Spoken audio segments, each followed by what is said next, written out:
for all of you. And our YouTube channel is also running here.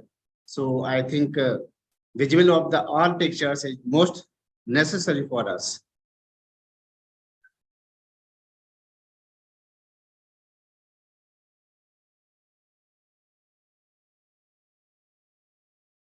Thank you. Once again, good morning, one and all present here. Dear participants, it's my great pleasure to welcome you all to the second day of our seminar on NEP 2020, Vocationalization, Future Perspective, Opportunity and Challenges.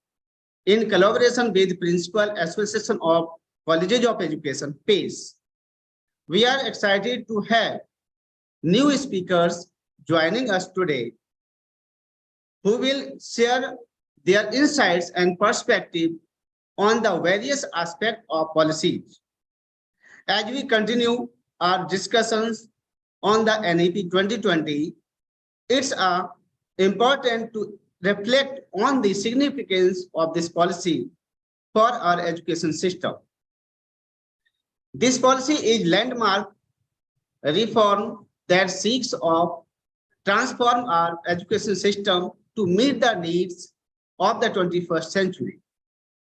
It emphasized the development of critical thinking, creativity, problem solving, skill among students, and the aims of make education most inclusive and accessible to all. Today, we will hear from our esteemed speaker on topics such as teacher training and development, the role of technology in education, and the importance of vocational education. They bring with them a wealth of knowledge and experience, and we are honored to have them share their insight with us. I, Dr. Shivpal Singh, Principal, DEWAN Institute of Management Studies, hearty welcome to our today's esteemed guest, Professor Devanandan KV, Secretary PACE, and Principal KPPM, Teacher College of Education, Kerala. Second speaker, Dr. Jugnu Khattar Bhatia, Principal, Satyug Darshan Institute of Education and Research in Haryana. Third speaker, Colonel Dr. Naresh Goyal, Executive Director, DEWAN VS Group of Institutions, MEERUT. And fourth speaker, Dr. Rajendra Singh, Principal, Jan Shikshan Sansthan, Ghaziabad. I urge to all to engage actively and this discussion, ask questions, share your thoughts and experiences. It's thoughts are collective efforts that we can ensure that the NEP 2020 is implemented effectively and that our education system is transformed for the better.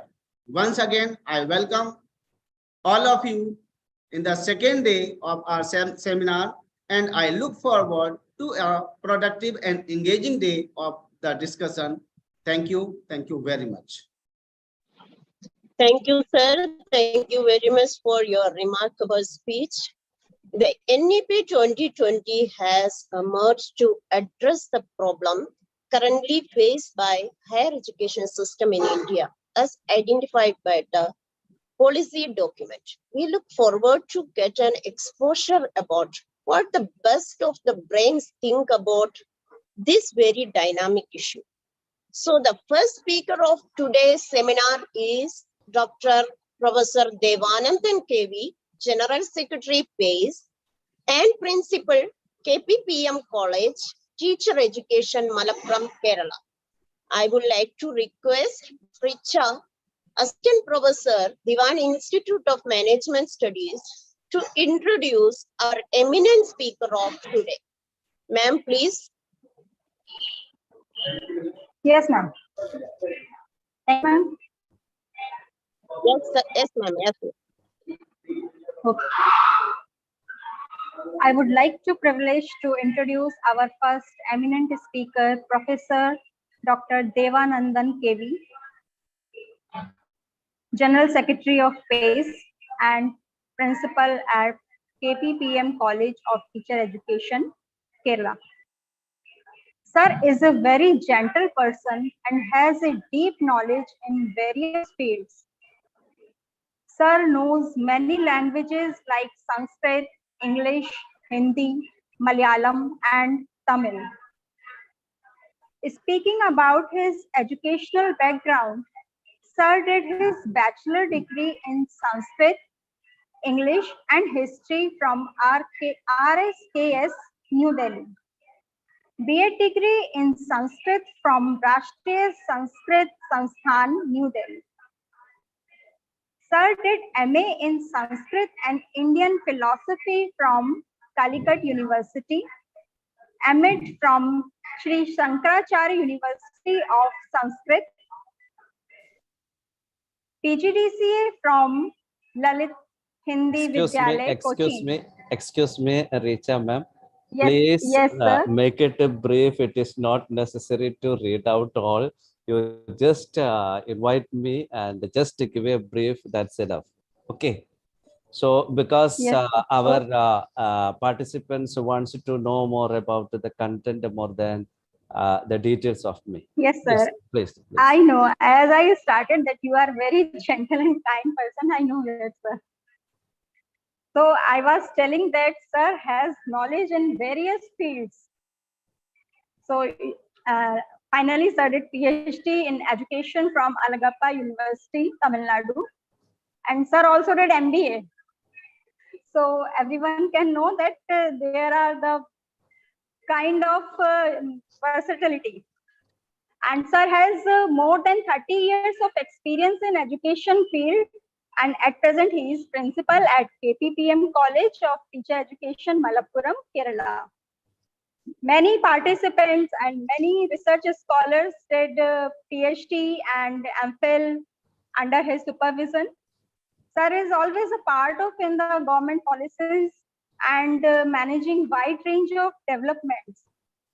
Sir is also a member of various organizations like NCT Visiting Team, the Teachers Educator Cultural and Educational Forum, Bangalore. Sir is also the director in International Forum of Educationists and Researchers. He is also a resource person in various organizations. And sir is also a member of New Zealand Association of Positive Psychology, New Zealand. So actually, there is a lot of in the list, so I keep it brief. Sir, I welcome you to join the session and shower your knowledge to us. Welcome you, sir. Thank you. Thank you very much. So, my Welcome, dear, sir. Sir, yeah. sir, welcome. Welcome, my dear Shupal Singh ji, our Honorable President of Principal Association of Colleges of Education, and Dr. Jugunu Khatar Bhatia, my sister. Namaste to all of you, all the participants who are eagerly waiting to have a discussion on the destiny of our nation. What I believe, in India, there is a wind of changes that are taking place in every sphere of our life, our national life.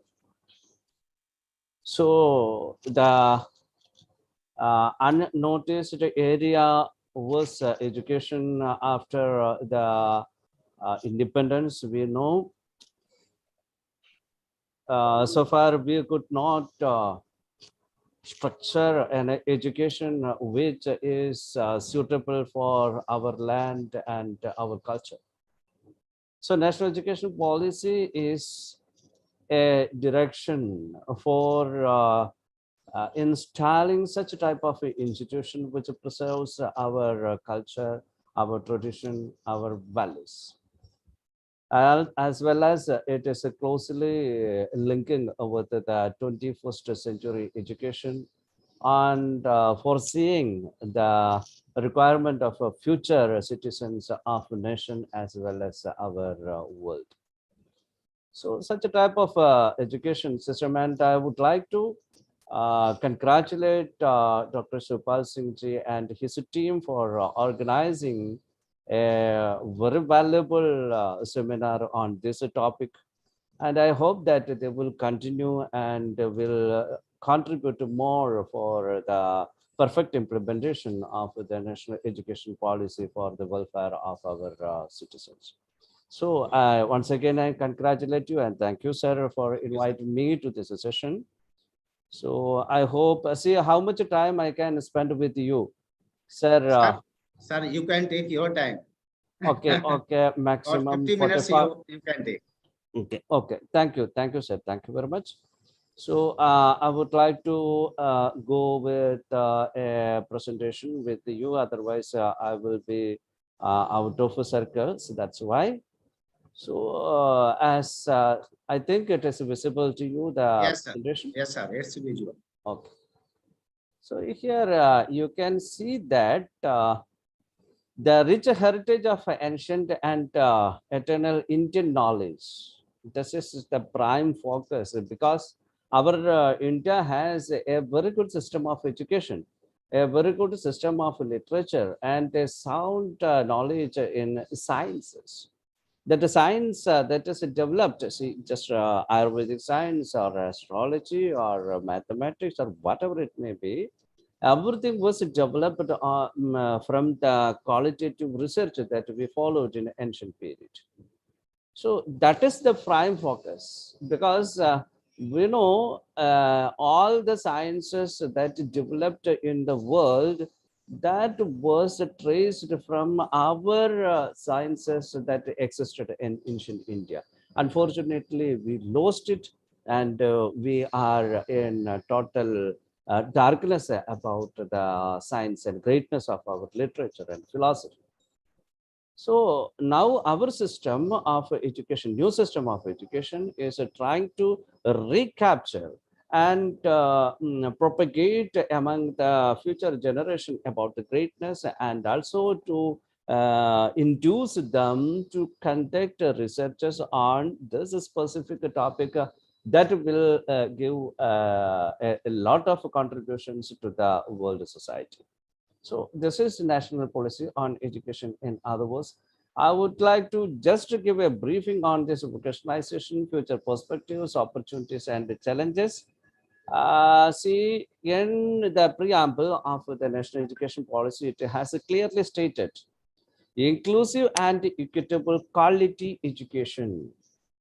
See, in the present century, we have to look on three aspects. That is, one is inclusive education. So we know the Divyangajans as well as the transgenders and the tribal people and the people from the coastal areas, they are not in the mainstream of education. They are away from the mainstream of education. We have to bring them together. So includes inclusive education as well as equitable. So there is no discrimination on the basis of caste, creed, religion, etc., etc. And it should be quality education. This is a very, very important key aspect that we have to discuss and we have to give emphasis and develop position papers on this quality education. See, now when we talk about the quality education, we all people are looking to the West. See, while we are looking to the West, what we can observe there is a constructive methodology, integration of experiential learning, integration of activity, local productive works, etc., etc. Actually, that existed in the Gurukula system of education. That is the beauty of it. So in the Gurukula system of education, experiential learning as well as craft-based, activity-based learning system was there. That was a pakka constructivist education system that we followed. So now the West is talking about that, and now we are trying to trace these things from the West. Okay, it's a irony anyhow. So quality education and to promote lifelong learning opportunities. If you always be teacher educators, teach education is a process from womb to tomb, etc., etc., etc. So that is not, but instead of that, but we have to give importance to the lifelong learning means in every segment of the growth and development of the individual, he should become successful for his social integrity, emotional integrity, intellectual integrity, etc., etc. So for that, we have to support them to learn. Such opportunities we have to provide throughout his life. See, he should not become dispirited because of the non-availability of the opportunities. So such is idea is focused by national education policy. Now, I would like to give you a brief idea of our system of education.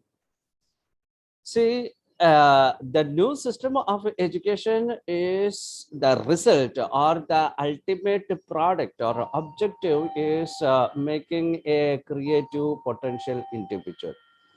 Okay, so this creative potential individual means that is developed based on the three aspects. Just a minute, I have a call. I will come back to you. Just a minute.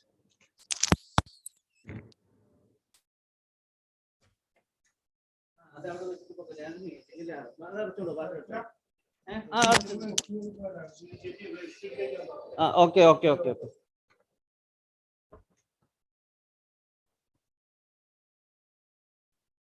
Okay, sorry for the interruption. So coming back, am I audible to you? Hello? Yes, So sir. yes, okay, thank you. So the focus is creative potential individual. So how we can, what should be the base, what should be the pillars of this new system of education to create such a potential individual? The first prime focus is our tradition and the values. See, for example, I would like to say, at present, if I ask you, what are the objectives of your life? What are the aims of your life? You are unable to answer. You may say something. So that is based on the motivational speakers address to you, or from the Chegan Bhagat's book, or from any other sources. You may say that these are my aims of life. But you must understand that we had such a value system, we had such a aims of life like Dharmartha, Kama, Moksha, and the four phases of our life. So these are traditions, and these are values, and we followed a system that you can trace out. See, always whatever we have expressed in the ancient period, that we have to just alter with the existing system and existing requirement.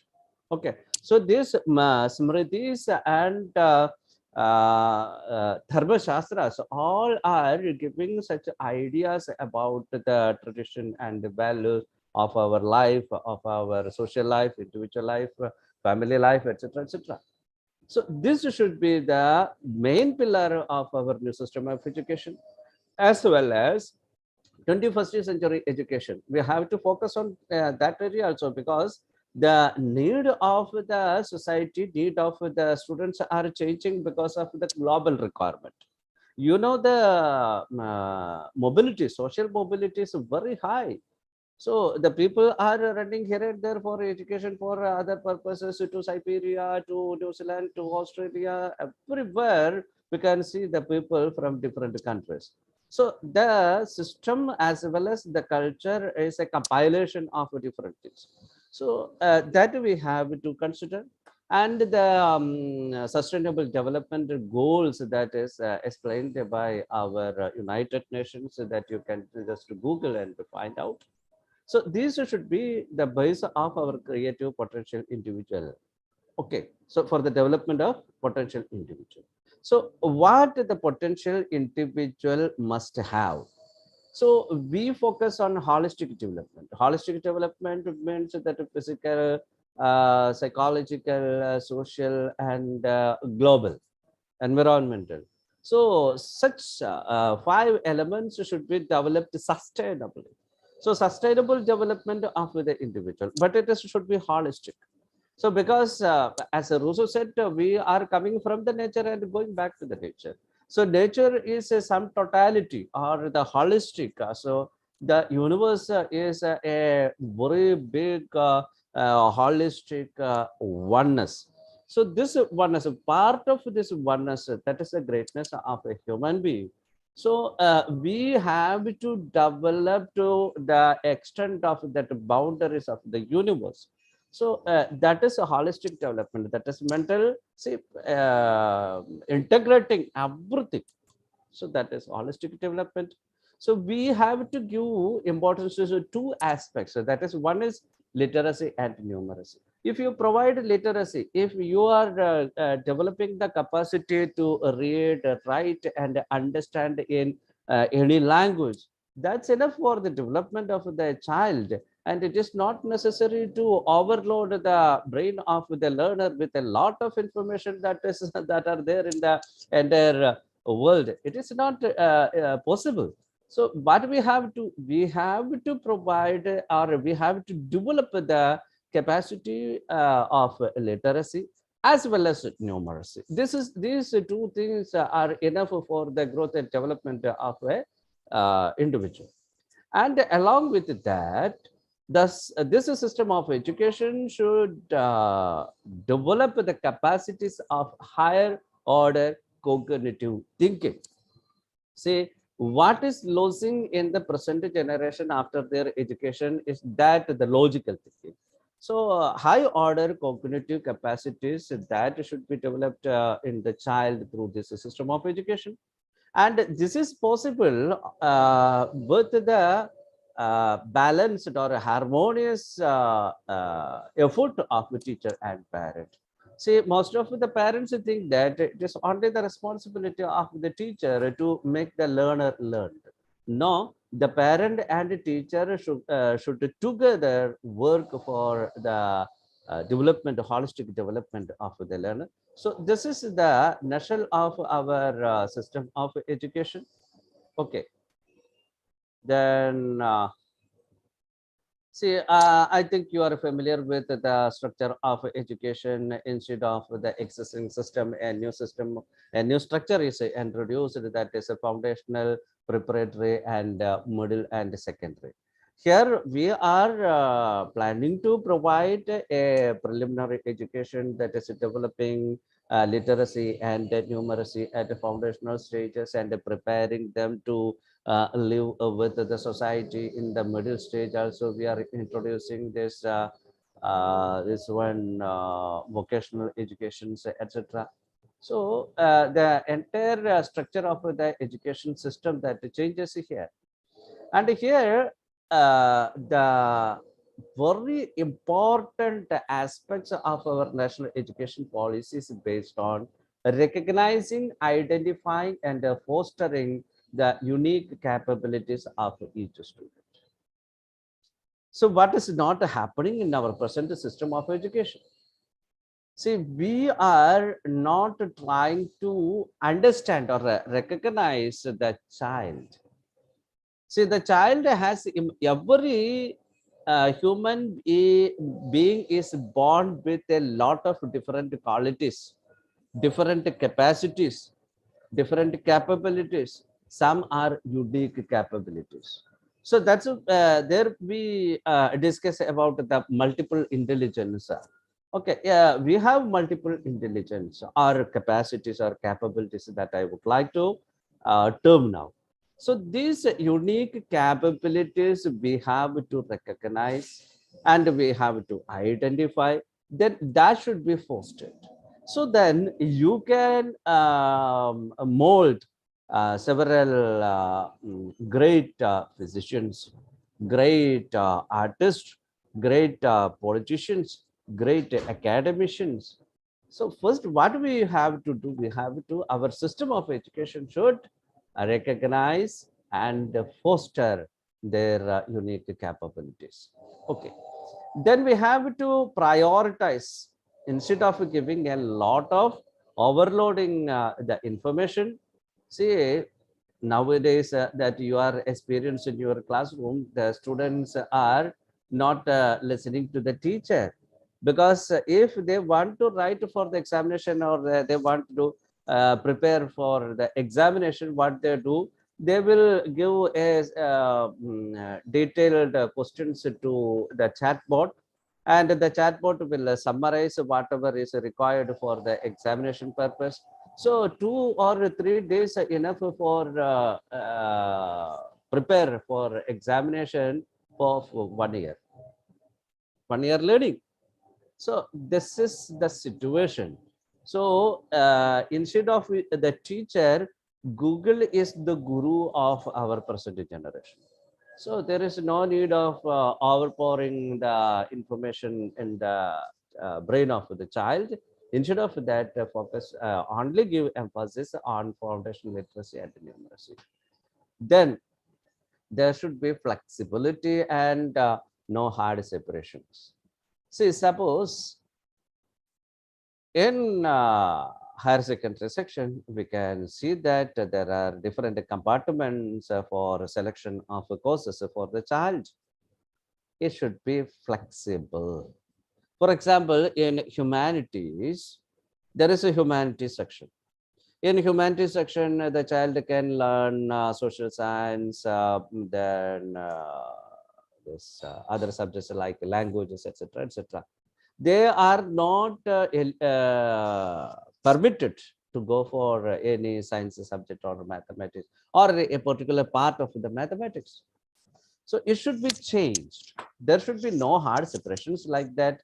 If the child want to opt a particular area of the mathematics, for example, statistics, a child is studying in economics or in other history or in anthropology, he would like to learn statistics along with his studies. So that should be provided. Then multidisciplinary and holistic education. So typical concept. So our campuses should be multidisciplinary. Say it is just like what we will say, a hypermarket or a big supermarket. Okay. So whatever the child wants to select, he can select from all the places of the almaras placed in the hyper mall. Okay. So from the mall, how we select the product in the similar way, the system of education should be multidisciplinary as well as holistic. Everything is available in a hypermarket. Everything is available, from small pin to the biggest car, that is Rolls Royce, also available in this biggest hypermarket. In the similar way, everything should be available under one roof or in a network of the educational institutions. So for example, in a local area or in a corporation or in neighborhood areas, there are several cluster of educational institutions. These all are bringing together and making a network. Then the children can be able to select any subjects from the nearest education institutions. In such a way, our system of education should be multidisciplinary and holistic, as well as emphasis on conceptual understanding. We know the curse of our system of education, that we are preparing the children for examination. So in the examination, the children are learning using their rote memory, then attending the examination. After the examination, everything is forgot. So this should not be the methodology that we have to follow in the education system according to the national education policy. Instead of that, conceptual understanding. For this conceptual understanding, what is required? Theory and practice, or the practice to theory. See, an activity is provided. From the activity, the child will have the urge or need to know, or curiosity is developed. Then the child, see, this is in other words a research methodology. So an existing knowledge is provided, and he is trying to complete it, a particular activity. He will get a lot of doubts. That is, he is going on a research. See, nowadays, see, some school teachers are providing some projects to make something innovative for the agriculture or for any other thing. What the children do? Children will go to the YouTube and they will find out and they will provide innovative aspects. In such a way, entire education system should change in such a way. Okay. Then creativity and critical think. See, present education system is not producing anything. The creativity of the learner is not developed. Instead of that, a bonsai, a passive bonsai is mounted in the classrooms. That should be changed. Then give importance to ethics and human values with the constitutional values. What is losing in our society is our constitutional lack of knowledge of constitutional values as well as a civic sense. Okay, we see our present society is neglecting a common property or the government itself. For example, I would like to say, see, when a mob become violent, what they do, they immediately attack the government properties. See, the irony behind that, actually the property is not of government. Who is government? You are the government. So actually you are spoiling your big TV in the home, right? In the similar way, you are ruining the government properties. So this is a lack of a common sense or civic sense that should be developed. And we know we are living in a era of technology. So extensive use of technology should be given importance. When we talk about the vocational education, so first thing, the education should be in mother tongue. That is that help the learner to make digested his learning, right, or the particular content. Okay, so mother tongue with the handicraft work. Say the present generation don't know how to plaster a wall which is ruined because of the rain or water pouring. They don't know how to repair a furniture that is there in their home, right? So in such a way, let them learn the handicraft. And when they are doing such a work, they will generate a lot of doubts. They will ask a lot of questions, and they will hunt for the solutions or information that are applicable for his issue that is generated from his activity, handicraft activity. So vocational education should focus on that. Then it should be linked with the vocational needs of the locality. See, our local area, they are engaging in producing some products according to the availability of the resources in their local area. For example, the people, those who are entered in the pottery making, in that particular area, the clay is available more. Are the people, those who are engaged in making baskets or some gadgets using the bamboos? So because of the bamboos are available more there, right? So they should be trained in such a vocation. Are the people who are engaged in agriculture? So their education should suit with that vocational needs, right? Then learning should be linked with any vocational work. See, whatever educational activity that take place in your classroom, that should be connected with any vocational work. See, vocational work means you don't think that that is only done in the motto of earning money. Instead of that, in your home, if you are learning is linked with the cooking. For example, see, we all are crying for the equality, gender equality. Say, ladies are claiming that almost all the time the ladies are spending their time in the kitchen. The men are not turning to the kitchen. This should be stopped.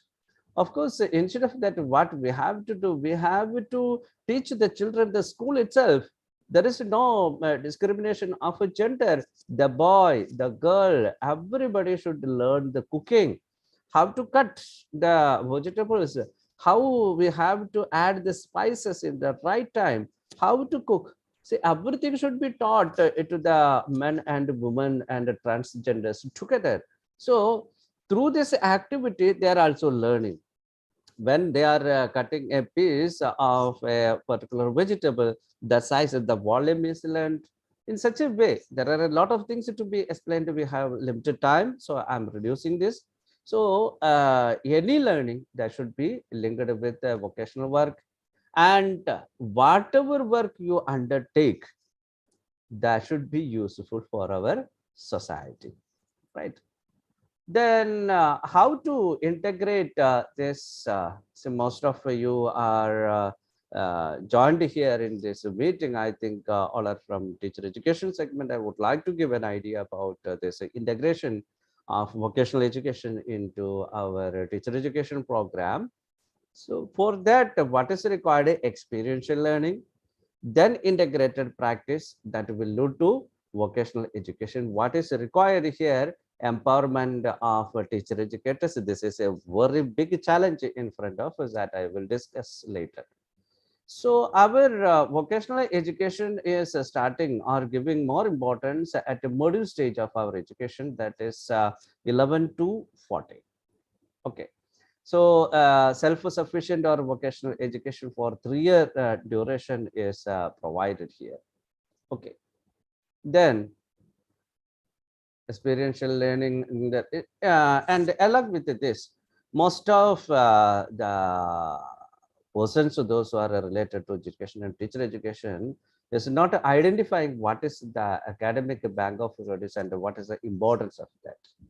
Actually, see, I would like to say, if you are consulting a doctor in a big hospital in your city, the first time they will take a history or your personal profile, and they will prepare a case history of you. And whenever you go, say after first consultation, perhaps the doctor will suggest to you to do scanning or blood test or X-ray or TFT or whatever it may be. So such results will be kept. And similarly, after few years, when you go there, whom you have consulted, your records of the blood test, etc., etc., and whatever medicines are prescribed by the doctor, that is specialist doctor, everything will be there. So there will be a big file. So in the similar way, the examination system is going to be totally altered. There will be no examination system that exists now. Instead of that, see, now what is happening? Rote memory learning and writing something and forgetting. So there is no skill is developed. Instead of some certificates and mark sheets are there in their hands. Instead of that, they are learning, and we are preparing a cumulative record. It will be converted into GCPA, cumulative CGPA, cumulative grade point. So every year, instead of giving a examination, long examination, in every segment of the activity, learning activity, if we provide in the classroom context or anywhere, that will be assessed through observation, or giving some particular type of activity, we are assessing using the rubrics. Okay. So evaluation rubrics will be implemented. This rubrics will generate the grade points. So these grade points will be accumulated. So after the completion of his school education, see, whoever go through his academic bank of credits, he will understand what are his weaknesses, which area he is proficient, what knowledge he has, and what are his weaknesses. All these things can be easily identified. So when say for example, after education, school education, he wants to join in a higher education sector, which area is more suitable for that particular child based on his cumulative record. So based on this academic bank of credits, they can choose the best courses, as well as he can enter into a particular job. Okay. So how it is helpful for the vocation? See, the best profession and vocation can be selected according to the skills that we have were recorded throughout his education. Okay, so we will have a proficient, skilled, competent professional in a profession. He can make the worthier contribution in the field of his profession. So this is the other idea that we have with the ABC. I would like to give a small idea regarding the challenges that we have in front of us in implementing our national education policy. The first thing is the accessibility of the institutions. See, actually, my village is perhaps you may be knowing that is Guruvayur is a famous temple is there like Tirupati and Somanatha temple like the Vaishno Devi. It's a very famous temple in southern part of our India. So actually, my native village is there nearby this Guruvayur temple. But I'm staying in Trichy city. There is a metro city. Why? Because I would like to give the best education to my children. That's why we are residing.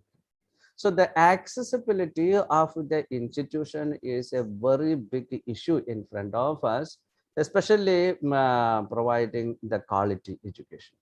That's why we have, as a same time, we have an opportunity, a boon here, that is the integration of ICT in our system of education.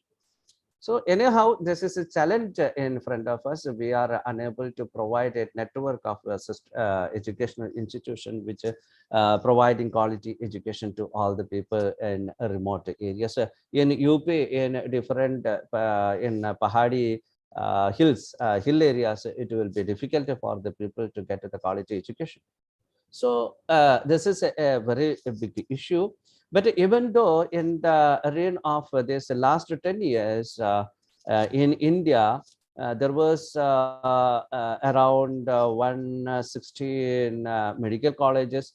Now within 10 years, after independence, we had only 116 medical colleges. Now it is 256 colleges are available in all over India.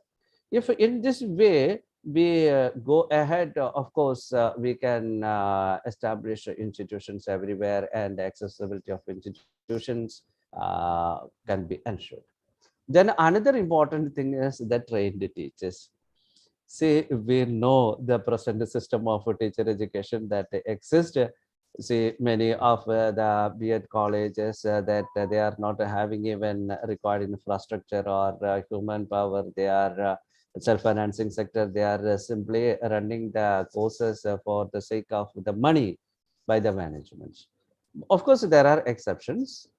Even though this is a situation, untrained teacher educators, underqualified teacher educators, and poor infrastructure. See, you just do one thing in the self-financing sector. You just take a enumeration of the teacher educators, those who have published a research purpose in the last academic year. Then you can understand the quality of the teacher. I'm not blaming anybody, but the system should be changed. The teachers, the training should be refined and the quality should be improved. Okay, so this is a second challenge, and interdisciplinary. Providing interdisciplinary education system is a still problem because of the accessibility of institutions and also the infrastructure. Then management of multidisciplinary institutions. So multidisciplinary institution means there will be different heads under one umbrella. So if there is no capable person to take leadership of managing these multidisciplinary institutions, the entire system will be collapsed. Then the funding. We know how much we are spending in India from our GDP for the educational system. So funding is required. Then multi-language system as a challenge. See, multi-language system, see, while we are, as there is mobility is high, it will be a problem. Then autonomy and ranking of institutions. So these are the challenges ahead of us. Then the opportunities at the same time, we can reduce the dropouts of the school.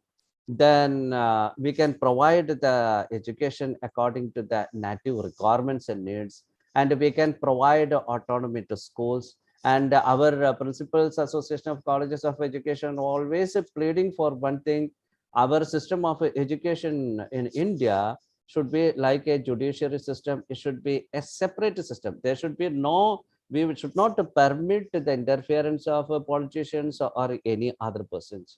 Just like a judiciary, it should be a free liberal system that should be developed in India. So the system of education will be refined.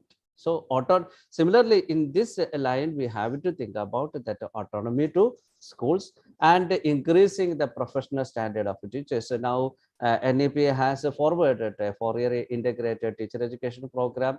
Even though there is a lot of issues and dilemmas, we are trying to increase the professional standard of teachers as well as the vertical mobility of the teachers. I would like to give 2 sentences regarding this vertical mobility of the teachers. What in educational policy we are trying to coin out, that is the salary. We have to give maximum salary to the teachers as they are the mother of all the professions. Right? So, so the teachers should be given best remuneration than any other profession. At the same time, they should render service balancing with that payment. And instead of the giving increment every year, they should be assessed. So every year the teachers will be assessed, and such a system is PNMMTT. It is being developed. So every year the teachers will be assessed according to the increment, and the promotion will be possible. So vertical mobility, say, along with the quality in their profession, their increment, promotion, etc., will be there in their professional field. Then skill and competency for the students. Instead of knowledge or scholastic development, the competency and the skill of the child for his better life is the focus of the national education policy. These are the major opportunities at present it provides. And I have a lot to say, but as time a limit is there, I would like to conclude, and I would like to spend 5 minutes for the discussion. If you have any doubts, I'm ready to clear it now. Only 5 minutes, please. So over to Shopal Singh ji. Sir, Thank 5 you, minutes. sir. Yeah, 5 minutes for discussion if you want to. Okay. Thank you, sir. This was really an awesome lecture talking on equity and inclusivity in NEP 2020. Sir drew attention towards early introduction of several languages during the primary stage in NEP 2020 and integration into teacher education. And sir pointed out that the major focus is on improving learning outcomes and achieving quality with equity. Thank you, sir, for giving your valuable insight on NEP 2020. And I hope all the participants were benefited with this lecture and enjoyed a lot. If anyone have any question, you can ask. If anyone wants to ask any question, please raise your hand so that you can be allowed to open your mic.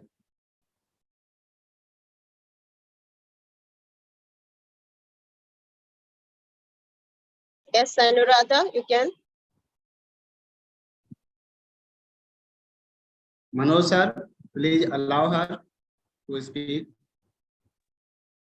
Yes, sir. Allowed. Anuradha, you can speak. You can unmute your mic. Okay, thank you, sir. First of all, I would like to say good afternoon to all of you.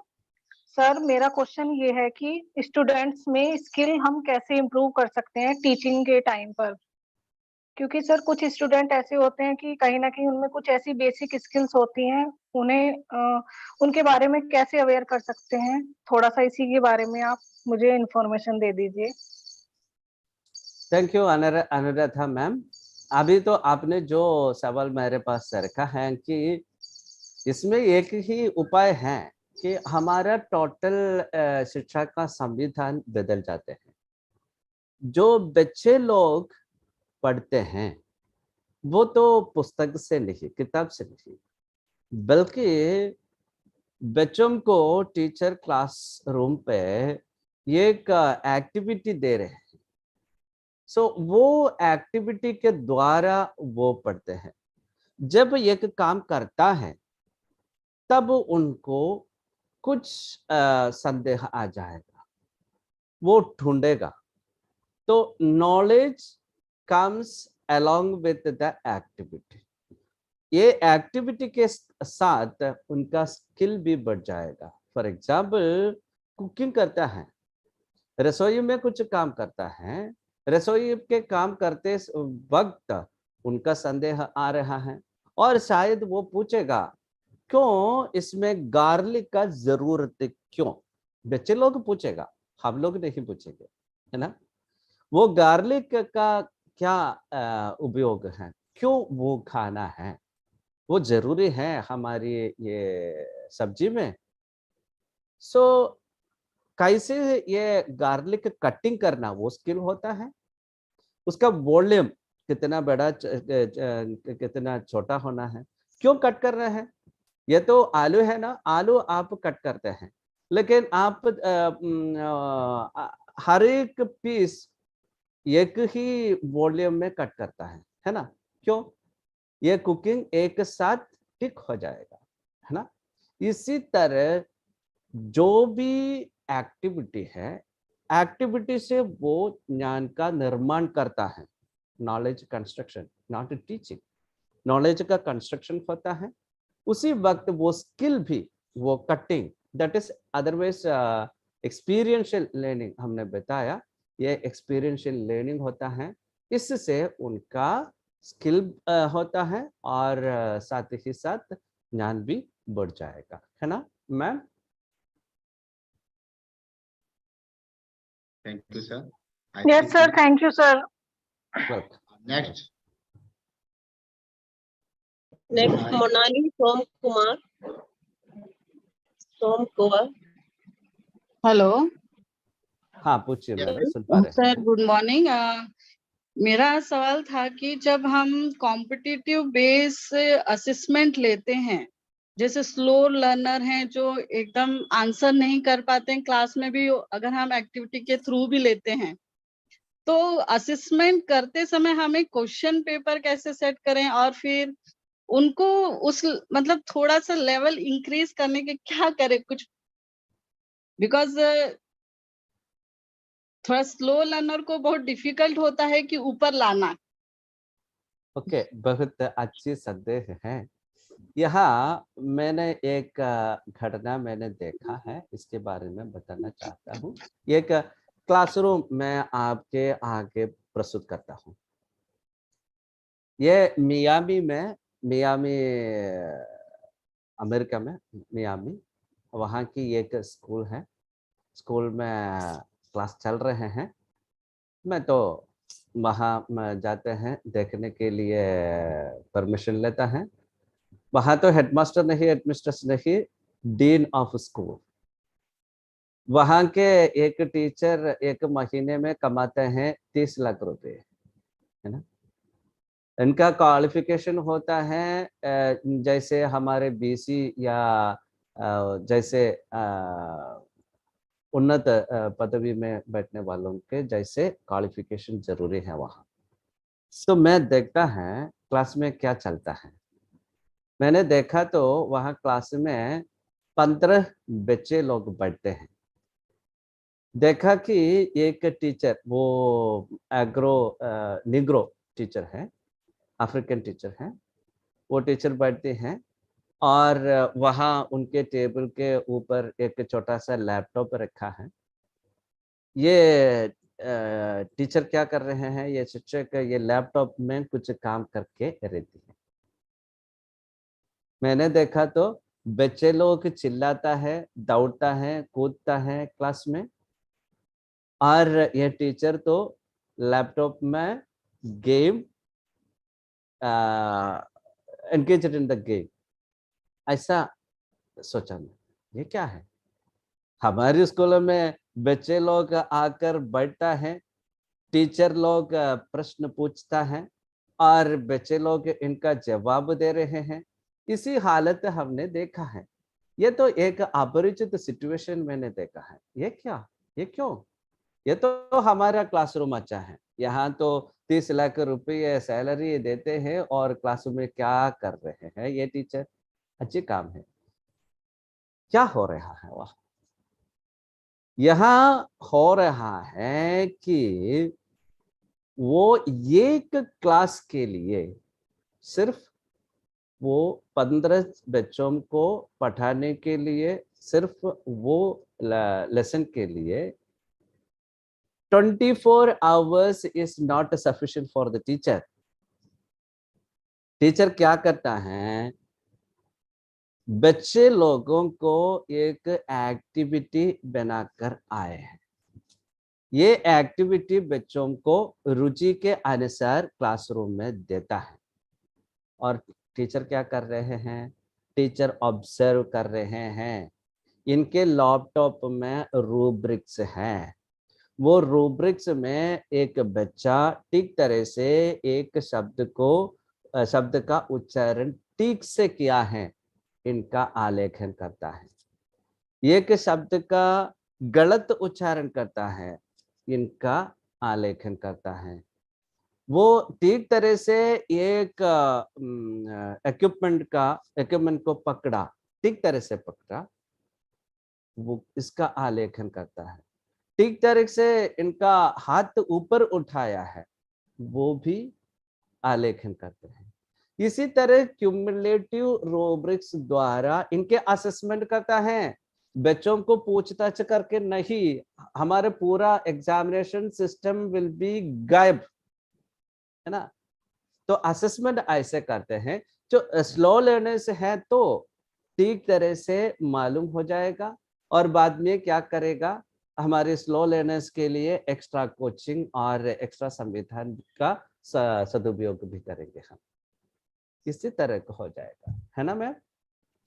Sir remedial class तो हमने ले लिया, लेकिन assessment जब exam होता है, activity base भी वो आंसर कर लेते हैं। अरे मैडम, आपका एग्जामिनेशन नहीं होगा। जैसे आप क्वेश्चन पेपर देकर उसमें उत्तर जवाब लिखने वाला एग्जामिनेशन सिस्टम भविष्य में नहीं होगा। जैसे आप क्लास में जाकर प्रश्न पूछकर इनका जवाब के आधार पर मार्क देने का वो सुविधा नहीं हो, वो आदत नहीं आएगा बाद में। पूरा ऑब्जर्वेशन एक्टिविटी, लर्निंग एक्टिविटी दे देंगे और एक्टिविटी कैसे करेंगे, इनका सूक्ष्म निरीक्षण करके इनका रूब्रिक्स में आलेखन करेगा, है ना। ओके। अब सोचिए जैसे एक शिक्षा पद्धति कैसा रुचिकर और प्रयोजन कर बनाएगा हमारा शिक्षा व्यवस्था भारत में, है ना। Okay okay ma'am, thank you sir, thank you very much sir. आपने बहुत ही अच्छी तरीके से हमारे सभी पार्टिसिपेंट्स के जवाब भी दिए और आपने पीपीटी के माध्यम से अपनी बात को अच्छी तरीके से रखा। Thank you sir, thank you very much. मैं ऑडियंस से रिक्वेस्ट करना चाहूंगा, अगर संभव हो सके ज्यादा से ज्यादा लोग अपने वीडियो ऑन करके रखें, क्योंकि ये यूट्यूब पर भी हमारा प्रोग्राम रिकॉर्डेड हो रहा है, तो उसमें सभी लोग साइलेंट हैं, सभी लोगों के वीडियो भी ऑफ हैं, तो उतना अच्छा नहीं लग रहा है। अगर संभव हो सके तो मैक्सिमम लोग लगातार वीडियो ऑन करके रखेंगे तो हमारे इस चैनल को भी अच्छा लगेगा। जितने लोग हमारे साथ जुड़े हैं उनके फेसेस भी दिखेंगे, लाइव एक्टिविटी पूरी लगती है कि हाँ आप लोग भी इंटरेस्ट ले रहे हैं, जो जुड़े हुए हैं हमें सुन रहे हैं। तो ये अच्छी बात होगी कि अगर आप लगातार वीडियो को ऑन करके रखें। Please open your video. That's a very good suggestion from the side of the Shivpal Singh ji. Anyhow, thank you to all of you for patient Thank you, listening, sir. and thank you for Shivpal Singh ji and the management and the coordinators and the secretaries of DEWAN College of Education for inviting me. And I have some other business after this session. So with all your permission, I leave from this seminar. Thank you, sir. Thank you. You can do another work. Thank you, sir. Thank you. Please be continue your video on, so every person look like alive. Otherwise ऐसा लगता है जैसे सभी लोग silent हैं, पता नहीं है भी या नहीं है, या सुन भी रहे हैं या नहीं सुन रहे हैं। इंटरेस्ट आपको कैसा लग रहा है कुछ पता नहीं चलता है। So that's why I would like to request everyone, please be continue open your video. Thank you. Thank you, sir. Thank you very much. Today we have another resource person, Dr. Jugnu Khattar Bhatia, Principal, Satyug Darshan Institute of Education and Research, Haryana. Ma'am will also going to discuss about the issues of NEP 2020. I am sure we are going to benefit and we are going to have a wonderful time when she speaks. But before that, I would like to request Mr. Rakesh Kumar Kesari, Head of the Department of DEWAN Institute of Management Studies, to introduce our eminent speaker of the day. Kesari, sir. Thank you so much, ma'am. I am audible? Yes, sir. Thank you, ma'am. Thank you so much, ma'am. A very good afternoon to one and all present here. I feel proud and pleasure to introduce our today another speaker for today national seminar, Dr. Jugnu Khattar Bhatia. Dr. Jugnu Khattar Bhatia presently working as a principal, Satyug Darshan Institute of Education and Research, Faridabad, Haryana. She earned her doctorate degree in education from Lingayat Vidyapith, Faridabad, Haryana, and Master in Education M.Ed degree from MDU, Rohtak. Her other professional qualifications include UC NET in Education, MA Psychology, and MBA Educational Management.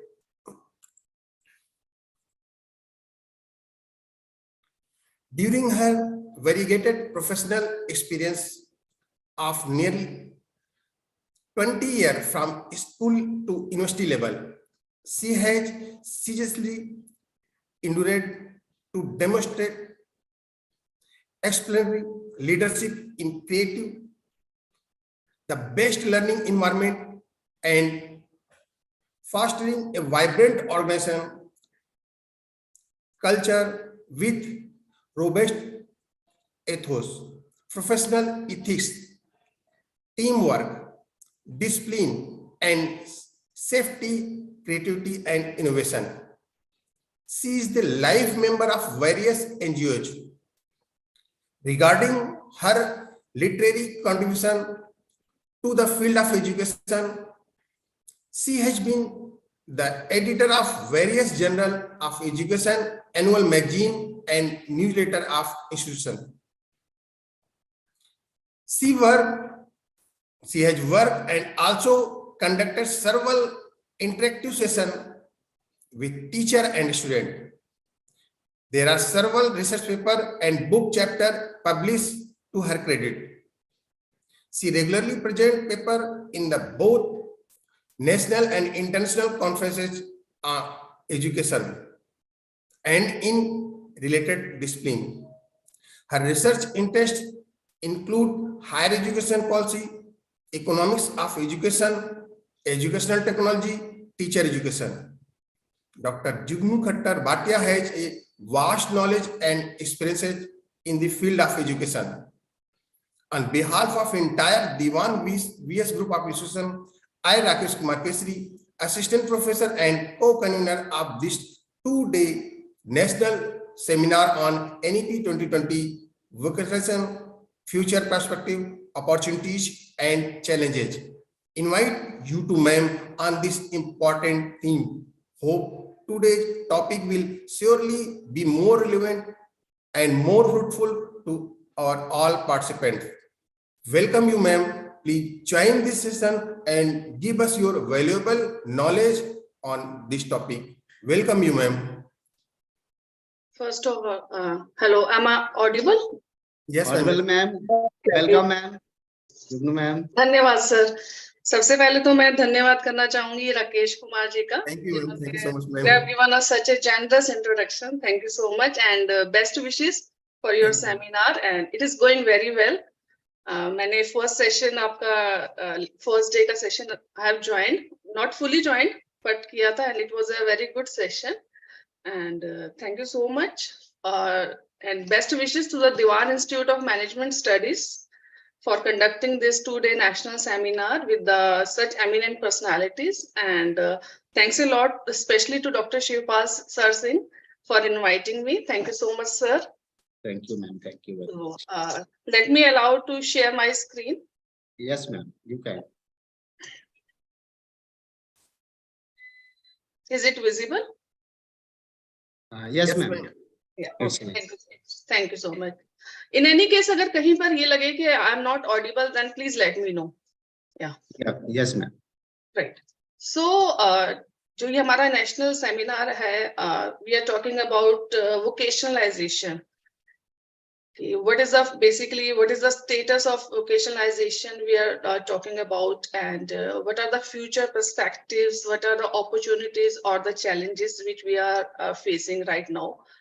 So I would like to start with the very common term of the NEP. जो हम NEP की बात करते हैं, we talk about the NEP, that it is the education is the only key to achieve full human potential. We all agree with this, and NEP 2020 also says this, that if we want to have a growth in economy, if we talk about the social justice, if we talk about the equality, scientific advancement, national integration, तो इन सब का base क्या है? What is the base of all this? The base is the quality education.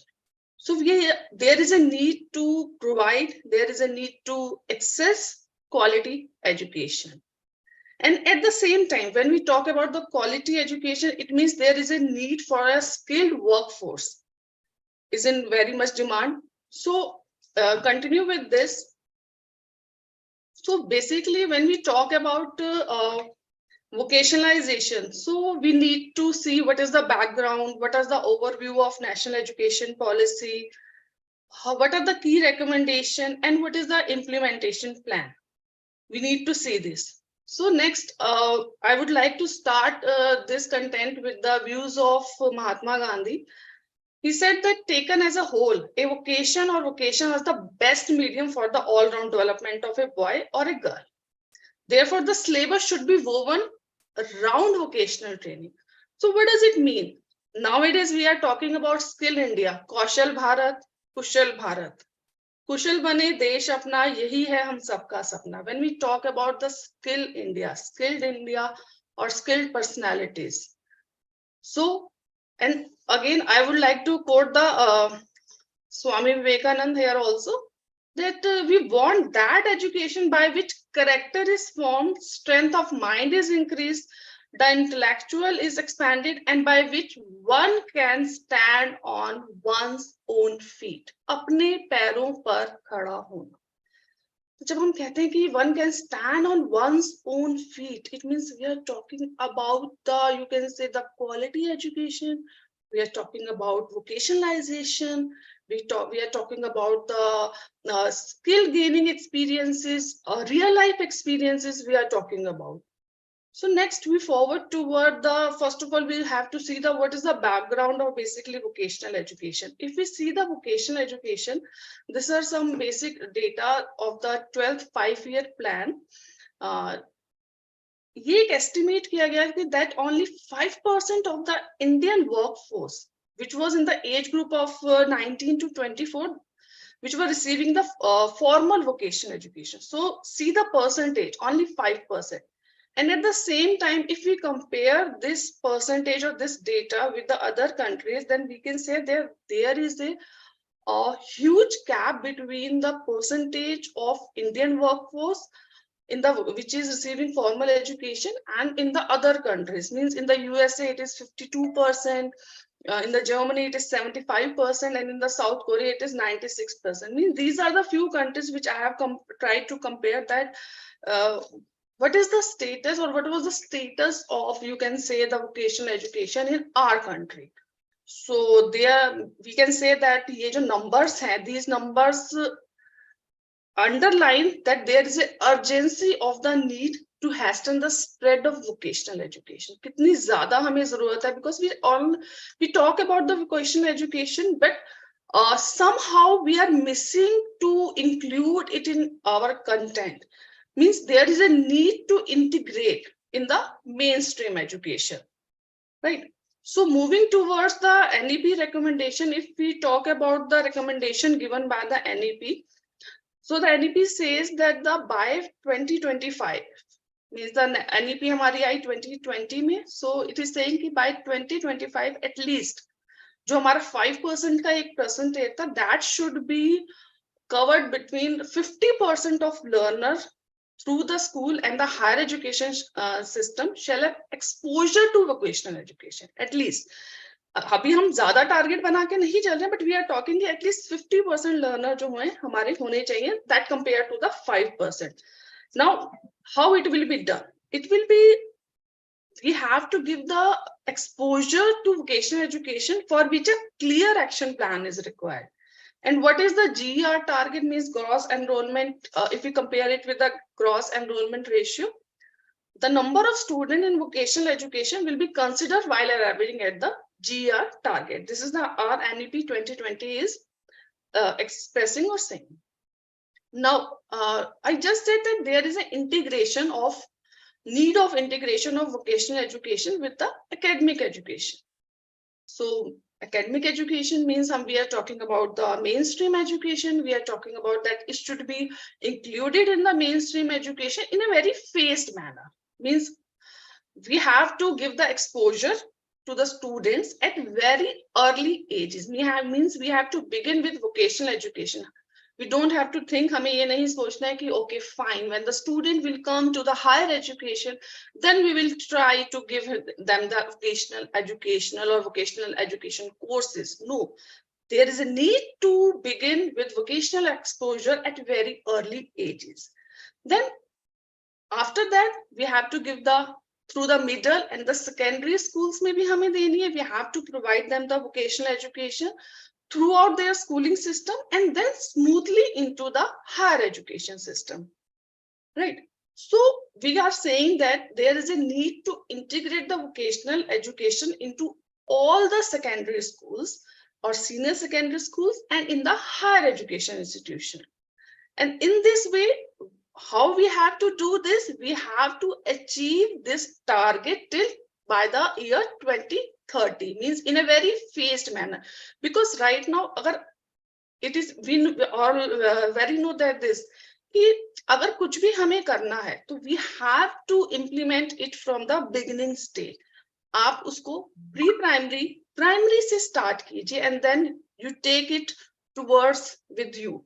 जैसे जैसे बच्चे की शिक्षा आगे बढ़ती जाएगी, वो प्री प्राइमरी से प्राइमरी या सेकेंडरी या सीनियर सेकेंडरी या उसके बाद हायर एजुकेशन में आएगा, वैसे वैसे ही उसके साथ वो चलती जाएगी. Yes, we have to take care of the certain point which we will discuss later on कि हमें किस तरह से how we can include, how we can integrate the vocational education in the academic education.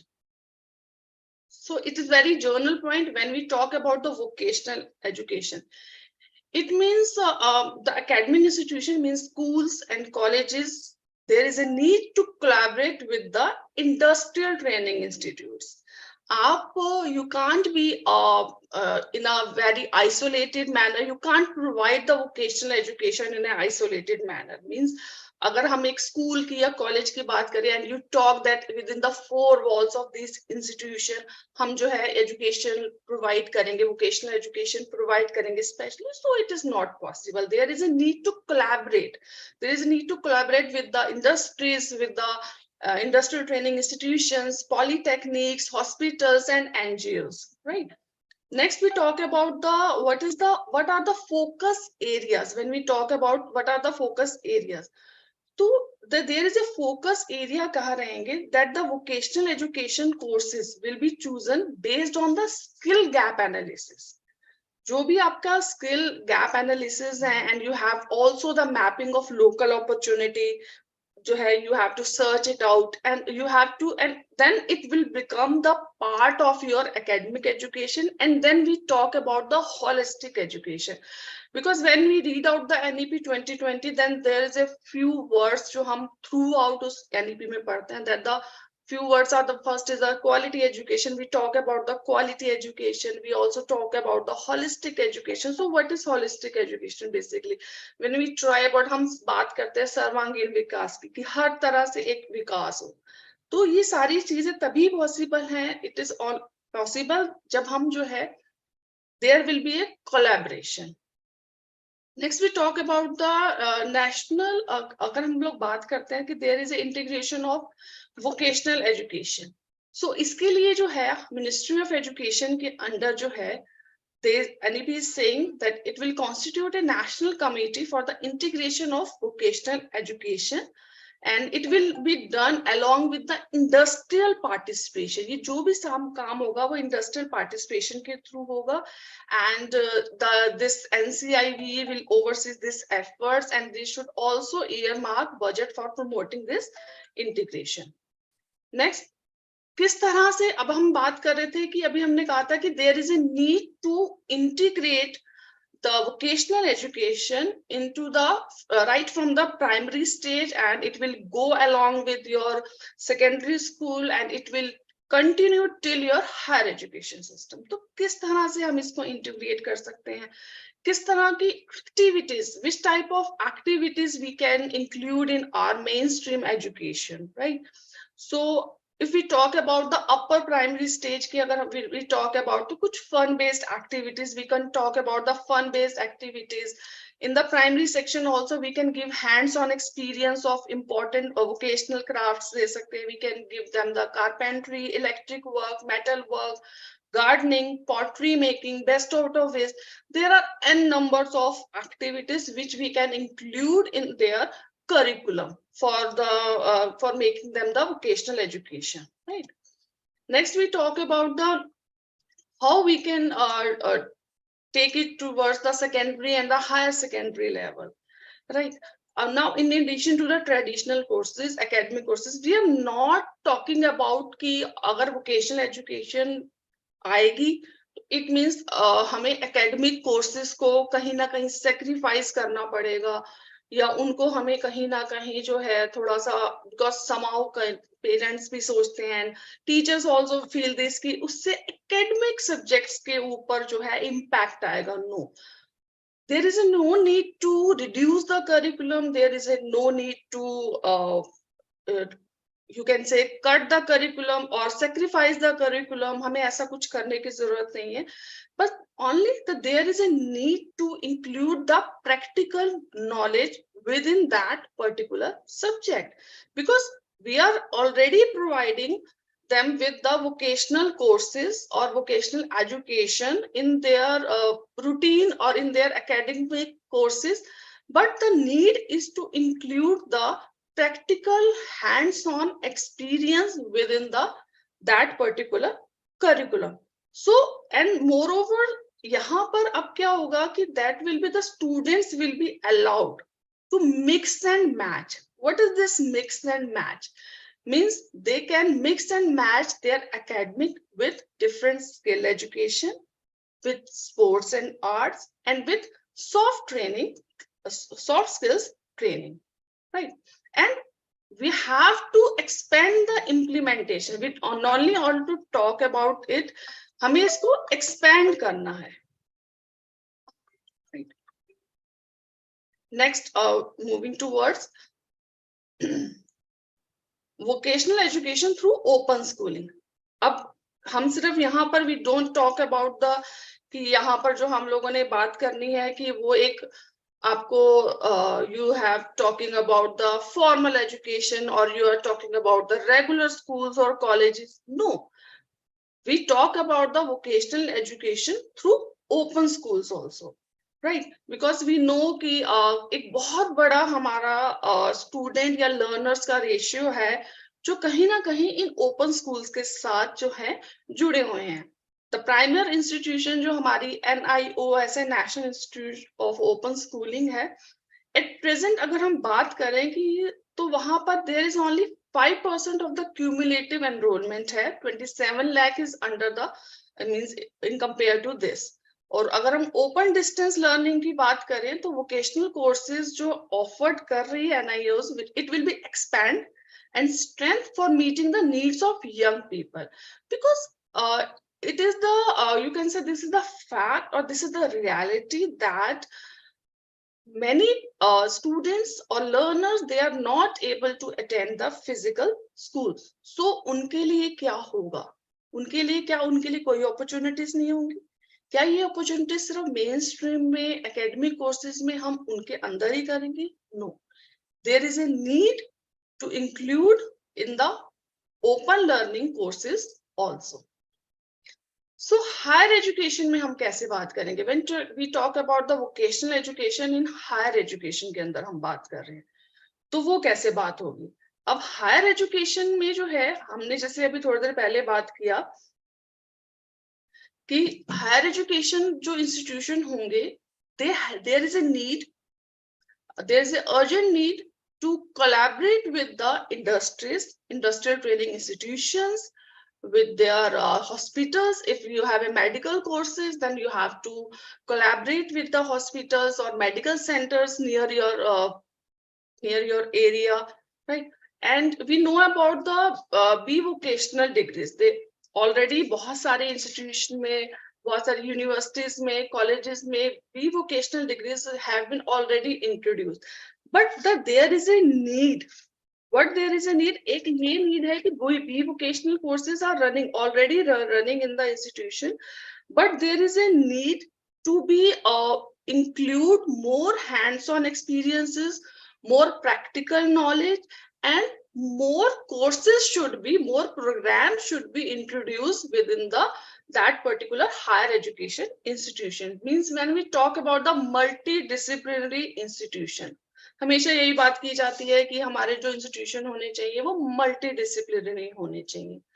Again, yes, this is reality, because when we talk about the holistic education, we talk about the quality education, we talk about the integration of vocational education within the academic courses, then there is a need that our institution should be multidisciplinary institution with the approach of multidisciplinary approaches.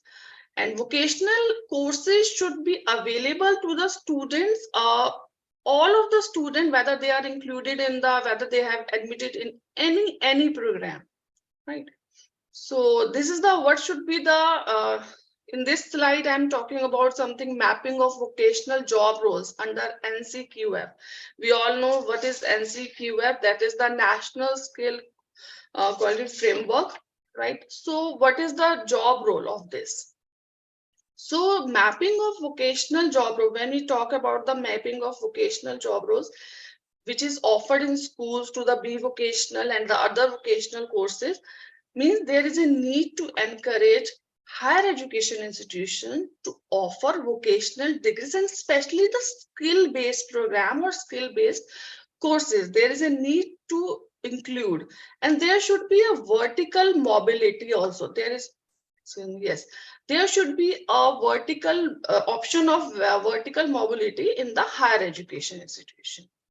Next, we talk about the means which type of means is there, क्या सिर्फ यही देखा जाएगा कि एक हम long term vocational education course दे, और no, there is a need of giving, अगर कोई एक student is taking a traditional courses, means he or she is doing the BCom or the BSc or the BTech or any other course, then there should be availability of short-term certificate courses also along with their regular degree program, so that we can inculcate various skills into the students. And there is a one word that is used in the NEP, that is the Lok Vidya. Means what is this Lok Vidya? It means that the knowledge, hamare country mein there is a no, we can say scarcity of knowledge. There is a lot of sources of knowledge which are available in our country. The need is to make accessible it to students. कि किस तरह से हम उसे students के पास पहुंचाएं. When we talk about the collaboration, कि collaboration की हम लोग बात कर रहे थे, तो हम लोगों ने collaboration की बात क्यों की, या what is the importance of collaboration? Collaboration का importance ही यही है कि किस तरह से आप जो है theoretical knowledge को practical knowledge के साथ include करें. So Lok Vidya, it is very much, you can say, important vocational education. It is very much related with the vocational education because we have to make accessible it to the students through integration. Right? It is possible only, again, the word integration, the word collaboration is very much important. In this, we should not talk about only on this various platform. There is a need to include it in our vocational education courses or in our academic institution. And one more thing is mentioned in the NEP, that is the incubation center, that there must be very incubation centers जो होंगे वो set up किए जाएंगे in the higher education institution के अंदर. And one more word is also used in, that is the hub and spoke model.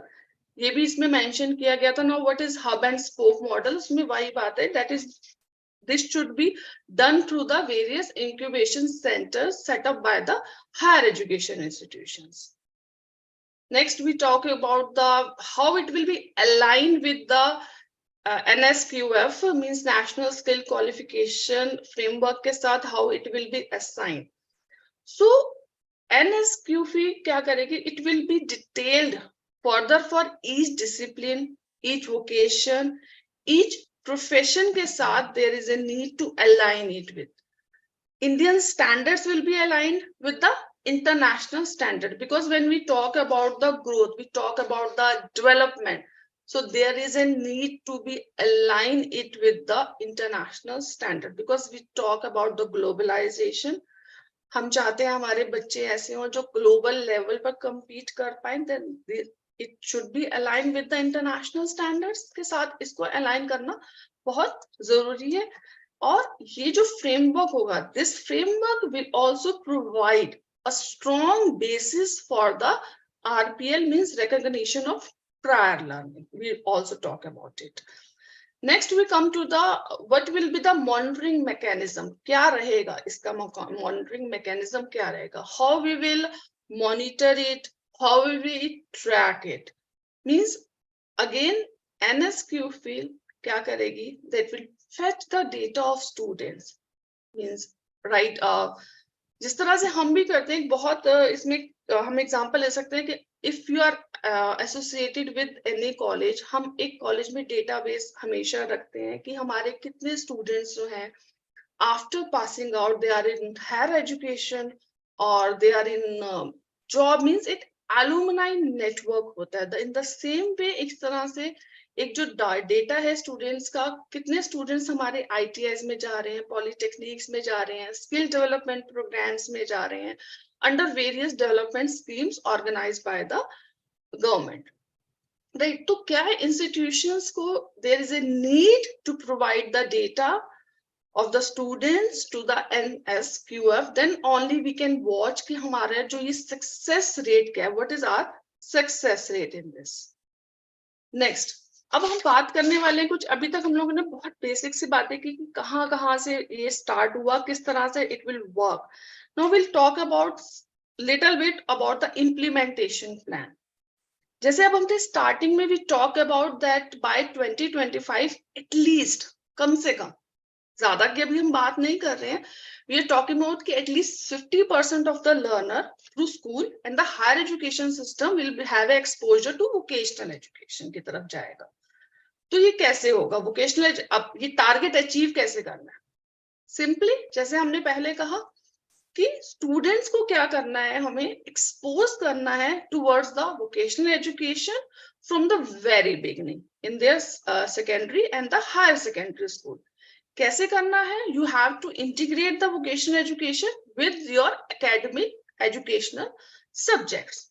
Simply अगर आपको एक टारगेट अचीव करना है, उस टारगेट को अचीव करने के लिए आपका एक्शन क्या होगा?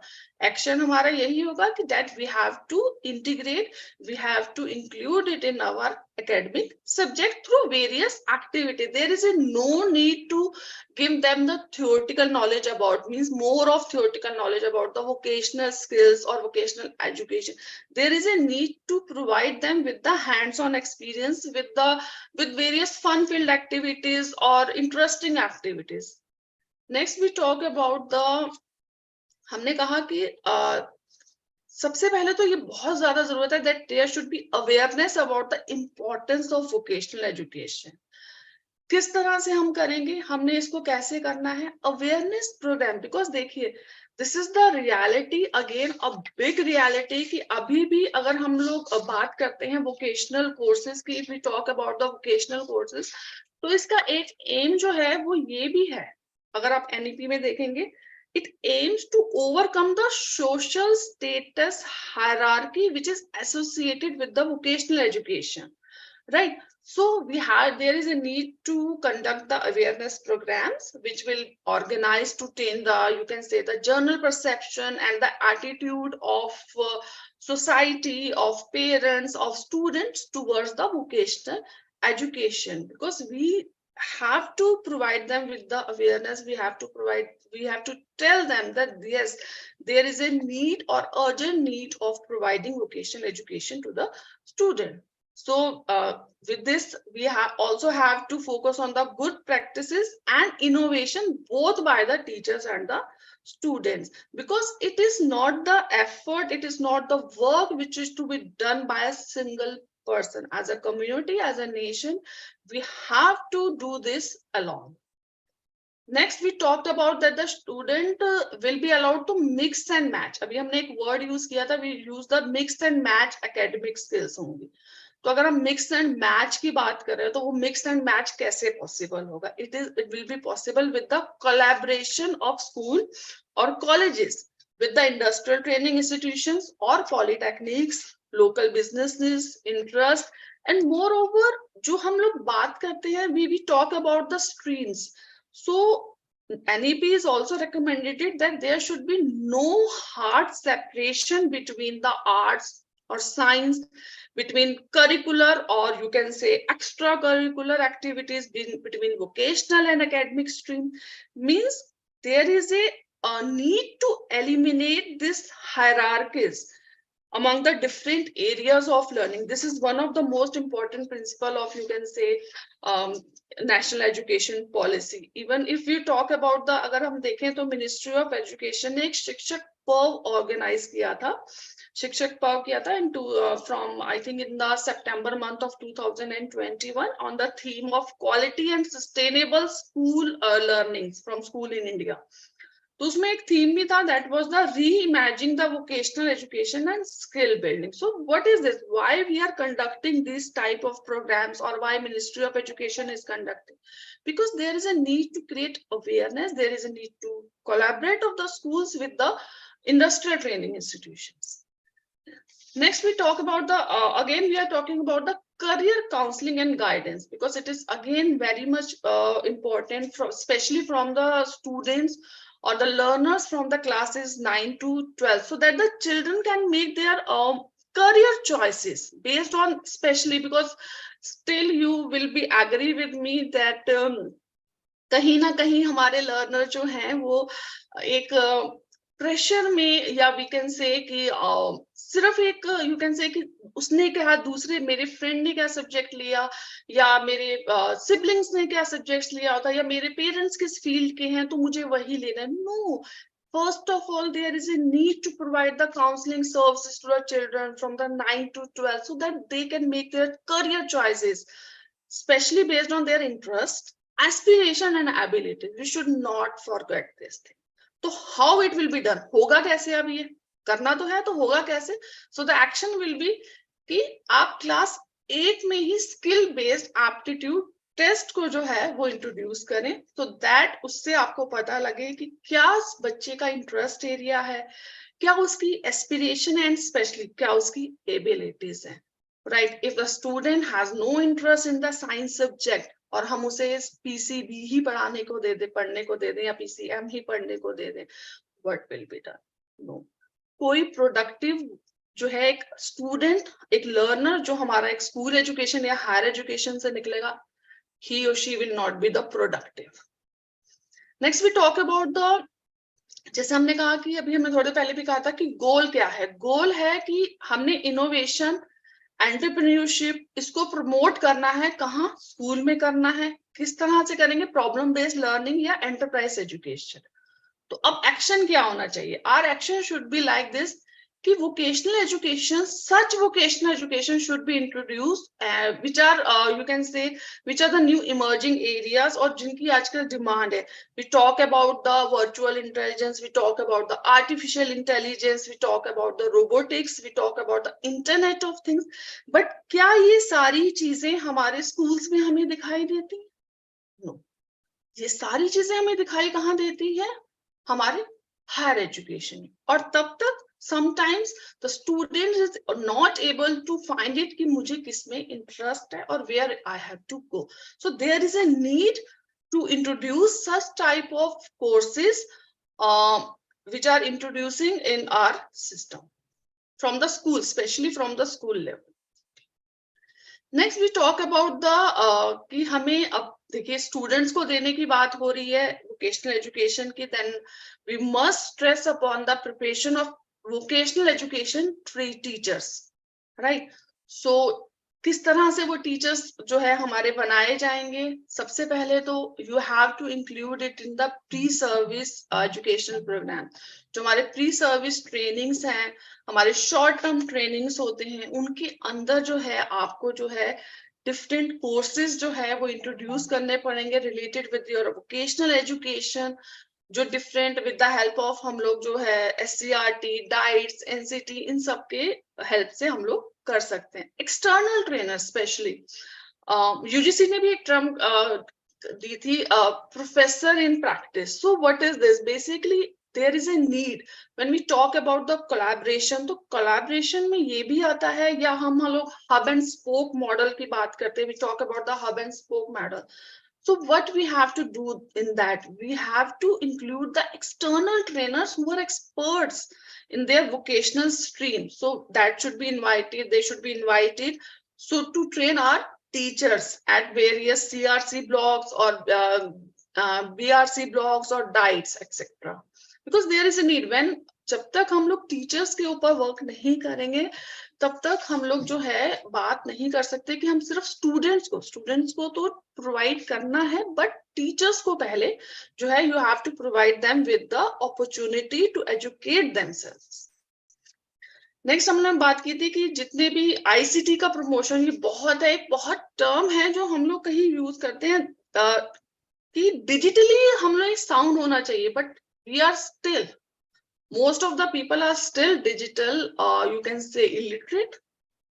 So there is a need to include the programs related with the ICT, or there is a need to promote the use of ICT in our education institution right from the beginning.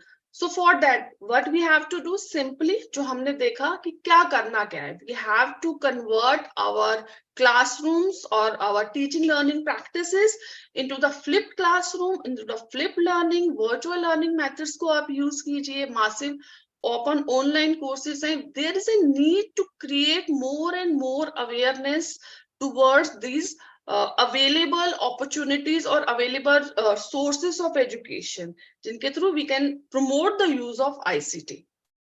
Now, what are the way forwards? ये तो अभी हमने बात की कि ये सारी चीजें हैं. अब कुछ चीजें ऐसी भी हैं कि अभी बात करनी है. थोड़ी देर पहले मैंने कहा था कि NEP जो है उसका एक बहुत बड़ा एम है कि there is a need to overcome social status hierarchy which is associated with vocational education. तो उसके लिए क्या होगा, किस तरह से we can overcome this social status hierarchy, इसको कैसे हटाएंगे. देखिए, जब हम social status hierarchy की बात करेंगे, अगेन कुछ भी आपने करना है, there is a need of the organization of the awareness program to change the general perception and attitude, जो अभी हमने थोड़ी देर पहले भी कहा. उसके बाद there is a need to vocational exposure to children from the very early classes, right? Means from the secondary school or the higher secondary school. There is a need to conduct media campaign. There is a need to conduct information and communication education to the student. There is a need to prepare and distribution of brochures, pamphlets, and video shows on vocational education and courses.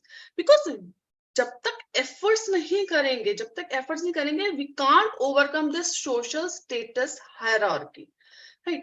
Next we talk about the हमने कहा कि हम integrate करेंगे vocational education को general education के साथ, and obviously with special focus on social inclusion, gender equality and inclusion.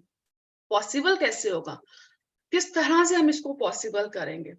सबसे पहले तो यही है कि introduction, जब हम बात कर रहे हैं कि जनरल एजुकेशन में, तो ठीक है, द जनरल एजुकेशन ये हमारी फॉर्मल एजुकेशन, चाहे वो प्री प्राइमरी से स्टार्ट हो रही है या प्राइमरी से स्टार्ट हो रही है कुछ स्कूल्स में, there is a need to introduce of skill based activities from the pre schools to the class 12th, right? There is a need to reform the curricula through enhanced you can say content of vocational knowledge and skill, and there should be an alignment with skill standard. देखिए, अभी हमने बात की थी कि सिर्फ ये नहीं है कि हम लोगों ने स्टूडेंट्स को वोकेशनल एजुकेशन देनी है, but we have to align it with the global, या to compete them with on the global level, right? We have to next we can say there is a need to develop workplace related skills and attitude. अब ये किस तरह से होगा? There is a need to provide internship, on the job trainings. अब हम में से बहुत लोग ये भी कहेंगे कि इंटर्नशिप्स तो ऑलरेडी हो रही हैं, we are talking about the internship, but in real क्या हम कह सकते हैं कि yes, वो जो इंटर्नशिप हो रही है that is fruitful? क्या वो genuinely हो रही है? No. One or the other reason, the students are not performing up to the mark in these internships or the on-job training.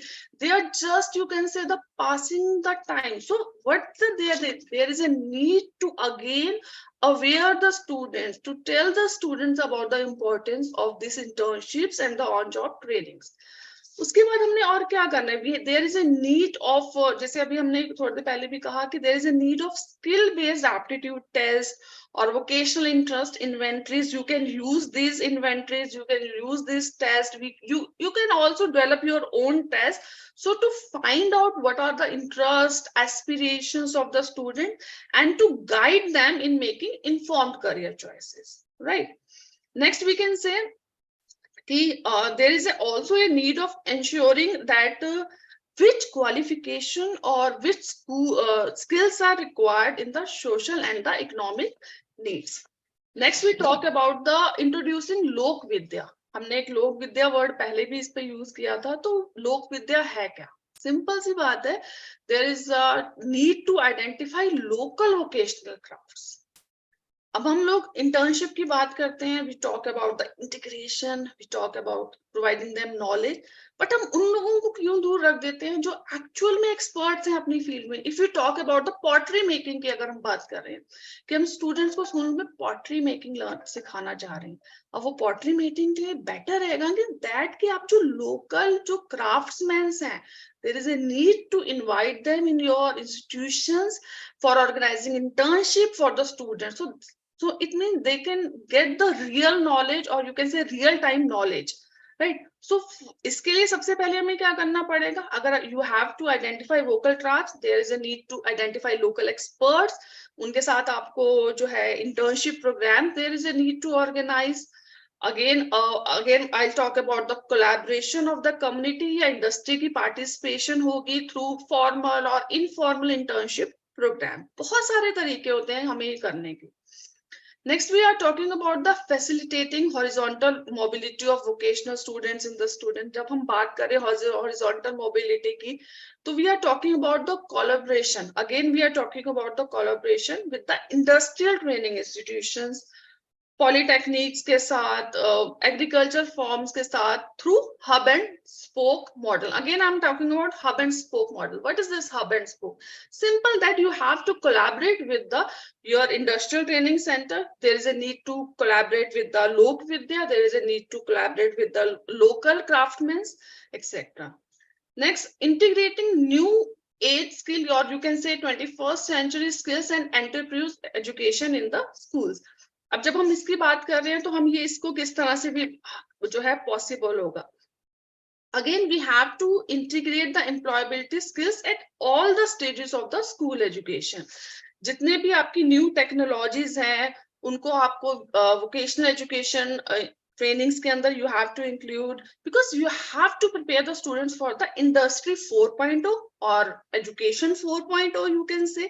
So there is a need to introduce vocational courses on various new skills demands, such as I earlier said, artificial intelligence, robotics, Internet of Things. This should be included in our school system. Next is the promoting online and open vocational education. Again, it is very much important that कि हमें students को सिर्फ restrict नहीं करना है offline या face to face mode में. We have to promote them to acquire new skills through various online courses which are available, and we can make them available, right? Next, we are talking about the development and implementing in holistic assessment and evaluation system. अब देखिए जब बात होगी कि holistic education देनी है तो holistic assessment भी होनी चाहिए. When we talk about the holistic assessment, then we are not talking about the theoretical exam. We are talking about the practical exams, hands-on experiences, observations के through. So there is a need to conduct interest assessment, aptitude test, कि किस तरह से उनके special abilities को, because एक बच्चे के अंदर बहुत सारी different specific unique abilities होती हैं, तो there is a need to check them, there is a need to assess them, right? So for that there is a need for the holistic assessment. एक you can say कि एक 360-degree assessment होनी चाहिए, right? Next is the fostering vertical mobility. जरूरी नहीं है कि हम लोग यहाँ पे बात करते हैं कि mobility एक साइड में horizontal हो या vertical हो, दोनों तरह की मोबिलिटी की जरूरत है. तो जितने भी कोर्सेज होंगे हमारे NSQF के अंडर या NHEQF के अंदर, that should provide the vertical mobility to the student with the vocational subjectives. Lastly, ensuring professional training for preparation of quality vocational teachers. अब बात कर रहे हैं कि प्रोफेशनल ट्रेनिंग देनी है सबसे पहले वोकेशनल टीचर्स को. So there is a need to use the innovative pedagogical approaches, pre service में if like we have teacher education institutions और बहुत सारे हमारे साथ ऐसे लोग जुड़े होंगे जो टीचर एजुकेशन के साथ होंगे, तो there is a need of pre service training to prepare the vocational education teachers, not only in the separated courses. ये नहीं है कि okay fine, मुझे तो हमारे इंस्टीट्यूट में तो ये पर्टिकुलर MBA हो रहा है या B.Ed हो रहा है या हमारे इंस्टीट्यूट में B.Com हो रही है. No, आपको हर सब्जेक्ट के अंदर, हर कोर्स के अंदर जो है there is a need to introduce the vocational education training to the student. Again, we can do this with the online or offline courses. Right, expert trainers जो बहुत सारे अवेलेबल हैं हमारे पास, लोकल टीचर्स जैसे हमने कहा कि हमारे पास अवेलेबल है, लोकल क्राफ्ट्स हमारे पास अवेलेबल है. So there is a need to ensure to include them or invite these teachers at the various centers so that we can provide the hands-on, real hands-on experience to the student. And again, there is a also with this there is a also a need to meet the quality standards, because देखिए जब हम लोग बात करते हैं NEP की, तो it is हम लोग SDG 4 गोल को जो है we can't neglect it. SDG 4 जो है हमारा क्या कह रहा है, अगर हम लोगों ने सबने NEP में देखा है तो SDG 4 is talking about the quality education, कि किस तरह से जो है क्वालिटी एजुकेशन जो है हमें we have to, there is a need to provide to the quality education to the student. और these goals are indivisible है, encompass economic हम बात कर रहे हैं, we are talking about the social dimension, we are talking about the environmental dimension. और जो SDG 4 है basically it focus on the education and aims to ensure inclusive, equitable and quality education and also promote lifelong learning opportunity.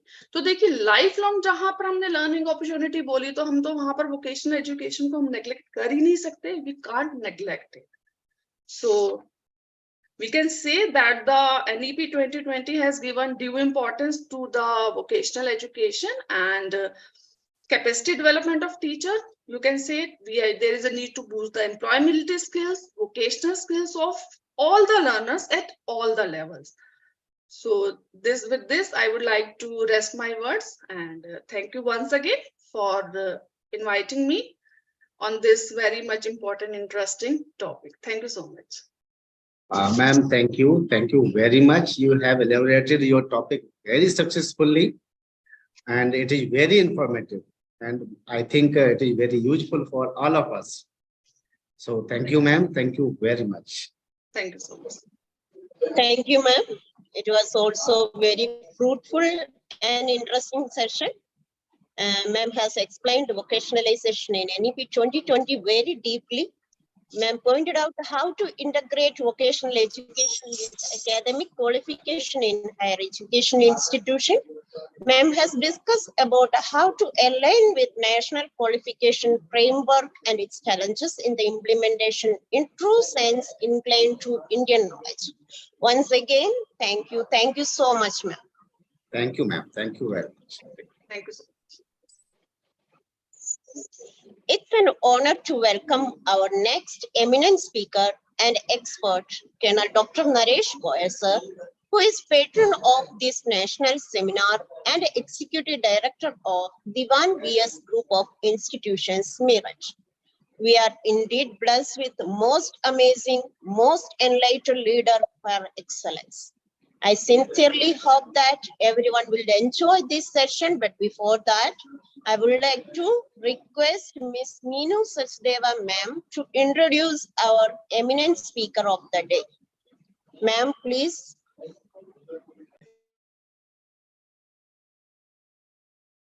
Meenu Sachdeva ma'am. Yes, ma'am, joining. 1 minute then.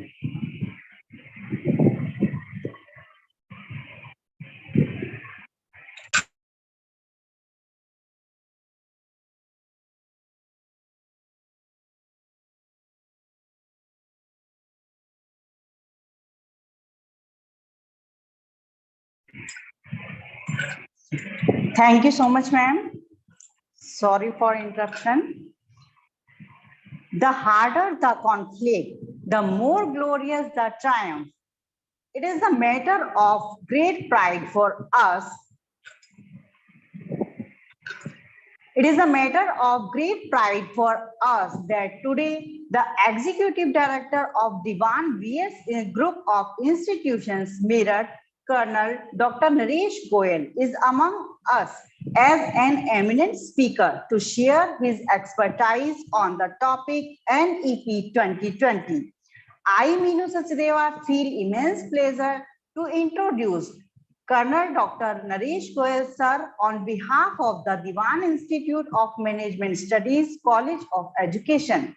Sir is retired infantry officer as a colonel from Indian Army, having young and athletic physical profile, having excellent communication skill, analytical ability, resourcefulness, interpersonal skills, and capable of functioning independently in multitasking environment. Sir has completed his doctorate degree in human resource development, MPhil in management studies, MBE, MA in sociology. Sir has PG diploma in business management, PG diploma in educational management, diploma in marketing management, advanced work studies course, Ministry of Defense. Sir has served India for over 30 years and retired as colonel and has more than 20 years of experience in the field of education. Sir has been Executive Director of DEWAN VS Group of Institutions, MEERUT, since 9 August 2014. Sir has presented papers in 3 international and 8 national seminars. Sir has published 4 research papers. Sir has got many honors and awards. Commendation of the Army Commander HQ Northern Command for outstanding services during December 1996 to July 1999. Rotary Club MEERUT Professional Excellence Award in the field of management education. Lions Club MEERUT Professional Excellence Award in the field of management education. Dr. B. Devdutt Memorial Award by MEERUT Management Association for Professional Excellence.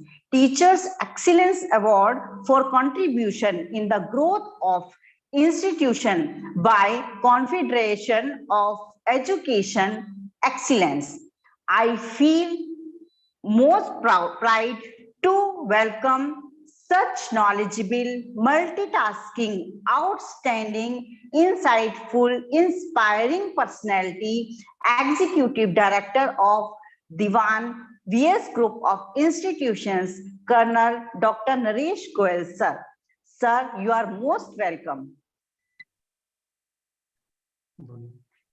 Welcome you, sir. Acha, I am privileged to share this stage to speak on new education policy and the challenges forthcoming. Thank you very much. Sir, आपका photo सही नहीं आया है, अभी थोड़ा सा अभी सही है? नहीं सर, अभी सही नहीं है।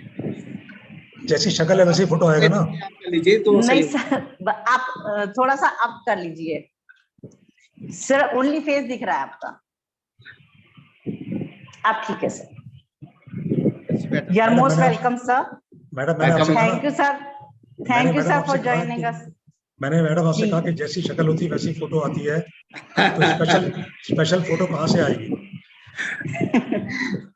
सर आप तो स्पेशल हैं और आप बहुत ही हैंडसम है sir. Thank you so much. I feel honoured to be addressing such august gathering and this National Education Policy 2020 is already almost 2.5 years old, and so much has been said about the policy. I was listening to you all. Most of the points which I will be speaking have been covered. Nevertheless, I will give you a little background that how it started and try to sum up by saying that what is the current status. So I will do it through a presentation. Just give me a moment. Okay, sir.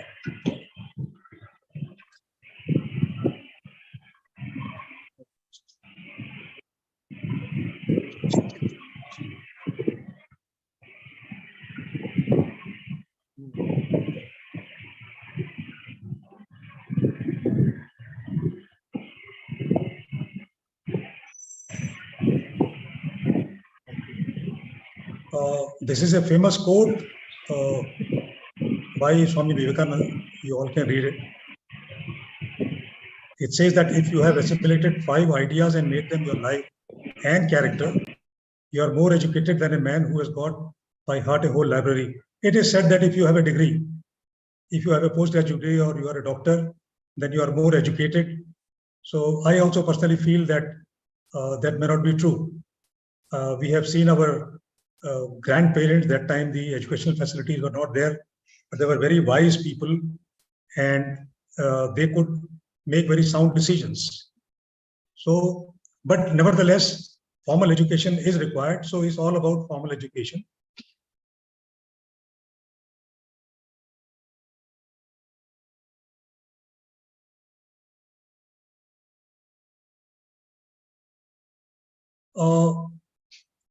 It was announced on July 2020, and it gives out the vision for the new education policy. Earlier policy was framed in 1986. It's a comprehensive framework from elementary education to higher education. And it is envisaged that we should be able to achieve everything by 2025, which I have my personal apprehensions. May not be possible. I'm not being negative, but it takes a lot of time. We will see what are the problems.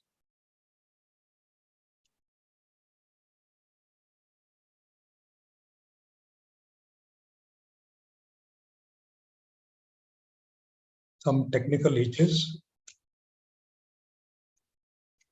Just a minute.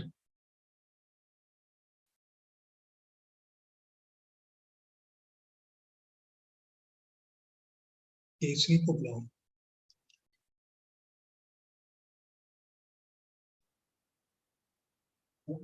Mayor में कोई problem हो रही थी. आप नहीं बैठे रहो. वो मीनू मैडम का आ गया उस पर दोबारा से. फर्स्ट स्लाइड आगे नहीं बढ़ा.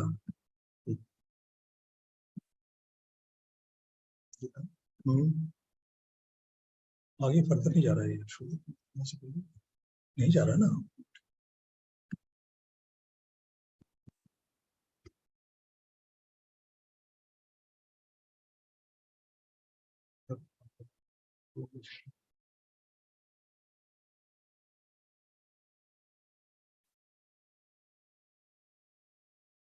You see, basically, when the draft came out, there were a lot of objection and observations by various states. Let me bring out that education is on the concurrent list of the constitution. Like policies can be framed by the central government, but the implementation has to be joint implementation, or the states are independent to implement the way it suits them, the way it suits the environment of that particular state. So basic objection when the draft came was on the language. People thought that the present government is trying to force English language on everybody or Hindi language on everybody. It is not true. Subsequently, the clarification came from the government that the primary education preferably and even thereafter, it should be in regional language because assimilation of the subject is much faster in the in mother tongue.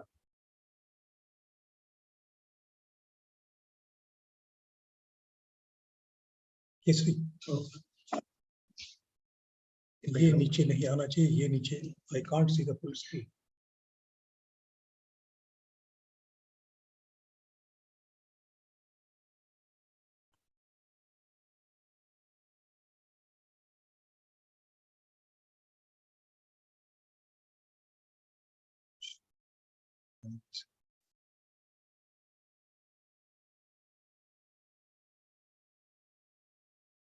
Slide में आते हैं.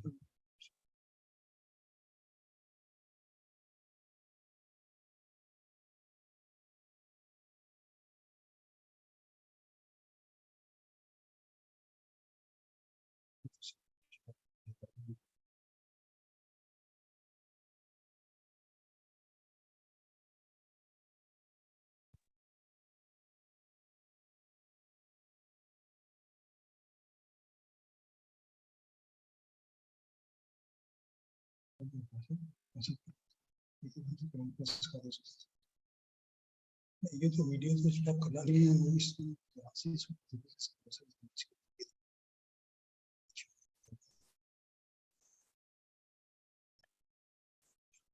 इधर आओ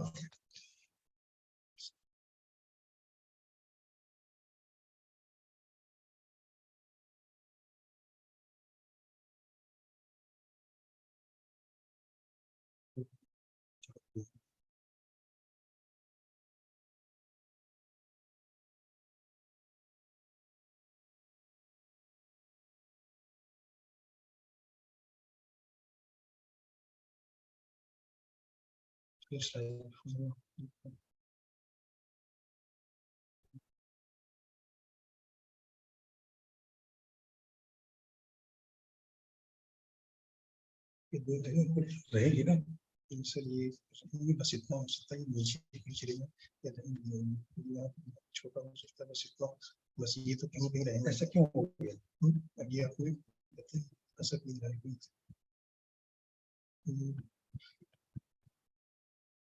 चलो sir छोड़ दो देखते हैं अभी लाओ उसको वापस लाओ अभी आपको चल रहा है यही वाला चल रहा है Can you all hear me and see me? Hello? Yes, Yes, sir. Yes, sir. Yes, sir. Can you see me and can you hear me? Sir, both. We can see you also, and you can hear, and we can hear, and your PPT also is visible. Acha, I am extremely sorry for this technical glitch.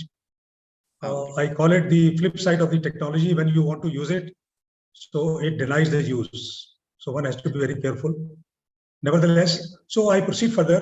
I will give you a little background that how much effort has been put in by the people who have formed the policy. In January 2015, a committee was formed under the Cabinet Secretary, that time Mr. TSR Subramaniam. And based on the committee report in 2017, a draft was submitted in 2019.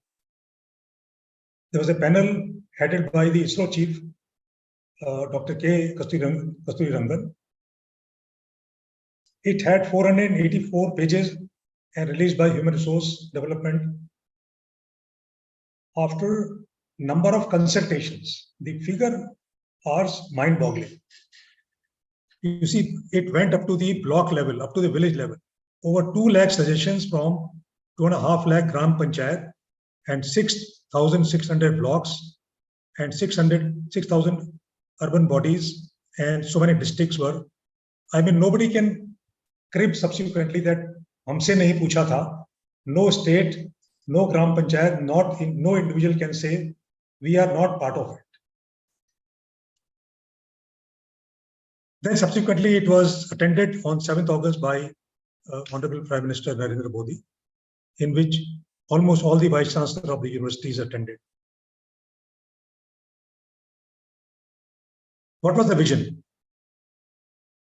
Basically, it is India-centric education system.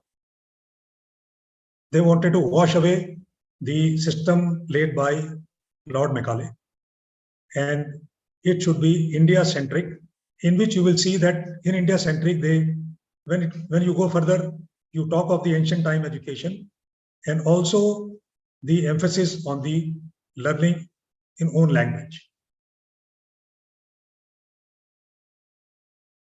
You need a lot of money to implement such policies.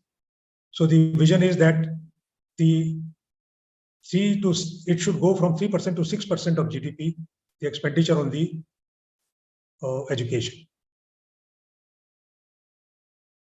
Once again, emphasis was that nobody is asking you or nobody is pushing you to learn a subject in English only. They say up to class 5, the language should be your own language. And you are allowed or you should volunteer to study second or even third language.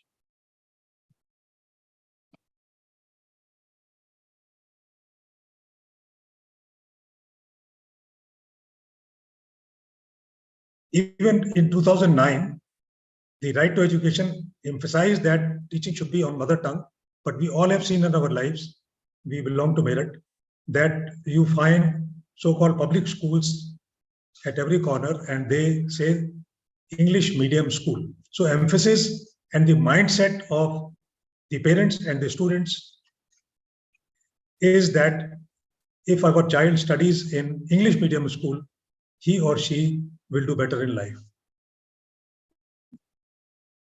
Now, what is the education policy as such?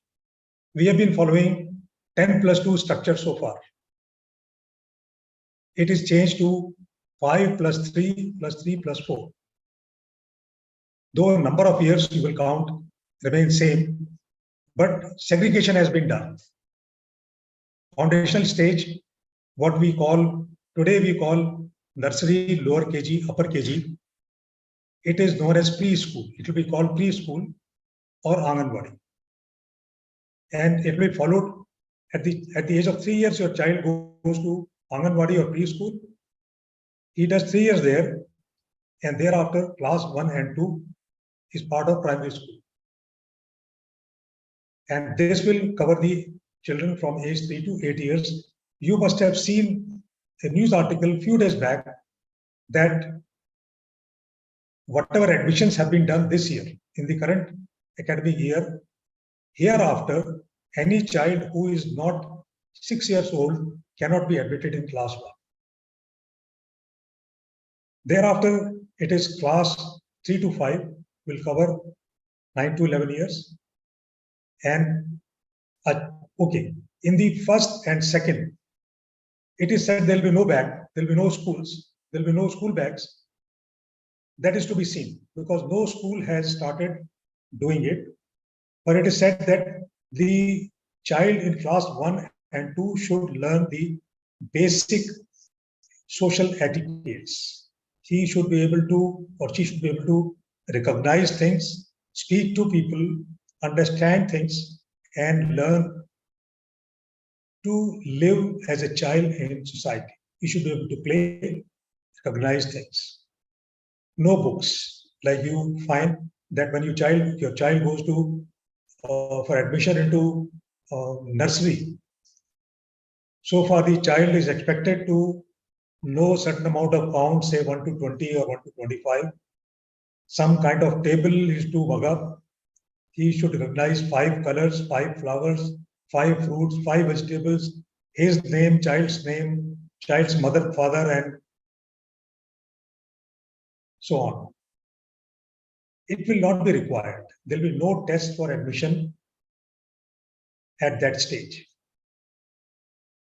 In preparatory stage, class 3 to 5, what we call primary stage, is been divided into 2. Fundamental stage, foundation stage is 1 to 2, and preparatory stage from 3 to 5. And by the time the child has done 5, he will be 11 years old. And in this period, he will be introduced to subjects like speaking, reading. Reading actually will start reading, writing, physical education, language, art, science, and mathematics after the age of, after the student has come to class 3.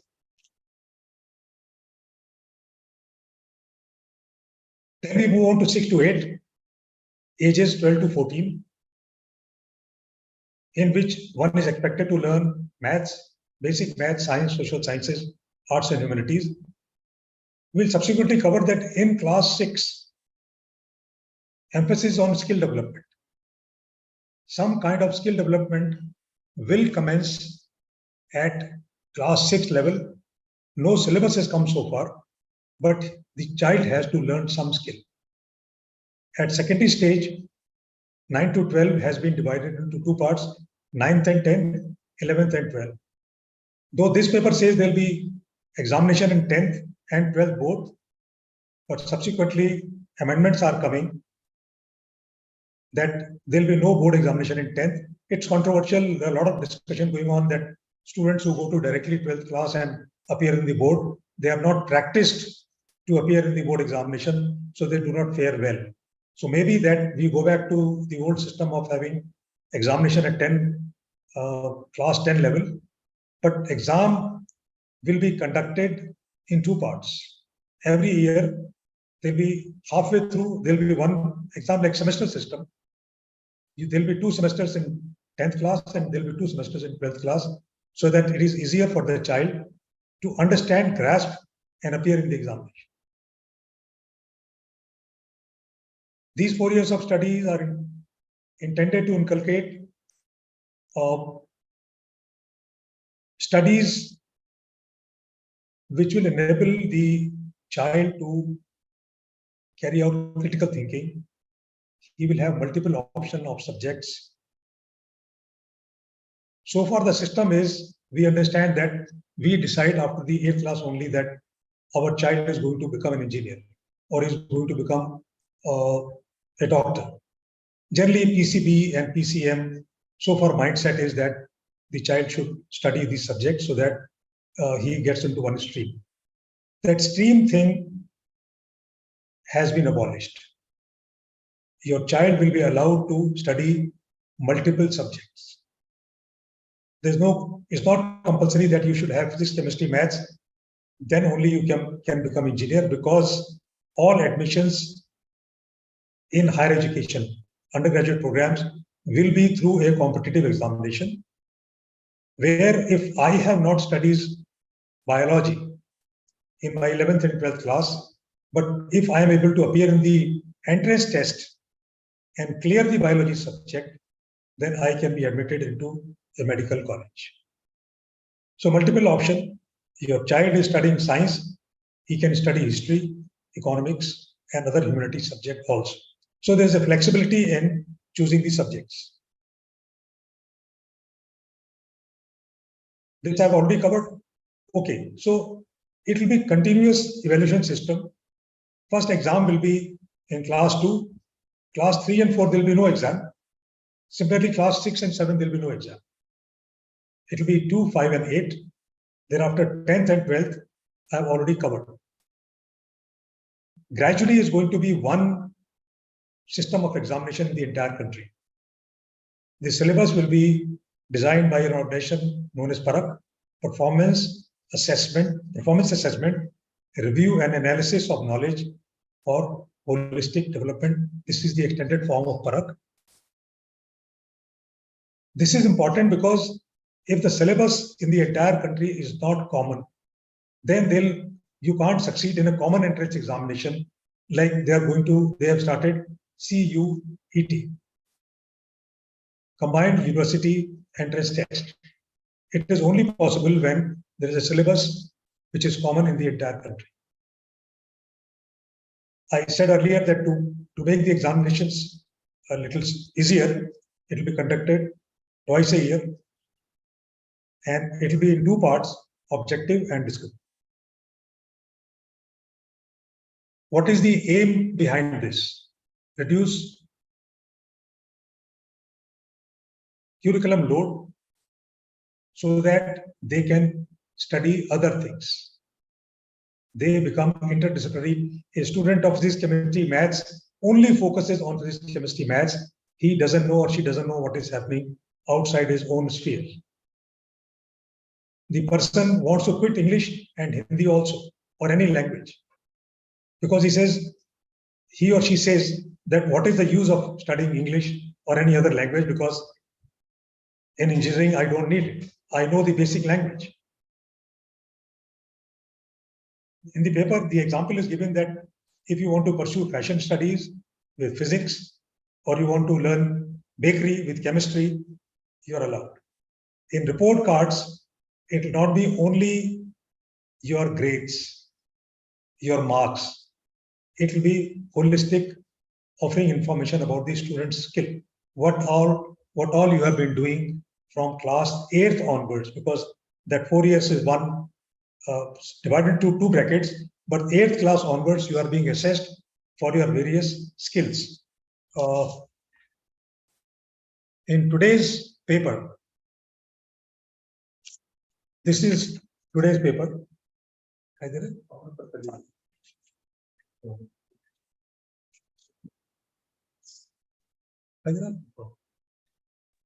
Yes, sir, we can see. So today's paper says, अब credit formula से होगी सारी पढ़ाई. बिखरी शिक्षा व्यवस्था में national credit framework के जरिए एक रूपता लाने की बड़ी कोशिश की गई है। हालांकि शुरुआती स्तर पर इसे लेकर कई तरह के संशय हैं। इसके बावजूद शिक्षा मंत्रालय ने साफ किया है कि अब स्कूल से लेकर उच्च शिक्षा तक सारी पढ़ाई क्रेडिट फॉर्मूले से होगी। इसमें सभी कोर्सों का प्रत्येक स्तर पर क्रेडिट स्कोर तय होगा। इसमें नए और पहले से प्रचलित कोर्स शामिल होंगे। इस फार्मूले के तहत छात्रों को किसी भी स्तर पर कोर्स को छोड़ने या फिर उससे जुड़ने की सुविधा मिलेगी। मैं पूरा नहीं पढ़ रहा हूँ, ये आज के पेपर में, आज के दैनिक जागरण में पेज नंबर 13 के ऊपर ये आर्टिकल लिखा हुआ है। पर्पस क्या है? पर्पस ये है कि when I go to higher education subsequently, the undergraduate program which we call BA, BSc, BCom, etc., it is going to be 4 years program divided like this, subdivided like this. If you want to do 1 year and you want to quit for any reason, then you get a certificate in that course. You get credit for whatever subjects you have studied and whatever syllabus you have covered, you get credits. Thereafter, you go to second year, you want to quit for some reason. In second year, then you get a diploma. Thereafter, if you want to continue for third year, you get a degree. That degree is good enough for you to work outside. You can continue with your profession outside.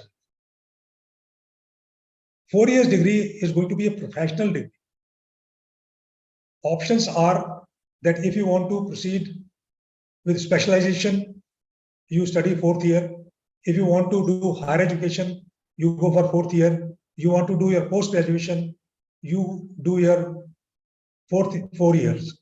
And also there are options that after 4 years, you may be allowed to study for your PhD program.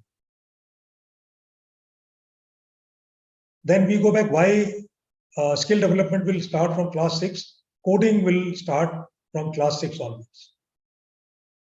Next point is midday meal will be extended, including breakfast. More focus will be given on students' health, particularly mental health, through the deployment of counselor and social work. This point I want to elaborate that why this thought has come that midday meal will have breakfast. I happen to communicate with some migrants from Jharkhand, young girls who are working in houses. On certificate, they are 8th class pass, but they cannot read and write beyond their names. So I asked the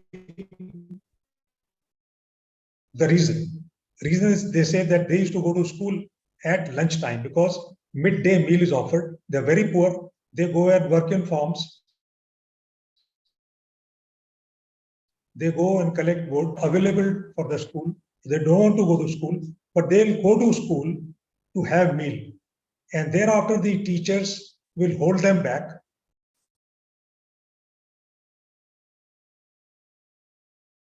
There was a caption that internet connection is poor. Can you hear me? Can you hear me? Can you see me? Yes, sir. Yes, sir. We can because hear there is a caption that internet connection is poor. Maybe, sir, you can continue. We can hear you. Just a minute. Okay, sir.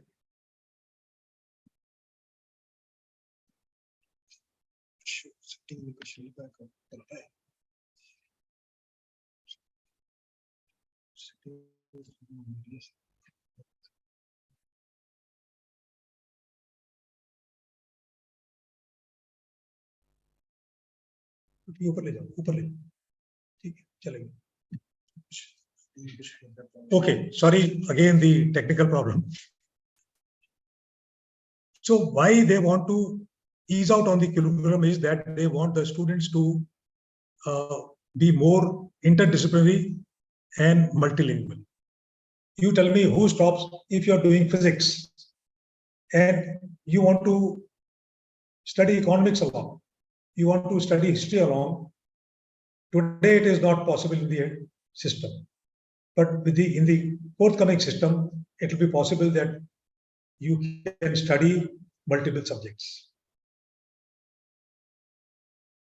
So I was saying that why this breakfast thing has come in, that after lunch, the child is poor.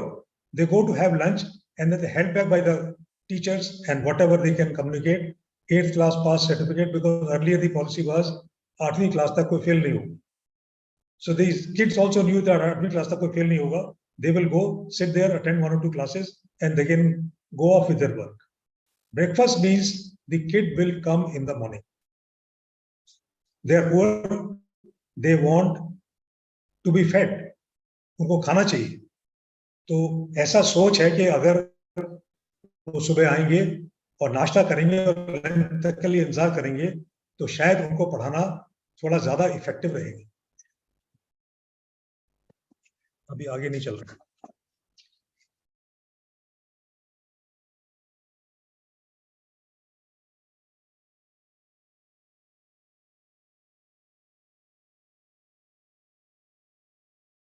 अभी आगे चलेगा. चलो देखते हैं.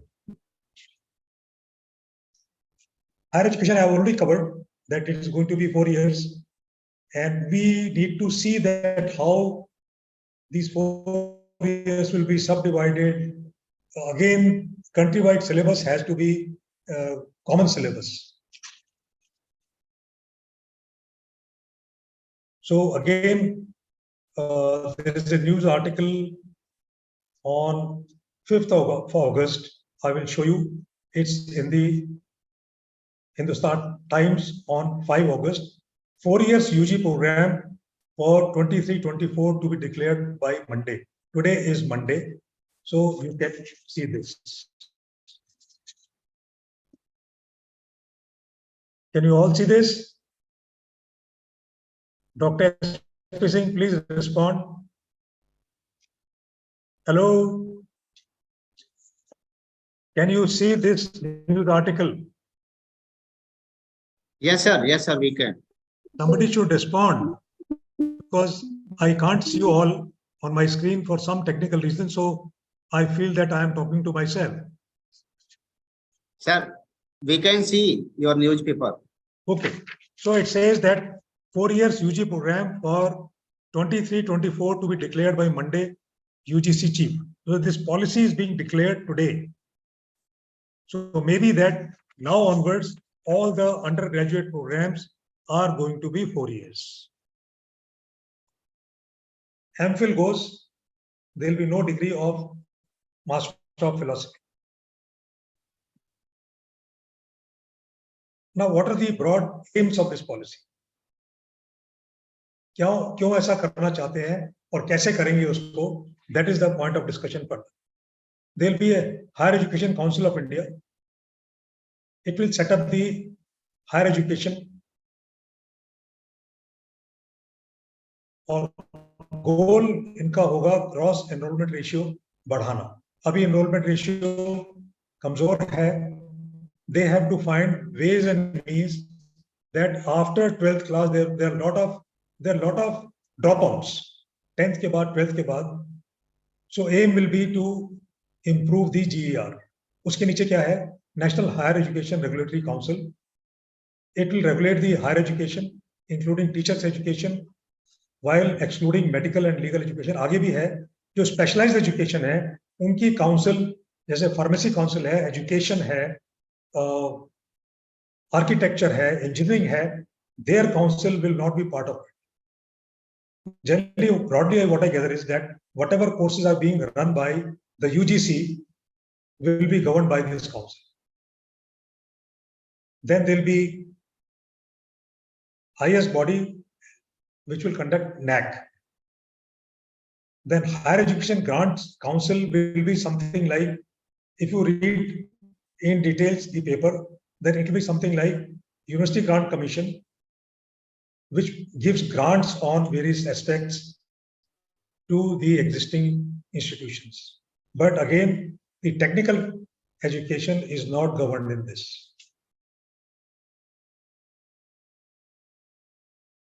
Then there will be General Education Council, which will decide the learning outcomes of each course.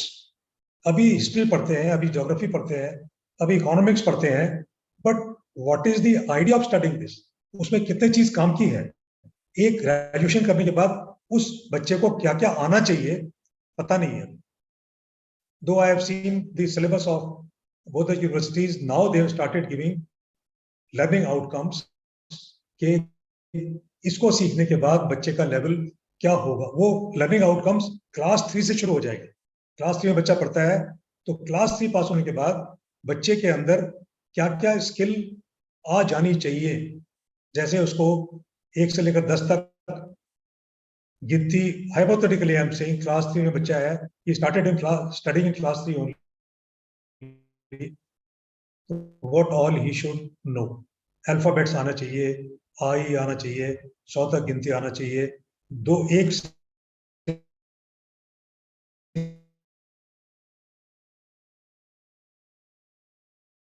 Single figure का specify करेंगे. इसके अलावा जो ये जीसी है, इसके अलावा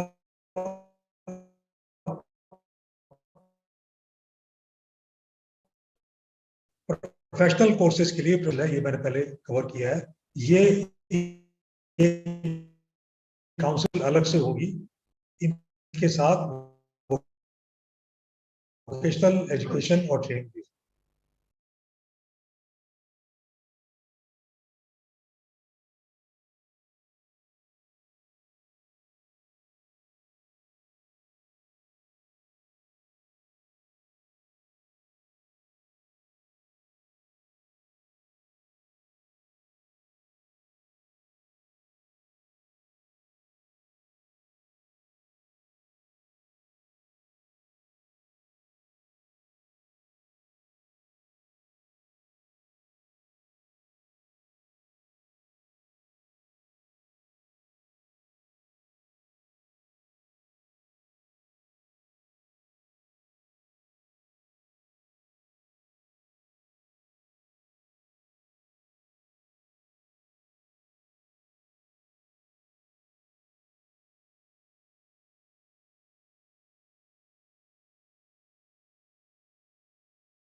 Again, I'm back. Can you hear me?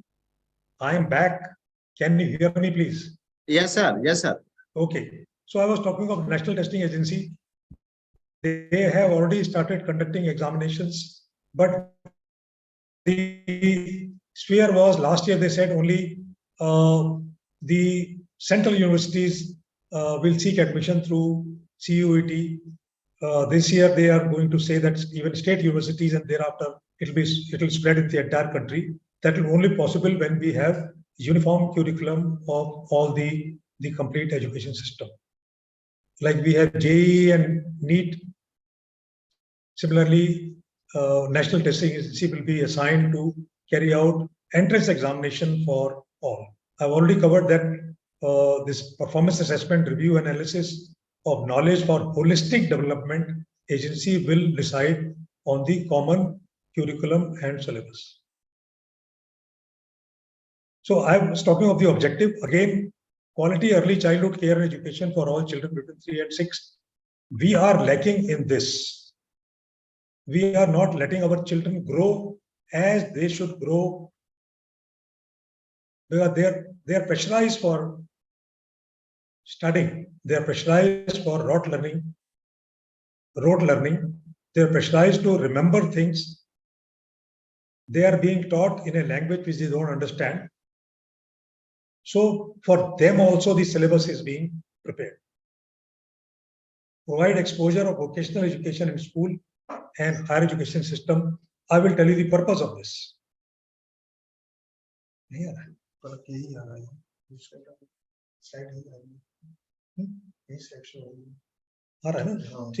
Okay.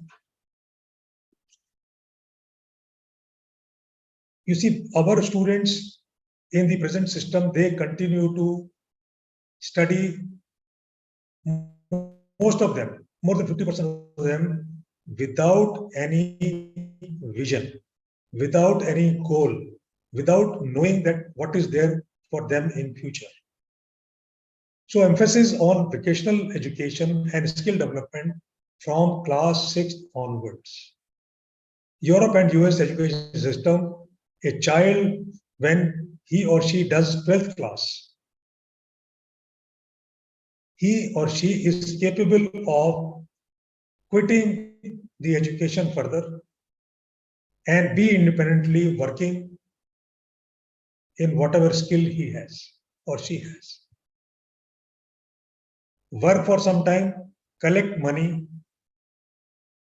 save money, and go to college and start college education once again. But in our system, there is no skill of the child when the child is 18 years old, there is no skill at all. So compulsion is that the child has to go for higher education. Whether the child is academically capable or not, or financially sound or not, but it's compulsory that if he wants or she wants to do something in life, then the child has to follow higher education. If skill development takes place properly, then if required, the child can quit after 12th class. Next, the policy proposes that higher education institutes like IITs make changes with regard to diversity in learning. Today, IITs are known for engineering. We all know generally 90% of the people, they do not know that the IITs, they teach at PG level, physics, chemistry, math, psychology, sociology, and other subjects also. Many of the IITs have these subjects. So it will be compulsory that all IITs, they will not be known only for engineering. They will diversify and there will be places of learning in multidisciplinary areas. Policy proposes internationalized education in India. Foreign university can now set up. Foreign universities will come. They will bring their own syllabus. They will accumulate our syllabus also with their syllabus. And the students are at liberty to study either in our universities or in foreign universities. अब आगे नहीं जा रहा है क्या करें मुझे लगता है ऐप डाउनलोड करके setting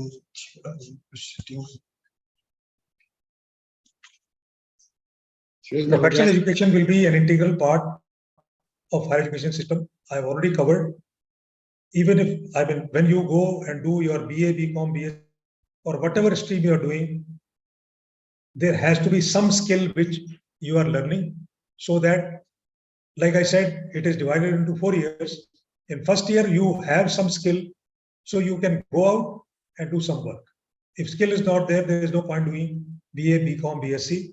It's of no use. We have medical universities, legal universities, agriculture universities. They will also become multidisciplinaries. They will also be teaching multiple subjects. There will be no more so-and-so health university or so-and-so legal university, or like we have agriculture university and we have a medical college.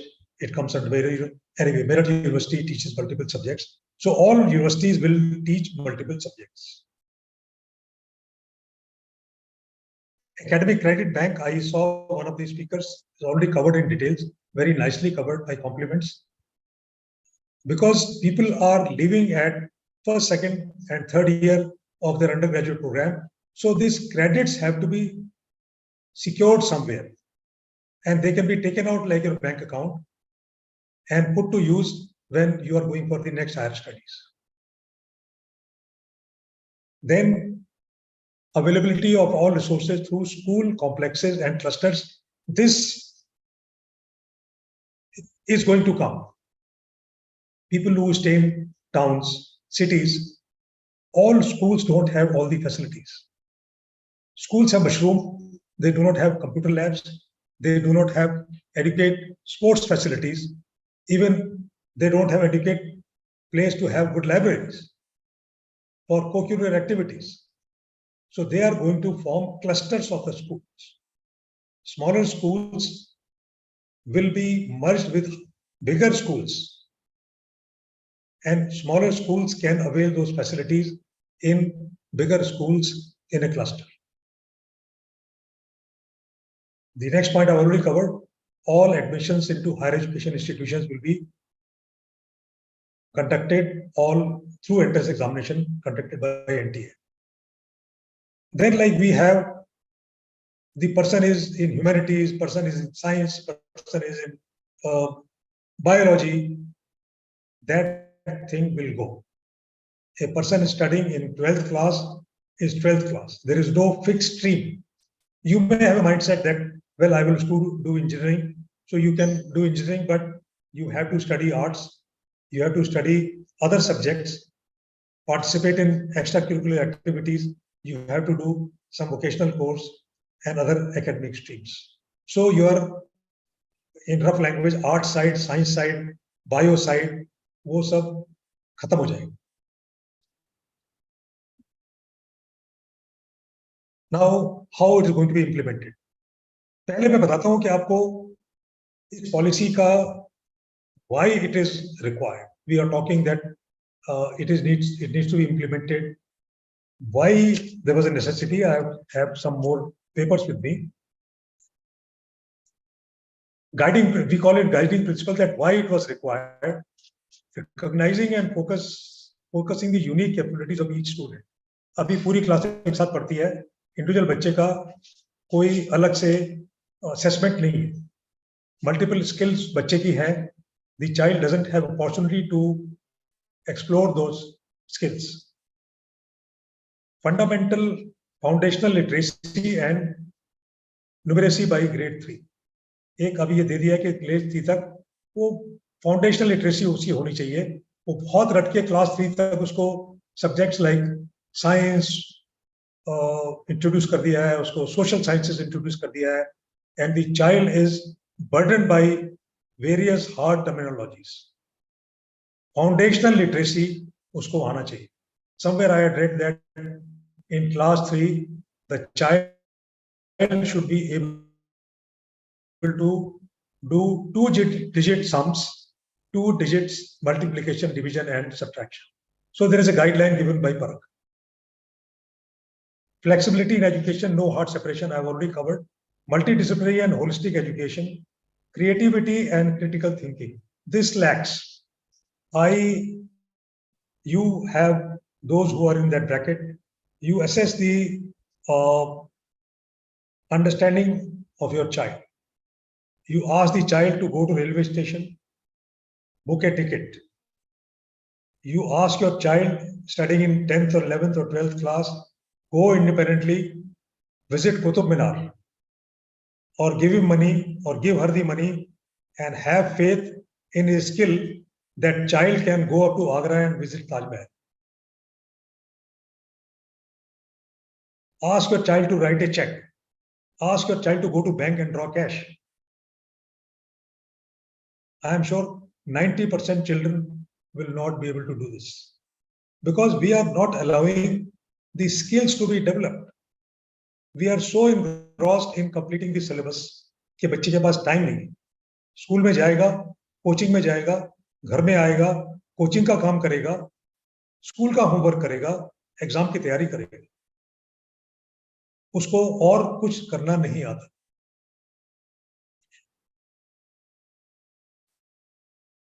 Decision making, बच्चे से आप कुछ पूछ लीजिए ऐसा करना है, अभी आप बता दीजिए, पापा आप बता दीजिए, मेरे को मालूम नहीं है, उसको डिसीजन पता नहीं. Conceptual understanding rather than rote learning. These are the guiding principles that why this policy was required. Ethics, human and constitutional values. I have spoken to this number of times that when this ethics and human values subject was introduced at MBA level, I've been teaching postgraduate classes of management.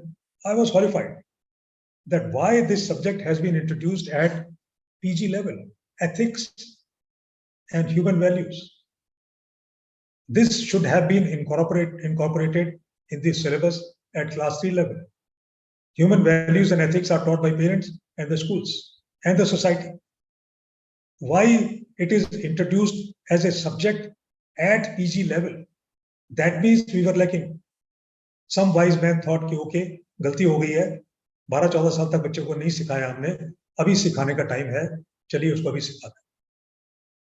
So ethics, human and constitutional values. Everybody talks of right, nobody speaks of the duties. Promoting multilingualism. मैं south की किसी state का रहने वाला हूं, मुझे हिंदी नहीं आनी चाहिए, और I am staying in Uttar Pradesh. I should hate Tamil. I should not learn Tamil. Why? Language is a language. You are developing extra skill. So one has to be multilingual. हमारे पास है. We teach Hindi, we teach English, we teach Sanskrit. So Hindi आपने 10th class तक पढ़ लिया है, 11th class में who stops you in learning Telugu? Start. Do something extra. If it's a global society, you can learn German, you can learn French. You can go to work anywhere. If you know that additional language, it's a bonus for you. Then extensive use of technology. Respect for diversity and also for local content. Training of teachers. Training and teachers, there are a lot of emphasis on training of teachers, because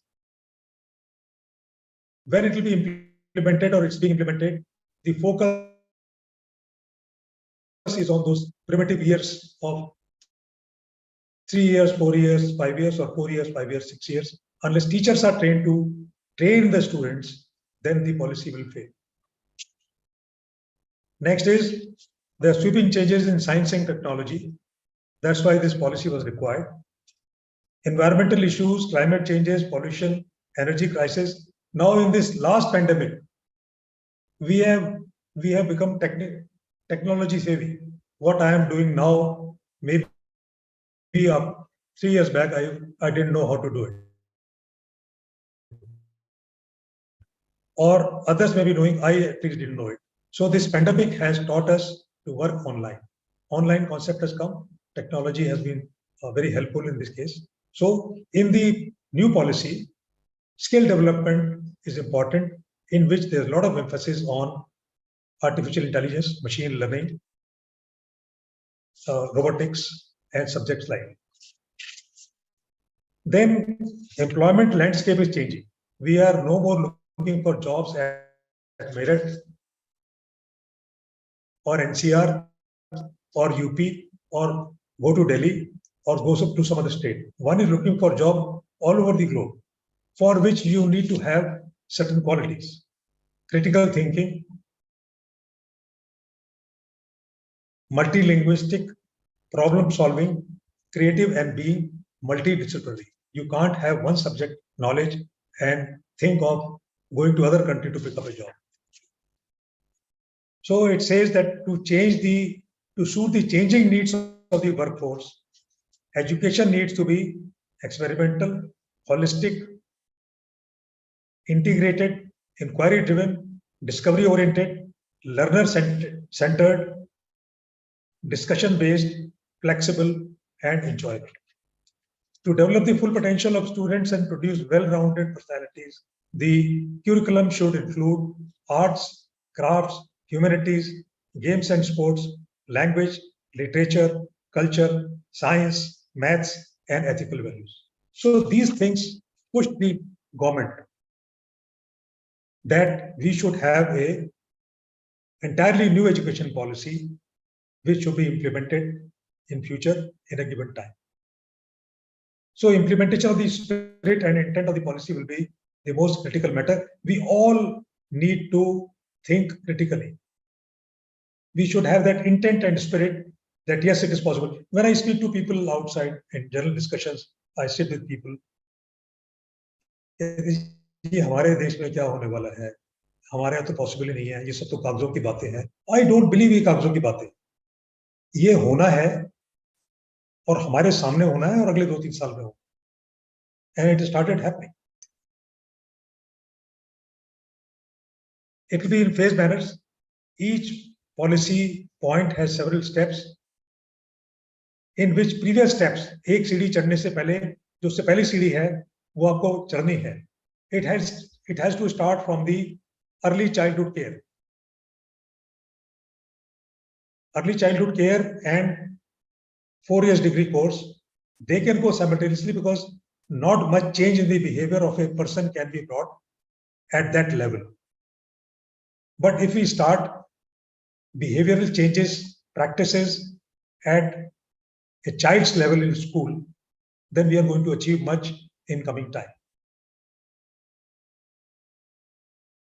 Prioritization will be important in ensuring optimal sequencing of policy points.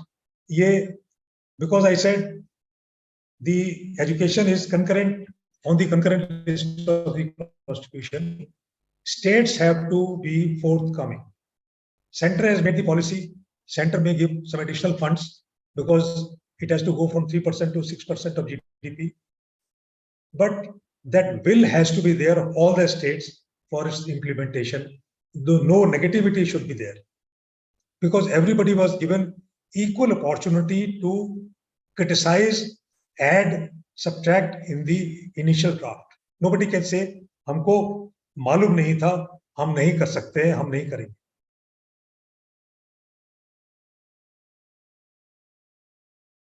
It has to be a comprehensive implementation. Piecemeal में नहीं होगा. Concurrent subject I have already spoken. Human resource चाहिए, infrastructure चाहिए, finances चाहिए. Centre और state level का दोनों का तालमेल is required for execution of the policy. Careful analysis and review of the linkage between multiple parallel implementation steps will be necessary in order to ensure effective dovetailing of it.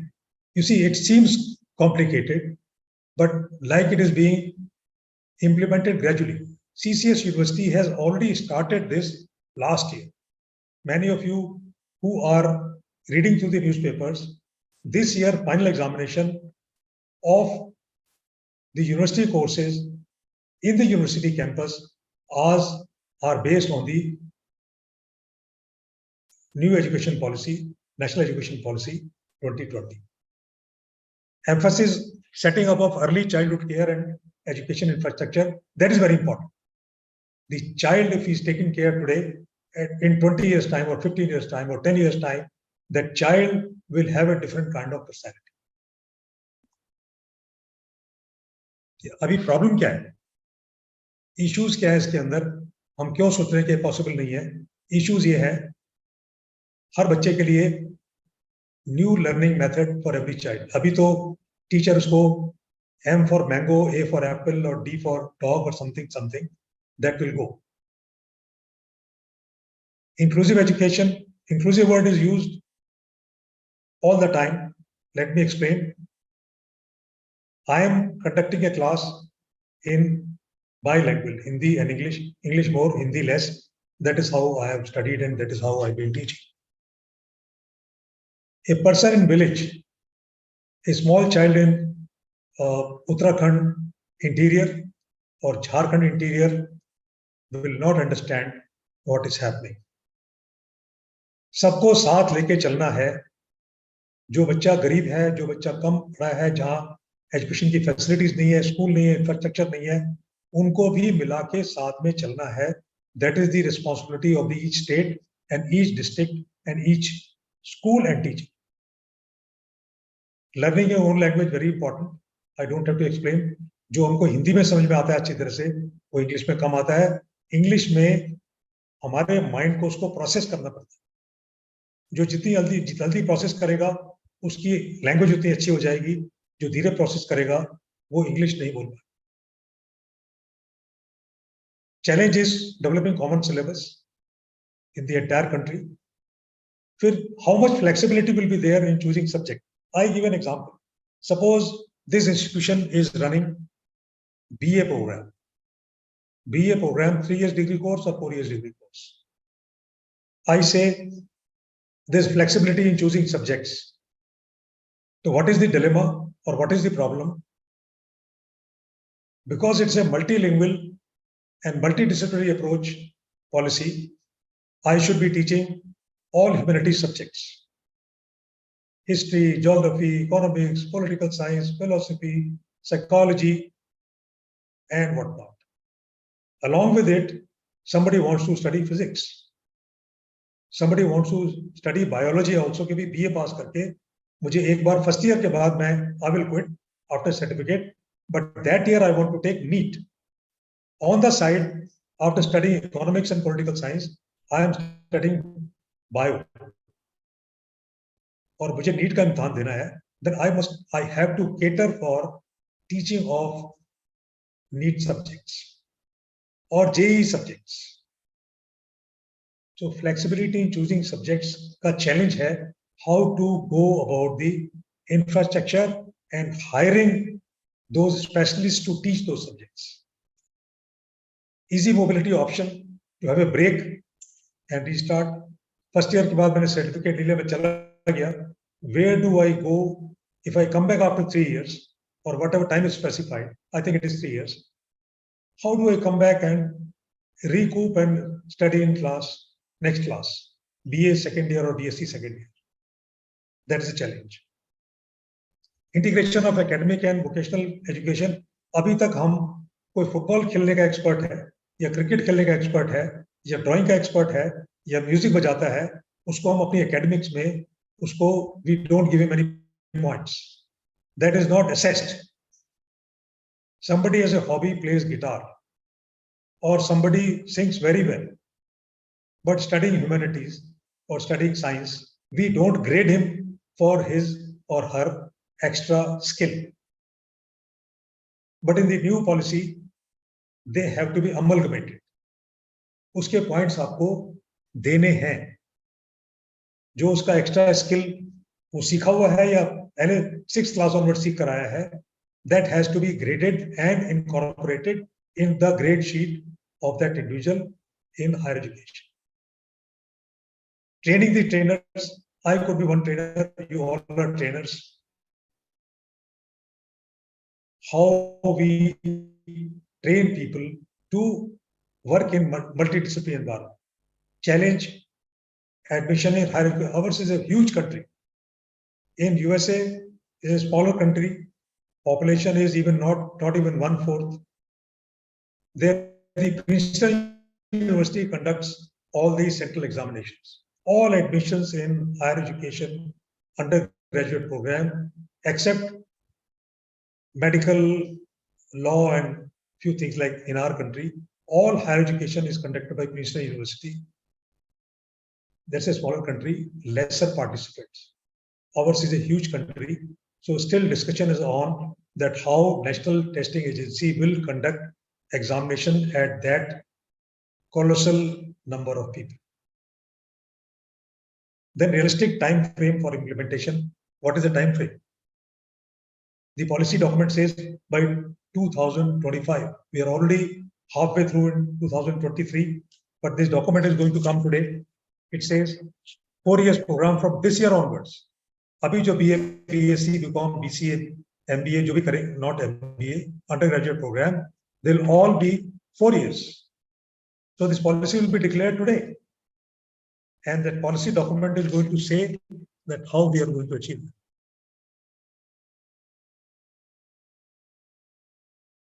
So in conclusion, I say it is more than 2 years, 2.5 years, it was announced. We still have doubts. You see, we are discussing.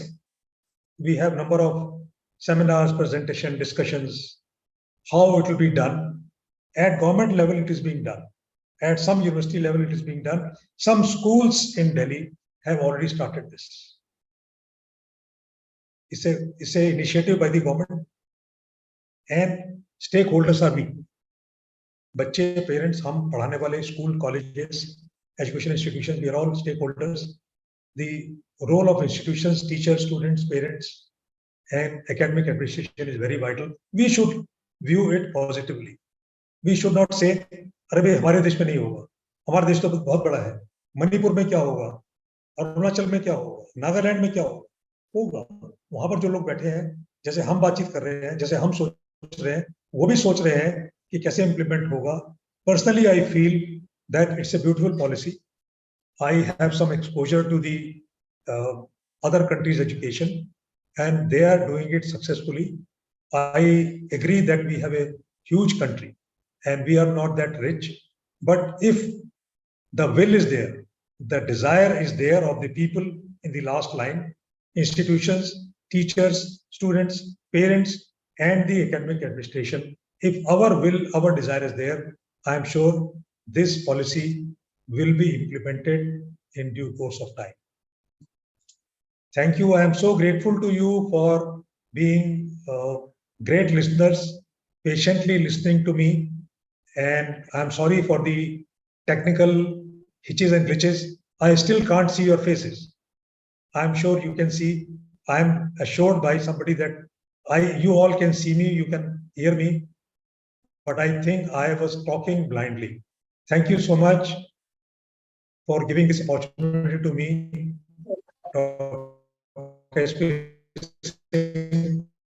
I'm so grateful to you and the institution. Thank you.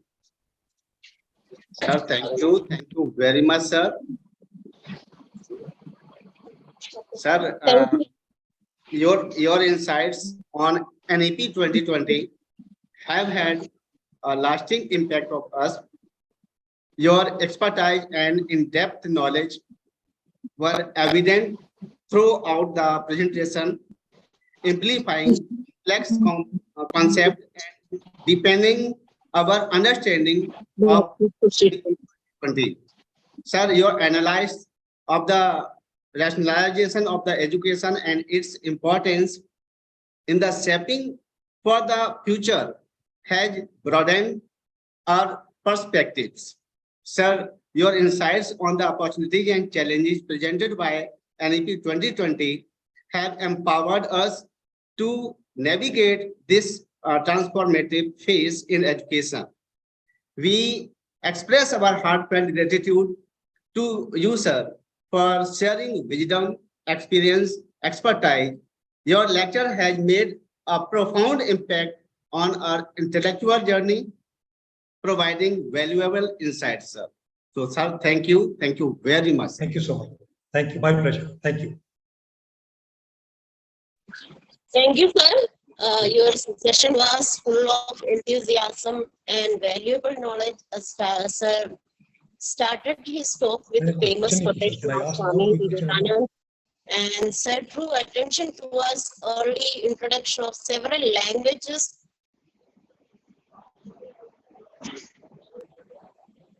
I'm sorry, I have not asked if there are any questions from the listeners or viewers. Yes, sir. I think some questions which participant posted here.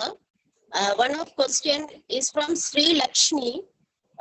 She asks, when vocationalization is gaining its importance, what is the purpose of conducting entrance examinations? Okay. I don't know the name of the Sri person who Lakshmi. asked. Madam Sri Lakshmi, it's a very good question, and it comes up various times that when you are being trained vocationally, then what is the use of conducting the entrance examination? Very simple, because it is going to be a multidisciplinary education. I said you are not bound to one stream. So say I desire to become an engineer. So I know that in entrance examination, physics and maths are important. So I can study history, economics, besides physics and maths. And also if vocationally I am trained, so I can work elsewhere after doing first year of graduation or after doing intermediate. So vocationally, if I am trained, I can work independently. And because it's a multidisciplinary approach, so that whatever you have learned as a vocation, it doesn't go waste. I think I hope I have satisfied Mr. Jayalakshmi, Ms. Jayalakshmi. Yes, sir. Yes, sir. I think was I audible? You see, focus is on vocational because school dropout is a huge rate. After 12th class, gross enrollment ratio in undergraduate programs is very low. More than 30 to 40% student drop out after 12th class. So if you are vocationally trained, you have a skill to work outside. That is the main purpose.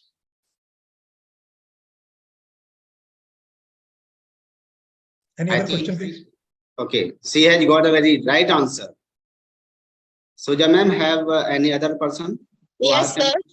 One more question from Anuradha. She is asking some tips to serve in national education policy by students for implementation. I haven't got the question properly. Yes. Your voice was getting cut, so I did not get the question. Sir, some tips to serve in national education policy by students for implementation. Ma'am, I think you should allow Anuradha to ask the question herself. Yeah. Manoj sir. Hello, Anuradha. Manoj sir, allow Anuradha. Yes, she is co-host now. Yes, She can Anuradha, now you can unmute yourself and ask the question. Okay, thank you, sir. Good afternoon sir, मेरा question ये है कि student कैसे NEP policy में जो implementation होगा उसमें क्या सर्व कर सकते हैं हम अपनी साइड से। सर मेरा ये क्वेश्चन है आपसे। मैडम, आपका क्वेश्चन है कि अगर आप टीचर हैं तो इस पॉलिसी को पढ़िए और समझिए, और जो इम्प्लीमेंटेशन के लिए डायरेक्शंस आपकी एजुकेशन अथॉरिटी से आती हैं उनको समझने के बाद उसमें इम्प्लीमेंट करने की कोशिश कीजिए। देखिए, मैं आपको एग्जांपल दे रहा हूँ, मुझे पता नहीं आप किस लेवल पे पढ़ाती हैं। जब आपका बच्चा नर्सरी क्लास में एडमिशन के लिए जाता है तो स्कूल की एक्सपेक्टेशन होती है कि उसको 5 फ्रूट का नाम पता होना चाहिए, 5 सब्जी का नाम पता होना चाहिए, 5 फ्लावर का नाम पता होना चाहिए, 5 कलर आना चाहिए, 5 एनिमल आना चाहिए। वो गलत है। वो माइंडसेट एज ए टीचर हमको निकालना चाहिए। आपको ये पता होना चाहिए कि 3 साल का बच्चा, उसको बोलना आना चाहिए। Can the child express properly, can the child listen properly, बच्चे के रिएक्शंस क्या है। अगर कोई अच्छी चीज है उसको बच्चा देखे, क्या उसको आपने टॉय दिखाया तो बच्चे के मुंह पर एक्सप्रेशन हैप्पीनेस के है या नहीं। बच्चा एडमिशन के लिए जाता है, वो स्ट्रेस्ड है कि पता नहीं मेरा एडमिशन होगा या नहीं होगा। उसका स्ट्रेस इसलिए है कि माँ बाप उसको स्ट्रेस देके रखते हैं कि भाई कल आप जाओगे, अच्छे स्कूल में आपका एडमिशन कराना है, आप फेल हो जाओगे तो आपको ये 5 फ्रूट्स का नाम पता होना चाहिए। ये मैंगो है, ये गुआवा है, ये पपैया है, ये बनाना है। वो उसको रट के जाएगा।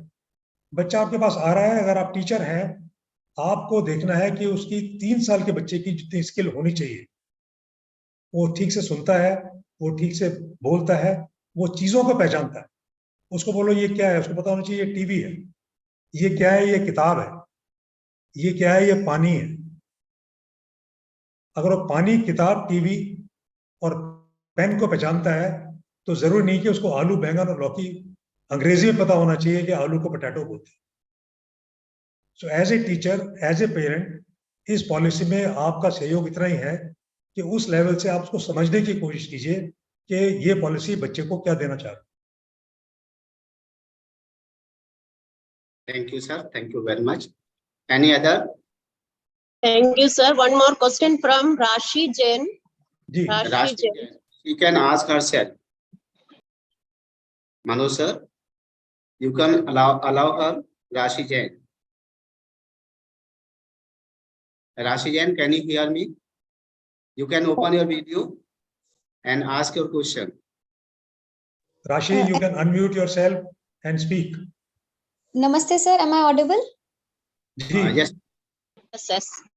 ओके, मेरा क्वेश्चन ये था कि जैसे एनईपी में 4 साल का हम अगर कर लेंगे बैचलर प्रोग्राम, देन हम पीएचडी के लिए एलिजिबल होंगे आफ्टर सर्टेन सीजीपीए। सो उसमें मुझे पूछना था कि अगर कोई व्यक्ति गवर्नमेंट असिस्टेंट प्रोफेसर के लिए अप्लाई करना चाहेगा तो ऐसे में तो उसे नेट का एग्जाम देना होगा, या फिर उसमें भी कोई प्रोविजन होगा कि वो अगर एलिजिबल है पीएचडी के लिए तो वो फिर टीचिंग गवर्नमेंट जॉब के लिए एलिजिबल होगा कि नहीं।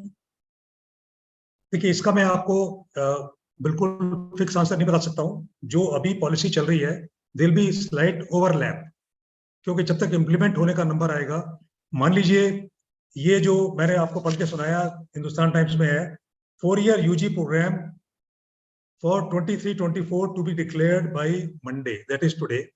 इसका मतलब है गवर्नमेंट ने एक्सेप्ट किया कि आज से वो प्रोग्राम हम मान के चले कि अब जो एडमिशन होंगे वो NEP के थ्रू होंगे, 4 years डिग्री प्रोग्राम होगा। तो अगले 4 साल तक तो जो आपकी क्वालिफिकेशन है या जो रूल्स बने हुए हैं वो वही रहेंगे, वो चेंज होना पॉसिबल नहीं है, क्योंकि इस सिस्टम का पहला बैच अब से 4 साल के बाद पास आउट होगा।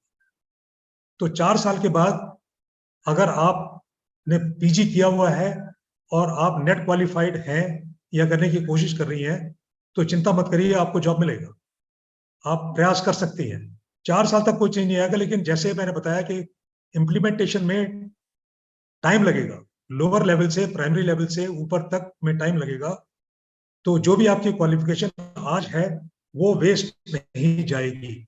एकेडमिक क्रेडिट बैंक है, उसमें आप लॉग इन करके पासवर्ड देख लीजिए, अपनी डिग्री डिप्लोमा उसमें जमा कर दीजिए, और जब भी आपको जरूरत होगी, आज तक की क्वालिफिकेशन कभी वेस्ट नहीं जाएगी। न्यू पॉलिसी के साथ साथ पुरानी पॉलिसी भी जब ओवरलैप होगा और एक टाइम पर क्लीन स्वीप हो जाएगा, उस टाइम न्यू इम्प्लीमेंटेशन होगा। लेकिन हम जैसे लोग जो पुराने पढ़े हुए हैं, उनकी क्वालिफिकेशन कभी वेस्ट नहीं जाएगी।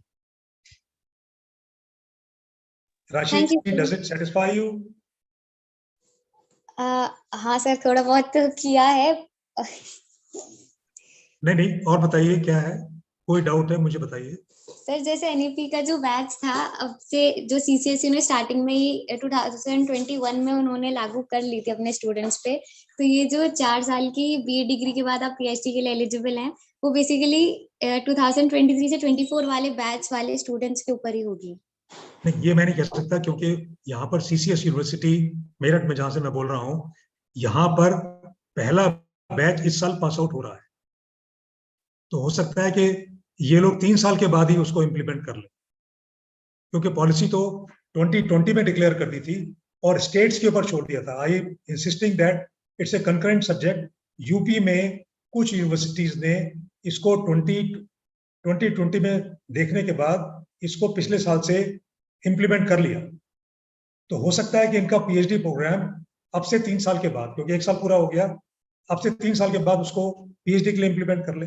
ये स्टेट सब्जेक्ट है, हर स्टेट की अपनी अपनी जिम्मेदारी है कि उसको कैसे इम्प्लीमेंट करें।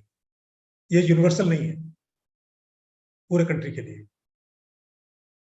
जी sir, thank you so much for answering my query. जी, most welcome. Thank you. Suja ma'am, another one? Yes, sir, question is over. Thank you, sir. Once again, thank you. Thank you for taking time out of your busy schedule and profound your knowledge with us. Thank you, sir. Thank you so much. My pleasure, Dr. Suja. Thank you so much. Thank you, sir. Thank you very much. Thank you, sir. And now we are entering into technical session. I welcome you all to the technical session of National Seminar on NEP 2020, Vocational Education, Future Perspectives, Opportunities and Challenges. The session is being chaired by Professor Dr. Sushil Kumar. It's time for presentation. I would like to indicate the rules of the presentation. Each presenter will get 5 minutes for their presentation. Please keep in mind the time limit. So I would like to call the first presenter, Julie Sakia and Dr. R.D. Padmavati, research scholar, Tezpur University, Assam, India. Ma'am, are you? Our fourth resource person just now, he is taking another meeting. That's why he will come after 2 p.m. Till then, the technical session will continue. Thank you. Julia Sekia and Dr. Yes, ma'am. R.D. Padmavati. Okay. Yes, You can continue. can I start, ma'am? Yeah. Okay.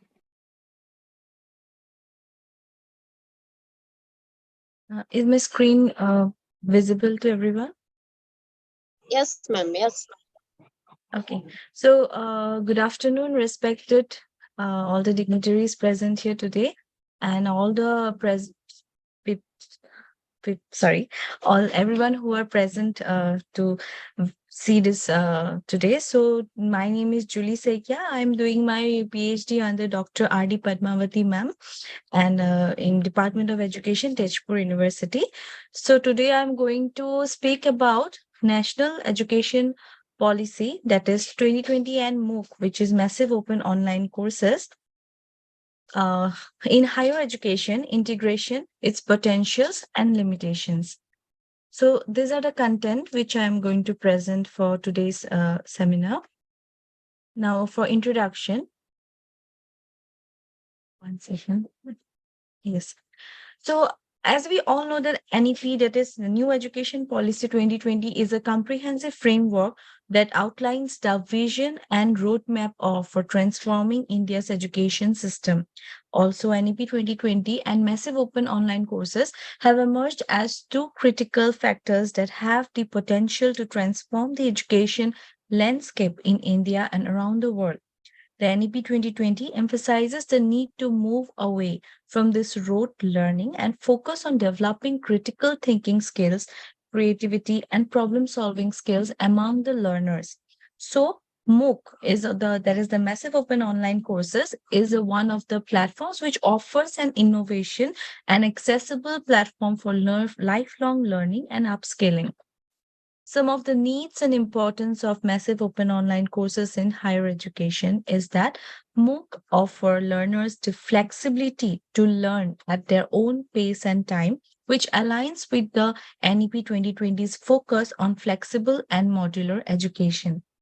MOOC can provide learners with opportunities for lifelong learning and upskilling, which is one of the key objectives of the NEP 2020.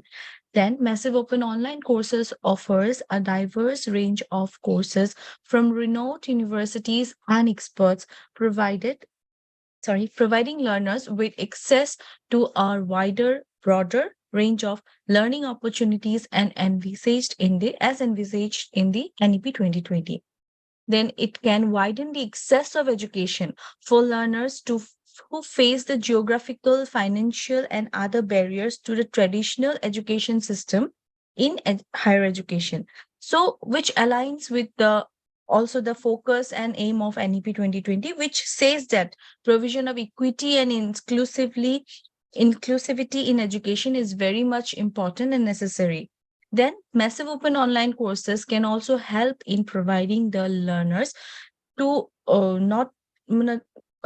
are not able to afford the cost of the higher education, because it only requires an internet connection and a learning platform. We don't need the other like cost and which are not like required in the traditional education system.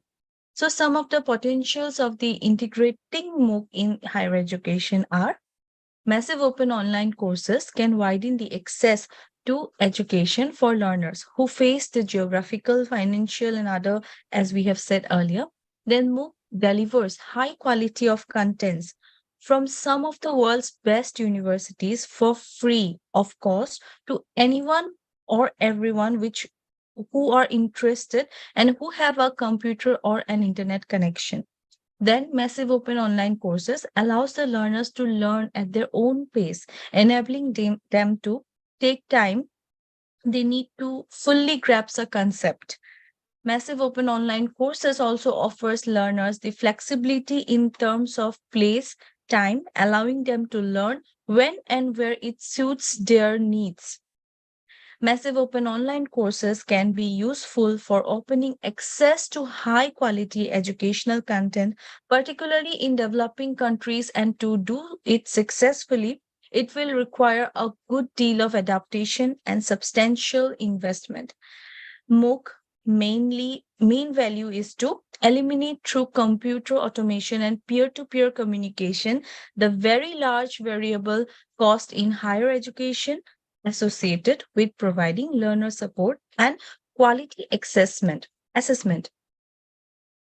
Then MOOCs also have large number of students it can have and no direct faculty interaction with individual students. MOOCs have some limitations when compared with a traditional face-to-face courses or smaller online credit courses with high faculty involvement. Also, MOOC courses aren't fixed into traditional terms and semester models of the university. So they can start at any time and can be of any length. That makes the MOOC compelling for short-term courses and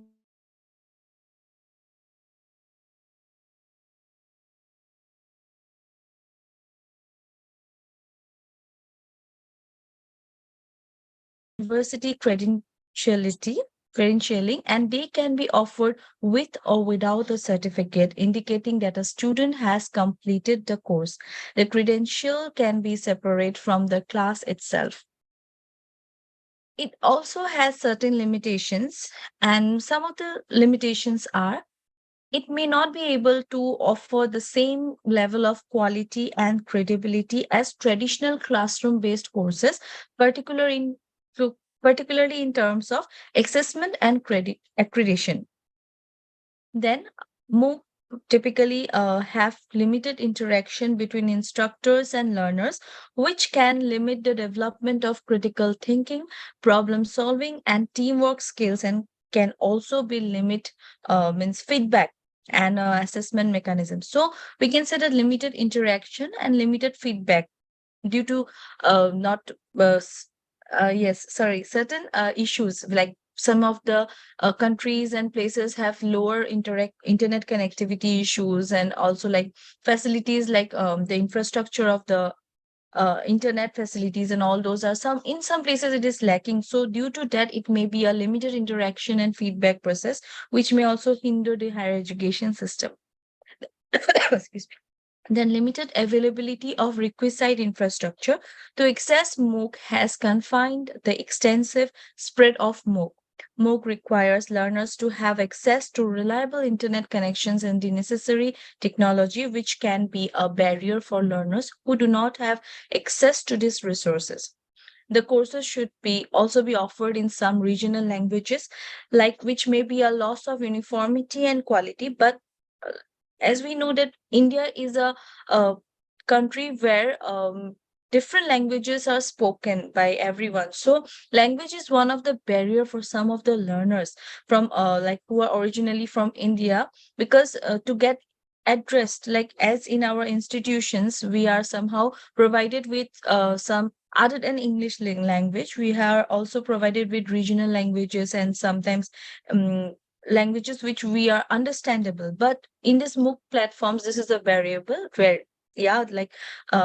provision of regional languages or other than local languages, we can say, is not possible till now. MOOCs have lower completion rates also as compared to the traditional forms of higher education, indicating that learners may lack the motivation or support to complete the courses.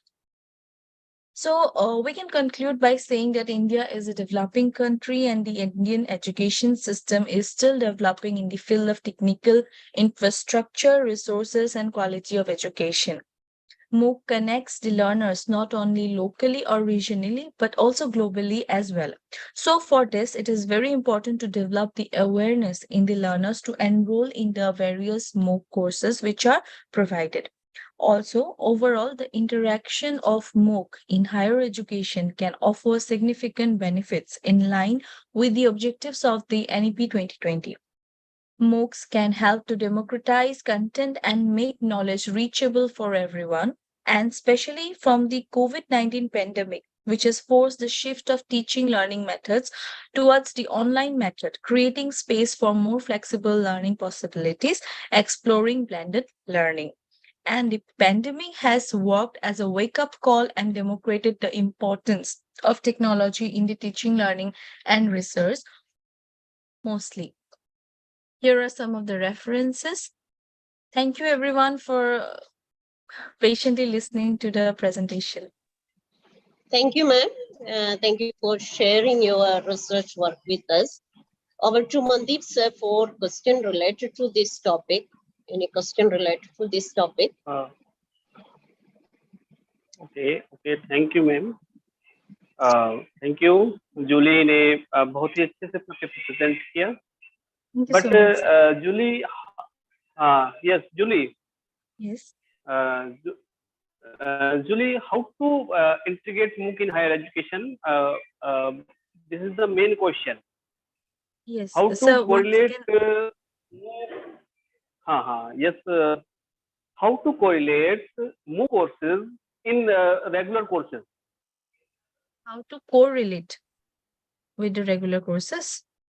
Yes, sir. Tell me how to correlate MOOC courses in regular courses. So actually, from the University Grant Commission also recently, and also NEP 2020, it have been said that along with our like in the institutions, higher education institutions, like along with the normal courses, 40 to 60% of the content should be provided through the online processes. Okay, but till now in many institutions, it hasn't been actually like used, or we can say adopted. But if this means policy, or this the recommendation given by the government, if it is followed, then we can with the regular courses, we can also implement this online massive open online courses or any other online courses. I think so. Hello. Hello. Yes, sir. Sushil sir. Yes, sir. Yes, sir. Very good afternoon to one and all present here. So very nicely she has explained about the MOOC courses, that is the massive open online learning courses. Actually nowadays it is very useful to the students, and let me tell one thing also, that I think there is one question, how we can relate this with the regular courses. So there is a system according to this NEP ABC, Academic Bank of Credits. Okay, so in that it is a flexible system, so student can achieve few of the credits through online courses like MOOC or NPTEL or many more courses. There is another platform like SWIM. So there the student can get some of the credits, and those can be credited in the academic bank of credit of that particular student. So I think so that by this method, the student can get the credits through online as well as through the regular classes. So that is my opinion. And according to the NEP, it is also provided, this facility is also provided to the students. So very nicely she has explained. Thank you, sir. Thank you for giving me the opportunity to say something here. Thank you. Okay, I would like to interact with Julia Sakya. Yes, sir. Please remove your slide first of all. Thank you, sir. So actually, how do I remove it? Can you please guide? Okay, just hold on. Yeah. I from myself try to remove it. Okay, thank you, sir. Professor. Hold on. Our second panelist is Just a minute, ma'am. Just a minute. There's a question for Julia Sakya related to the topic she has covered over here. So I would like to know what is the importance of this MOOC course. Basically, is it related to our vocationalization, what is covered in NEP? Basically, it is what is the importance in employability. So is there any role or importance of this MOOC, of these MOOC courses? Employability. Yes. Yes, sir. Because like suppose like the one of the students, suppose we are going for any courses and we are also engaged in some job, then we can do means to what we can say, like for a certificate and also for the course which we need the knowledge, we can go for this MOOC courses, and it will help us first of all in enhancing our knowledges, and also with getting our credit or certificate, we can say, to improve our quality or like qualification like that. So it is also helpful for our employability, sir. It is, you know very well that it is based on purely based on theoretical part of the particular knowledge. but Yes. without any practical knowledge, do you think that it has some lacuna still? So like we all say that nowadays technology has improved and we are like adopting, and it's a good thing, but also we all know somehow that traditional methods of teaching can also be never removed. So if we go for like benefits in that way, or like quality of education, somehow quality, like online education lacks this, according to me, sir, which I have gone through, or as per me, a little bit compared to the traditional methods. It's like we can say it's a rote learning, or it is very faded now in this generation, but still the roots, we can say, traditional methods of teaching, like face-to-face teacher interaction, and also the motivation that we get from those, somehow I feel, according to me as a researcher, that it is lacking. Yes. Okay, thank you. Thank you so much, sir. Thank you. Thank you. Thank you very much. Yes, over to Suja ma'am. Okay, thank you, sir. Our second panelist is Dr. Monica Watts, Assistant Professor, Department of Chemistry, PG College, Thanori, Haridwar. She has more than 10 years experience in research and education. I welcome you, ma'am. And moving to the next participant, I would like to call Shahid Khan, Head Research, Training and Advocacy, Dharti NGO, Bangalore. Shahid Khan. Shahid Khan is here. Please open your video. And unmute yourself. I don't think he is here.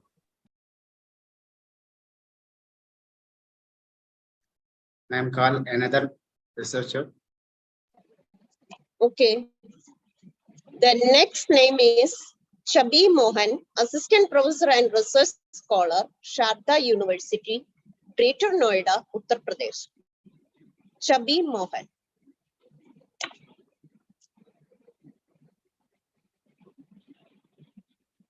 Dr. Chabi, please unmute yourself.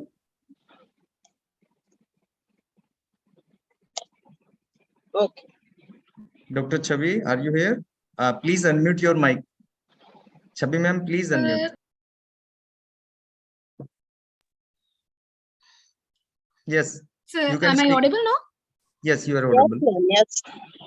Okay, good afternoon, everyone.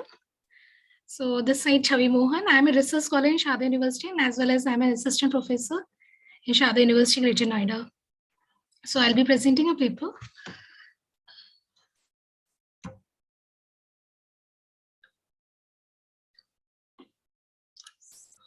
So slides are visible. Yes, ma'am. Yes, ma'am.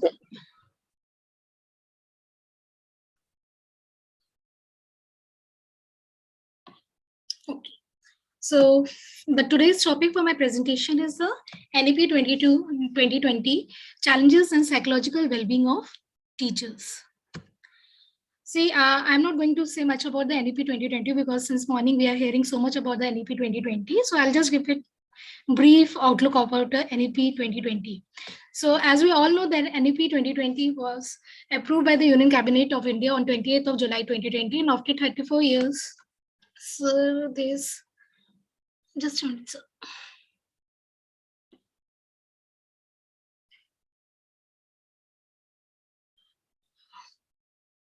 I think so there's a need to change a layout. I'm not able to see my slides. I think there's something to be done from your side, some changes in the settings. No, ma'am, it's from not our sides. You can do from your side also.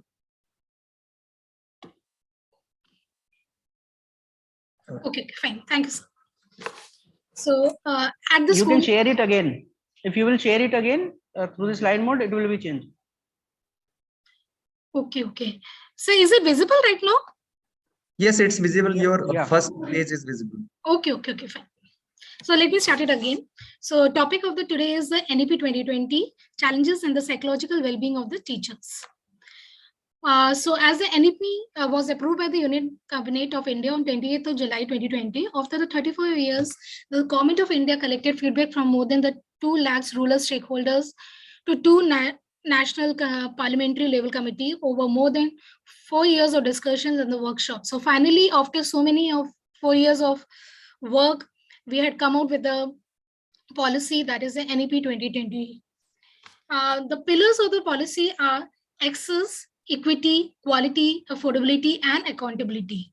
It is associated with the 2030 Agenda for Sustainable Development. It focuses on the fulfilling the needs of the 21st century and aims at the bringing out the unique capability of each student. NEP 2020 allows education to be available to all, hence it will change the education system in India. Now, if we talk about the school level, at the school level, the NEP proposes a multidisciplinary and the holistic education. It focuses mainly on the sport integration and utilizing physical activities in the pedagogical practices to increase the students' cognitive ability while promoting their physical and psychological well-being. Sports integrated learning will help the students to achieve fitness level emphasized in the Fit India movement and adopt the fitness as a lifelong attitude. It will also develop their skills like collaboration, self-initiative, teamwork, and responsibility. And in order to achieve these above said objectives, the teacher needs to be well equipped and should be mentally and emotionally healthy. As mentioned, just a minute, okay, there's some problem in the settings.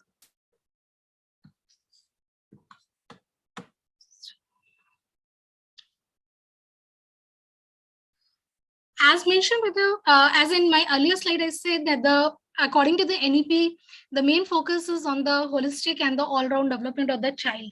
So they are saying that the more of the, we need to focus on the academic development as well as the physical and the psychological development of the child. And in order to have all the 3 types of the development, that is academic, physical, and the psychological part of the development of the child, the teacher need to play a very important role. And for that, the teacher themselves need to be well equipped, and they themselves need to be mentally and emotionally healthy. So what is the role of the teacher? As we already know that the Kothari Education Commission in the 1964-66 has said that the destiny of the nation is shaped in its classroom. And in that commission, they have told about that the teacher plays a very crucial role in the development of the child.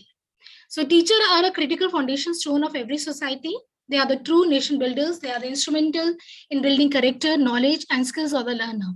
Teaching is thus considered as the most noble profession in any society, garnering the utmost respect and appreciation in nurturing the mind of the students. So in all, what I want to say is that the teacher plays a very important role. They have the vital role in the society, in the education system to shape up the teacher. So unless or until our teachers are well equipped, they are mentally and psychologically healthy, I don't think that the NEP can be implemented in its fullest. So as earlier we know that the teaching was considered to be as an easygoing profession, but with the rapid change in the technology and in the education system, and by the emergence of the new policy of education, the teaching profession has become very challenging and stressful. The major challenges which we are facing as a teacher are that we all need to be a lifelong learner. We have to keep on learning. It's a continuous process. Keep in touch with the disciplinary knowledge. As a learner, will have to access to the latest information online, because these days everybody has the technology in their hand. So the teacher need to be very upgraded and updated, because the learner themselves are very updated. They have a lot of information, abundance of information in the internet. So the teacher need to be updated themselves and upgraded. Then the teacher need to learn the new technologies, as it is a demand of the time. Okay, the degrees, as we say that earlier, it was said that the teacher should have a proper qualification, that they should have a degrees. But today, degrees matters, but along with that, your performance also counts a lot. So your performance, the performance of the teacher, it puts a lot of stress on the teacher. Then it could be hard to adapt to the changing academic and educational trends, because with time, and as we have started implementing the NEP 2020, so but after the implementation, there is a lot of change in the education system. So the new trends are coming. So the teacher need to adapt those trends. Promote and create an environment where the students can think with a creative, critical, logical, and innovative mindset. So we need to make our education more application based, okay, so that we can create a creative minds in our classrooms. Okay, so as in the earlier session also, like Kana Naresh has said that now we can't focus on the rote learning. We need to focus more on the application part. We need to build a creative mind in the children. We need to create a critical thinking and logical thinking among the students. So for that, the teacher themselves have to become a very innovative, creative. They should have a positive thinking. They should have a good critical thinking and innovative mindset. Okay. Then the next challenge which the teachers are facing are to identify the developmental needs of each learner and train them accordingly. As the NEP says that we have to look into the learning styles of the each learner. Okay, and since so many years we are learning that every learner has their own learning style. So NEP mainly focuses that according to the learning styles, even we need to change our teaching strategies, and we have to make the teaching more and more effective. Then, as we say that the whole world has become a global, now we are so much connected through the internet. So now we don't have a competition with the teachers, our peer teachers who are there in our institute only. We are actually competing with the global faculty. Okay, so we need to be at par with the faculty which is there in all over the world. So these are the major challenges which the teachers will be facing and are facing today. Okay. Sorry. Now, what is happening when the teacher is facing these stressful and challenges? The stresses are impacting their performance. It is impacting their psychological state. And we say that it impacts the overall personality of the teacher. Or it results into the low productivity, lack of innovations, increased absenteeism, high attrition rates, and many other effects. So the stress which is coming nowadays in our environment, okay, so it is these challenges and the stress, they are causing the low productivity among the teachers. Okay, teachers are so overburdened. Even if they are very creative and innovative, they are not getting time to show their innovation, to do the researches. Okay, and as a result, there is a very high absenteeism and high attrition rate. Therefore, it is very important that we should focus on maintaining the psychological well-being of the teacher so that they remain happy, satisfied, and productive. Okay, now the next is, in order to curb the stress of the teachers, there is a need to prepare the teachers to face the present and the future challenges. Okay, and I'm talking not only about the pre-service teachers, where we are also talking about the in-service teachers. So we need to develop such mechanism in the schools as well as in the higher education, so that the teachers develop a positive thinking, they are psychologically happy and healthy. So educational organization and the administration must play a vital role. The teaching duties should not be excessive. The teacher should not be overloaded. The student-teacher ratio should not be too high, because even in past also, even today also, we see that the class sizes are very big, and as a result, the teacher is not able to focus completely on each and every learner. So if you look into the NEP, according to the NEP, even the size of the class should also reduce, so that the teacher can give individual attention to each and every child. They can interact with the child, and they can understand their learning styles, they can understand their problems, and can help the child in coping up those problems. Okay. So the student-teacher ratio should not be too high, so that the activity of the teaching remains pleasant, and there is an adequate time for interaction with the student. The teacher should get enough time to conduct a research, because again, I'll say, being in a higher education, or if we talk about the teachers at the school level, they are so overloaded with the paperwork, assignments, and so many other things, that they actually don't get the time for the research. And When we are talking about the holistic development of the learner, actually the teacher need to do a lot of research. They have to come up with the new applications which they can apply in their class, new strategies which they can apply in the class and help the child in developing fully. So secondly, the faculty should be given a freedom to design their own curricular and pedagogical approaches with the approved framework, including reading material selection, assignments, assessment, and empower the faculty to conduct the innovative teaching, research, and service. They should be motivated and enable them to do truly outstanding and creative work. And at the same time, the teachers should also be intensified. They should be given rewards, promotions, recognitions, and the departmental promotions, so that these incentives can motivate the teacher. And the motivation, as we say, that it is a very big drive behind the teacher, which can help the teacher to be happy, satisfied, and as a result, they can be more productive and they can make a teaching learning process more effective. So at last, I'll say, hence it is right to say that the implementation of the NEP should focus on holistic progress of the both teacher as well as the learner. As we mostly talk about the teacher learners, that the learners should go for the vocationalization, learners should go for the integration learning, okay, they should go for the sports learning, or we only talk about the mental health of the child. Actually, the mental health of the child or the psychological health of the child totally depends upon the psychological health of the teacher. So when we are talking about the implementation of NEP, we should not only focus on the holistic or multidisciplinary development of the child, we should also work on the holistic progress of the teacher. The teacher should also be academically, physically, and psychologically developed. Okay, we should develop some activities within the school or in the higher educations, mindful activities through which we can develop the positive thinking among the teacher. We can develop some activities through which we can reduce the stress level of the teachers so that they can give their best in the classroom. And if we are focusing on both teachers as well as the students for the holistic development, I think in that way only we can achieve the goal of the NEP 2020 by the year 2030. That's all. Thank you so much. Thank you, ma'am. Over to Dr. Sushil sir for asking questions related to this topic. And yeah. Thank you, ma'am. Monica was also. Yes, she's also there. I think she's also on the same platform. So very nicely she has explained about the NEP. So or from the audience, if there is any query, any question related to this particular research paper.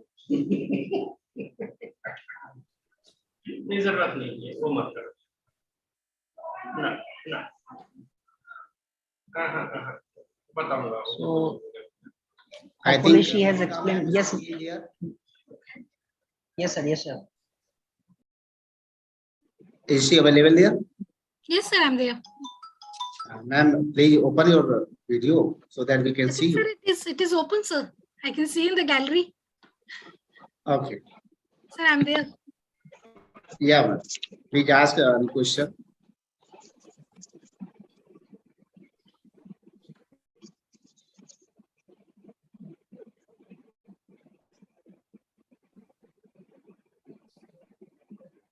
Sir, please ask the question. Yes, she's there. Wait a minute. She's raising some of the queries, I think. I'm very much there, sir. If any query is there, I'm there to answer. Yeah, you are there, but your panelist for the technical session, Dr. Monica Watts. She is.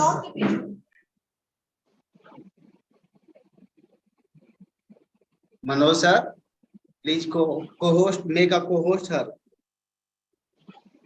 Already co-hosted.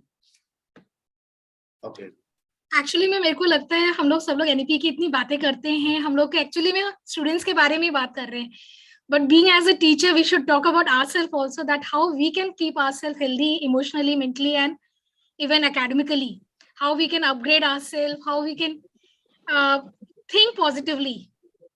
क्योंकि sir अभी तक तो जो भी हमारा पुराना traditional method चल रहा था, we were only following the rote learning method, और उसमें वही टीचर एंड टॉट वाला ही हो रहा था कि हम बोलते थे और बच्चे सुनते थे.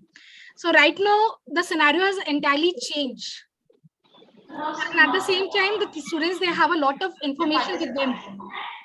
So information to हमें देना ही नहीं. No, it is not more of a sharing of the information. It is a more apart from that. So NEP में मुझे लगता है कि टीचर्स के ऊपर भी हमें बहुत ज्यादा फोकस करने की जरूरत है. स्कूल को टीचर्स के लिए भी कुछ ना कुछ काम करना चाहिए, so that they can also. Ma'am, जैसे कि आपने कहा है कि टीचर्स ओवरलोडेड होते हैं, पर कितने होते हैं? ठीक है, सारे काम होते हैं उनके पास में, लेकिन पढ़ाना उनका मेन काम होता है. That's why they should to focus about their teaching also. नहीं, obviously. Yes, cannot deny. Yeah. Yes, Dr. Shivpal sir, madam is there on the platform, but she is not able to unmute herself. I think so. Dr. Monica Watts, sir. May I She is know not able to unmute, sir. Sir, what is the name on the ID? Wait a minute, sir. I think see TV3B77. Okay. That is the main problem. I could not recognize with this. I think so. I think so that she has joined with some another ID. Let me confirm from there. Ma'am, try to unmute yourself. Yes, it Yes, is. sir. Good afternoon, everyone. I just heard the speaker, and she really definitely tell about the reality and the importance of NEP in today's education scenario, which is the foremost requirement. And I think NEP has been introduced into the curriculum of the students so that if they skip at some point, they can be benefited at every point. And secondly, what I want to share with everyone is that sometimes economic background is sometimes led the student to drop their colleges at some or the other point. So if they have paid the fees at whatever point, if they have done it for the 1 year or 2 year or completed their degree, at every point they can be benefited. And secondly, NEP definitely going to help each and every student to understand that they can do something, they are not deficient of anything. So definitely we are going to get something good from the NEP, and it's a very good thing that has been introduced into the curriculum of systems. Thank you, everyone. Thank you, ma'am. Thank you. Okay, Thank you. going to the. Somebody is asking, Rani Roy. Manoj sir, please make her. Yes. Good afternoon, sir. Good afternoon. Good afternoon, all respected teachers. My name is Rani Rai. I am a student from Rama Degree College, Lucknow. My question is, how much, जैसे क्या है कि अभी NEP 2020 ही नहीं है जो first commission है, policies है जो एजुकेशन सेक्टर में आई है. इससे पहले भी बहुत सारे कमीशंस एंड पॉलिसीज आई है. तो how much possibility to implement NEP 2020 at school level?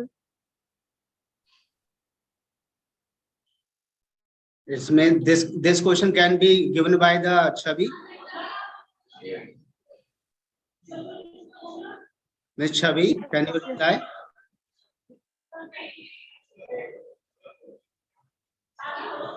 Yes, maybe there is some connectivity problem or something else is there, but I think it is already implemented, madam. You are absolutely right that there are many of the policies that we have implemented, but this time you can observe that many of the universities have already implemented this NEP 2020. Absolutely, sir. You are right. There is a Chaudhary Charan Singh University also began to implement this policy from the graduate level. Yes, sir. Now Sure. we are going to keeping the next courses also. So number of university has implemented this policy. So this has to be implemented.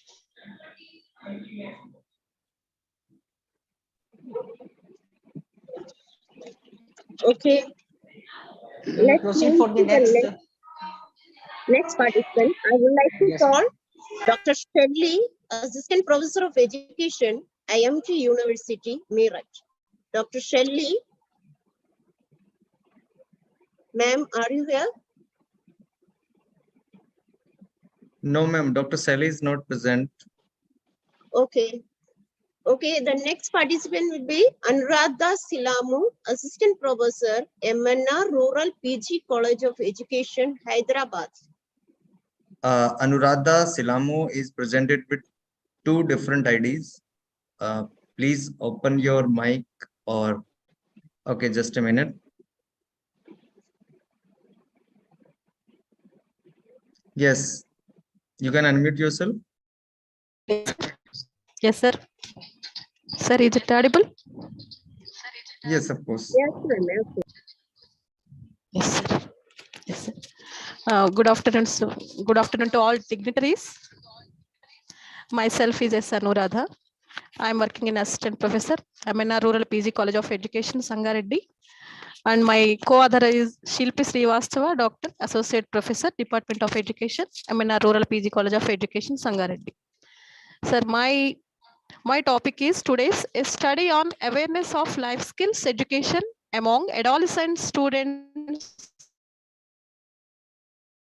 in abstractive life skills are the capabilities.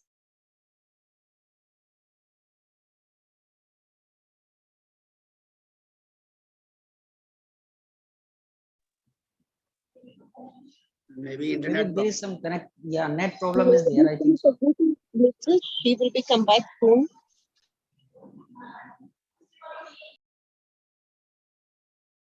I think there is an internet problem.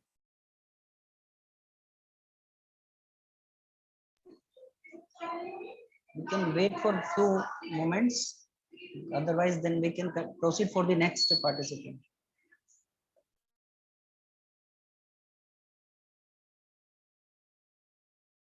She had 2 IDs.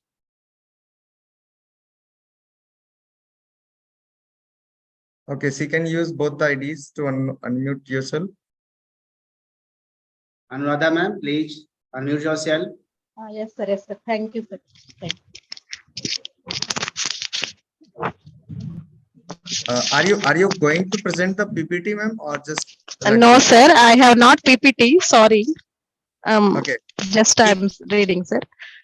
Okay. Sir, introduction, sir. My topic is NEP 2020 emphasizes on increase 2020. This life skills are very much important in NEP 2020. Why? Because adolescent age is very stress and stormful age. So that's why very need these importance. So importing of life skills training through inculcate life skill education will help youth to everybody like adolescents. The present paper focus on the importance of life skills education and the benefits of importing life skill education in our curriculum. In nowadays, B.Ed curriculum also there in self-development project, EPC1 in Telangana also applicable. So everybody compulsory should know the self-awareness and empathy and decision making, self-esteem. Everybody compulsory should use self-esteem means self-concept, self-image, self-actualization. Every adolescent nowadays very important. So significance of life skills education for adolescents. The cardinal focus of education needs an extraordinary emphasis on developing such skills in adolescent students, and as the same Central Board of Secondary Education like CBSE India has recognized this fact that it is necessary to develop scholastic as well as co-scholastic areas, and hence has made life skills education as a compulsory element in its curriculum. So need of this study. In the modern world we live in today, we have access to more information than ever before, and we can connect with others in ways never thought possible. Soon we will see many changes in the education system, and we may have to change the way we teach and educate our children. Thus, the cardinal focus of education, it has been felt that life skill education as in contemporary issues in education nowadays. So life skill activities for adolescent students. Here are the 10 core basic life skills activities that students can follow to improve themselves. Actually, WHO says 10 life skills very much important. Then self-analysis, first one self-awareness, second one empathy, interrelationship with friendship, decision-making skill, then goal setting, then time management, Seventh one, coping with stress and standing strong, conflict management, creative thinking, and finally critical thinking. So these 10 must and should WHO according life skills are compulsory, should learn to every adolescent students. Then 10 activities, life skills activities for adolescent students. Here are the 10 basic life skills activities are there. Create a life plan, then learn how to deal, improve their study well, learn how to manage their time, learn how to focus their goals, learn how to say no, learn how to manage their emotions, learn how to establish and maintain healthy relationship, learn how to communicate effectively, learn how to deal and cope up with their stress and emotions. So these are must and should learn, and categories of life skills for adolescents also. Total 3 categories of life skills are there. First category is skill of knowing and living with oneself. Self-awareness, self-esteem, coping with emotions, and coping with stress. First category. Then second category, skill of knowing and living with others, like empathy, not sympathy, beyond the level of sympathy, empathy. Then effective communication, then friendship formation, assertiveness, conflict resolution and negotiation, peer pressure resistance. Then third category, skill of effective decision making, critical thinking, creative thinking, problem solving, then decision making. So in this study, objectives of the study, 3 objectives are there: to study the significance mean difference in the level of life skills, awareness of adolescents with respect to gender, boys or girls. Then to study the significance mean difference in life skills awareness of adolescent students with respect to their age. Age means below the adolescent age, and up to 11 years to nowadays 10 years puberty came. Before 13 years to 19 years adolescent age declared, but nowadays 10 years to 21 years varaku 3 stages are there in adolescent: early adolescent, middle adolescent, and later adolescent stage is there. So there's age significance mean second objective. Third one, to study the significance difference between level of awareness to subject or stream. Nowadays NEP 2020, first language very much of reference, so that is also important. In this study, research methodology of this study was established using descriptive method of research, since the main goal of the researchers was to propose activities based on the effects of religious and the academic status based on Wikipedia. Descriptive method is used to descriptive characteristics of a population or phenomenon being studied. It does not answer questions about how, when, why the characteristics occurred. The aim of this type of research is to describe data and characteristics about what is being studied. Review of literature. The topic has been a significant area of interest to the researchers, theorists, and practitioners, and there have been numerous researches carried out to emphasize the importance and effectiveness of life skills education in the development of adolescent students' social, emotional, and cognitive development, and dealing with their psychosocial problems and issues. So 2-3 members are there. So whatever finding and hypothesis also there. There is no significant difference in level of life skills awareness between boys and girls of adolescents. There is no significant difference in the level of awareness of life skills adolescent students and below 15 years and above 15 years or 10 years. So there is no significant difference in the level of awareness of first language mother tongue and second language students. Sir, is it audible? Hello? Yeah, madam, you are audible. Hello, excuse me, sir. Yes, sir. Thank you, sir. Yes, ma'am, you are audible. Yes, thank you. The present study is conducted on a sample of 100 secondary grade students in total Telangana state, in private and government schools from Telangana. Out of 100 students, 50 boys or 50 girls. So whatever, finally this conclusion is life skills based teaching learning process will help strengthen and promote the quality of the educational system. Life skills techniques in teaching and learning process as well as in socially oriented activities will create a good relationship between teachers and students. Hence, a relevant and proper implementation of life skill education is a need of an hour for today's society. Imparting life skill education to the students can be helpful as it specially addresses the needs of children, helps in motivating, providing practical, cognitive, emotional, and socially development to the all-round development. Thank you very much, sir. Thank you. this is good.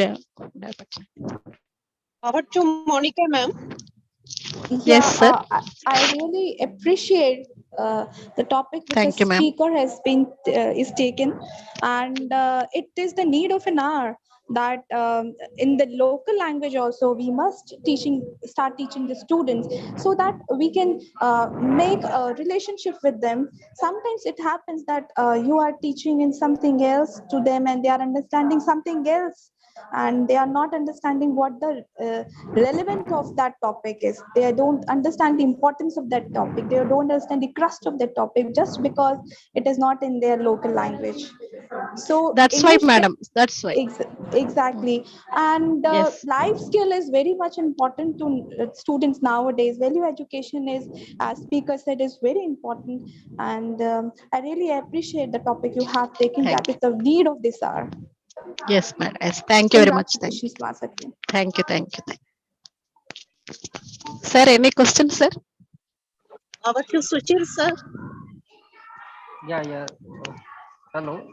So she has explained very nicely. One thing I just want to ask And that what you exactly have the just taken the relation between this students particular from research Telangana only. work that she You had are conducted, planning to move it to some or other a state also, small so that sample. this can become more conclusive research work. Yes, ma'am. You are Not focusing audible. to your state only, or you are planning to move it to another state so that they Now, first of all, my state only, ma'am. In Telangana district, more dialects are there and Telangana slang is there. That's why sometimes compulsory we must and should explain both media. Otherwise, they didn't understand well in more subjects. Yes, madam. Life skills are very much important. Exactly. First of all, self-confidence and self-awareness. Everybody should conduct a SWOT analysis like strengths or weakness and opportunities, threats. Everybody should know must and should. I agree. That's why they increase the self development. Okay. That's why in Telangana state B.Ed curriculum, EPC project is there, enhancement proficiency competency. EPC 1 is there, madam. First semester. I teach it. Yes, madam. Okay. Thank you so much. Thank you. Thank you, sir, for this wonderful opportunity. Thank you very much. Sir.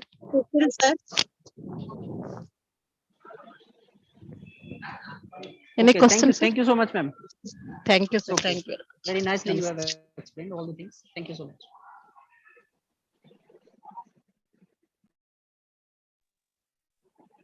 Our next presenter is Dr. Devendra Singh, Principal, TST College, Moindinpur. Dr. Devendra Singh. Yes, sir.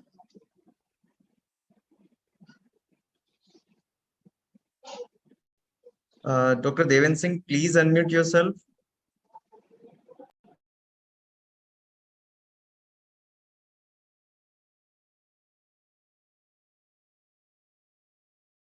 Dr. Devendra Singh, try to unmute yourself. You are now co-host. Is it you that your video is open?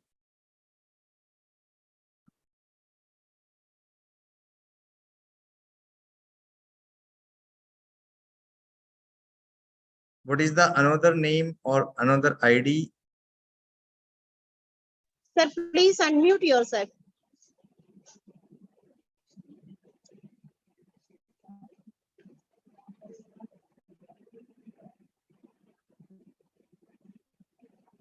Sir, you are not audible. Please unmute yourself.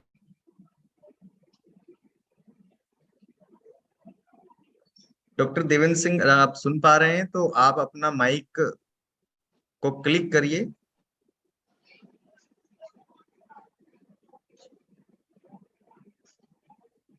जैसा कि हम देख पा रहे हैं आपकी video तो on है लेकिन आपका माइक बंद है। Yes, now you can start.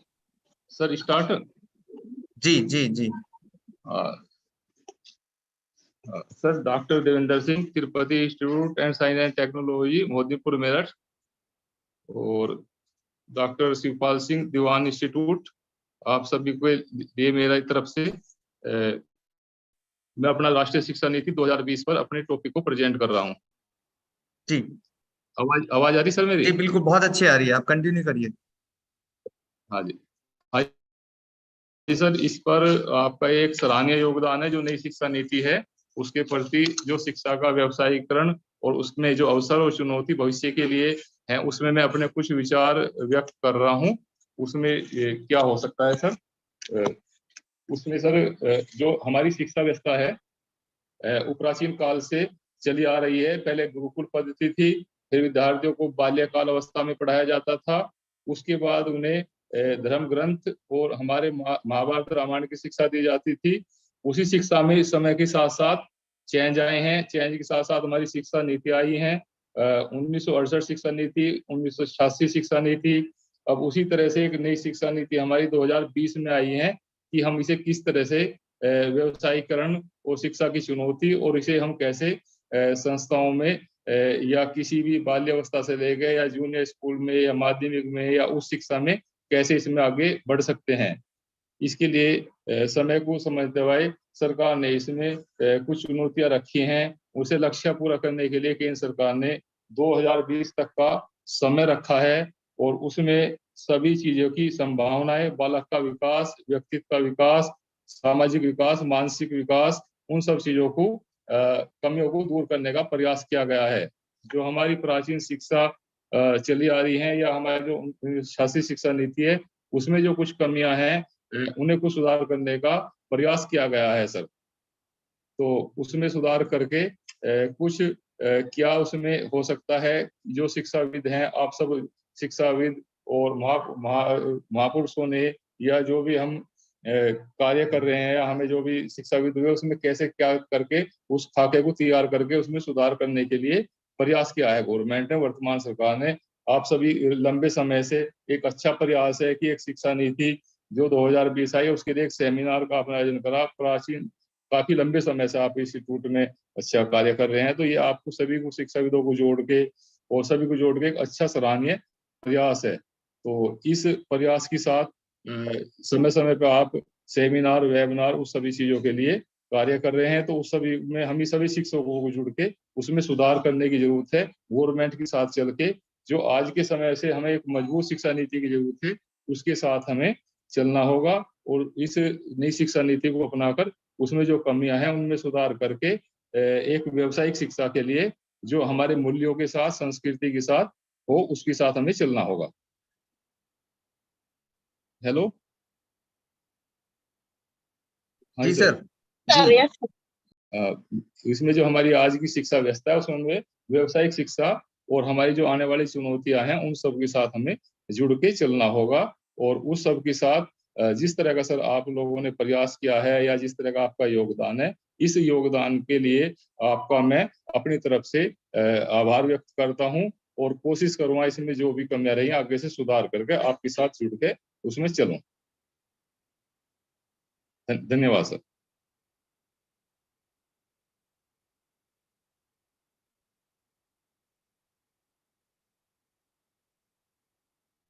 Thank you. Over to Monica ma'am.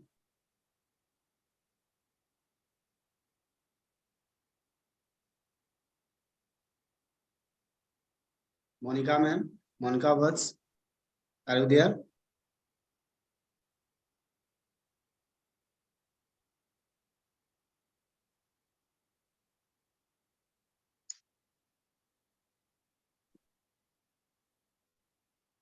I think she is not available here. Over to Sushil sir. He is also not available because he has told me another assignment. So moving to the I think Devendra ji, thank you. बहुत अच्छा रहा presentation. And now over to Suja ma'am. Our expert has joined now, so the technical session will be continue after the guest lecture of our expert, Dr. Rajendra Singh. Sir is very expert in the education field. Sir is the director Janashikshan Sansthan Ghaziabad. And I would like to request Mr. Manoj Kumar sir Assistant Professor, DEWAN Institute of Management Studies, to introduce our guest of the day. Thank you, ma'am. Thank you very much. Good afternoon to everyone. Myself, Manoj Kumar, Assistant Professor at DEWAN College of Education, MEERUT. Welcome you all today on this webinar, and really feel very honored to introduce the next resource person. He's a great person, Dr. Rajendra Singh. He's a renowned expert in the field of education and community development with over 25 years of experience. He has extensive experience in different projects and their preparation, budget planning, community mobilization, and monitoring and evaluation in the education sector. Dr. Rajendra Singh is a good teacher, manager, trainer, capacity builder, and motivational speakers also. He has developed training centers and conducted training of trainers, TOT programs. He has also organized workshops, seminars, and various placement support programs. About the education journey of Dr. Rajendra Singh is, he has completed his initial schooling and graduation from district Muradabad. After the PGDM from Kanpur, Masters in Mathematics from Muzaffarnagar, MA in Education from Saibabad, and B.Ed from Bagpat. He completed his PhD in Education from Sri Venkateswara University in Gajraula in 2018. Dr. Rajendra Singh's working experience is quite impressive. Currently, he's working as the Director and Nodal Officer, IGNO Study Center at Jan Shikshan Sansthan, Ghaziabad, sponsored by the Ministry of School Development and Entrepreneurship, Government of India. His responsibilities include administrative work and coordination with DJSS and the Ministry of Skill Development and Entrepreneurship. Prior to this, Dr. Singh was an associate professor and program in charge at Monad University from July 2013 to August 2021. During his tenure, he conducted various classes for education, mathematics, environmental education, and support different types of exams, and was in charge of the community skill development program of the university.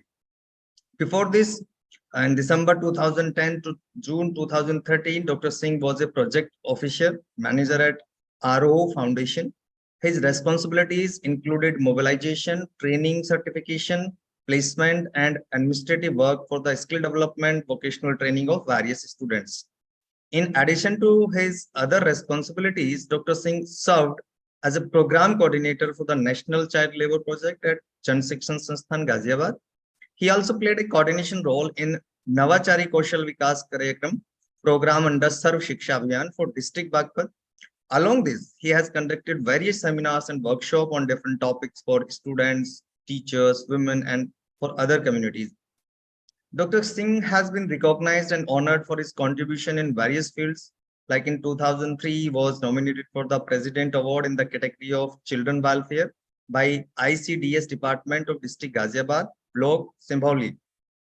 In 2012, he received the Ray of Commitment Award from the RO Foundation for successfully completing the SGSY SP project. From 2008 to 2013, Dr. Singh served as a member of Delhi Productivity Council. In 2015, he was presented with a memento from Tribhuvan University in Nepal, acknowledging his contribution to delivering motivational lectures and career counseling. These awards and honors highlight Dr. Singh's dedication and accomplishment in his professional endeavors. We are very fortunate to have him here with us today. Without further ado, because the list is so long, I would like to invite Dr. Rajendra Singh to this online portal to address us. Welcome, sir. Welcome you, sir. Dr. Rajendra Singh. Sir, please unmute yourself. Yes, sir. You can unmute yourself right now. Got it. So got it. Thank you, Dr. Manoj. It's a very lengthy introduction given by you. I'm really obliged to you.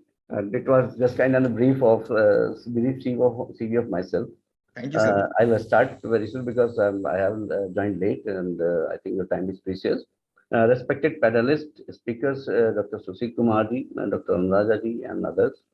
Respected Professor S.P. Singh, sir, his talented team, Dr. Manojji and Dr. Suja and others. I really appreciate your work and all. Sorry for the inconvenience. I could not attend at the time. I was engaged with a meeting with our principal secretary, senior IS in the ministry. So all of a sudden, it was planned in the morning time that ended very 15 minutes back on. So I'll start my presentation. I prefer to share my screen. Please, sir, give me the feedback if I'm unable, sir. The screen is shared, sir? Yes, sir, you can. Okay, sir. Just a moment, sir.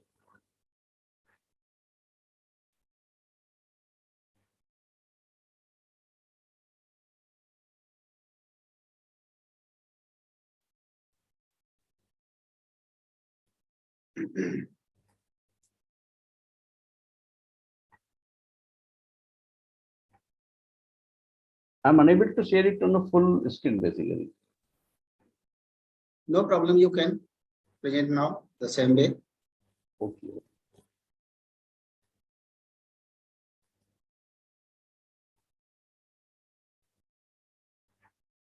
Now is it visible, sir? Yes, sir. Yes, sir. Fine. So again, I thanks to the Dr. Professor S.P. Singh sir and the DEWAN Institute giving me the opportunity to present my paper on JSS scheme. JSS scheme, what exactly we are doing, what exactly the government is doing in the field of skill development and the vocationalization. This is an scheme, JSS scheme, it was started in 1967 by the government of India. It is very new to, I think, to all of us. And I prefer to give a brief about this. And this is a good scheme to know about all these things that you might be having in your district also. And government is planning to open this scheme in in MEERUT very soon, basically. I am just giving the support to them, and I am insisting on to start the same scheme in the district MEERUT also. Basically, in 2021, over 84% of Indians between the 15 to 59 age group did not receive vocational and technical training. This is the data. First, I prefer to what is the utilization of JSS and why the government is talking about the vocationalization and the skilling. According to NEP 2020, by 2025, at least 50% of learners shall have vocational exposure through schools and the higher education. Basically, we have to consider our GER, we have to consider our dropouts, and we have to find out our youth, and we have to skill them in any of the one of the trade. If I'll just talk about the MSD. MSD stands for the Ministry of Skill Development and Entrepreneurship. It was started in 2018, and its main aim is to vision is to skill India. Basically, there is a demand in all over the world from the India. Basically, they are looking for the skilled person in different trades. So this MSDE has come up with umbrella kind of his branches, we can say, or the arms. First is the Director General of Training, DGT, we know very well. Another is National Council for Vocational Education and Training, NCVT. Third one is National Skill Development Corporation, NSDC. Fourth one is National Skill Development Fund, NSDF, and 37 Sector Skill Council they have started. Let me explain to you, like for the sector of fitter or the engineering goods, they have the separate council. For the textile, they have the separate council. For the foods and food preservation, food production, they have the separate councils and all. There are 33 National Skill Training Institute NSTIs we have. We have in the Noida.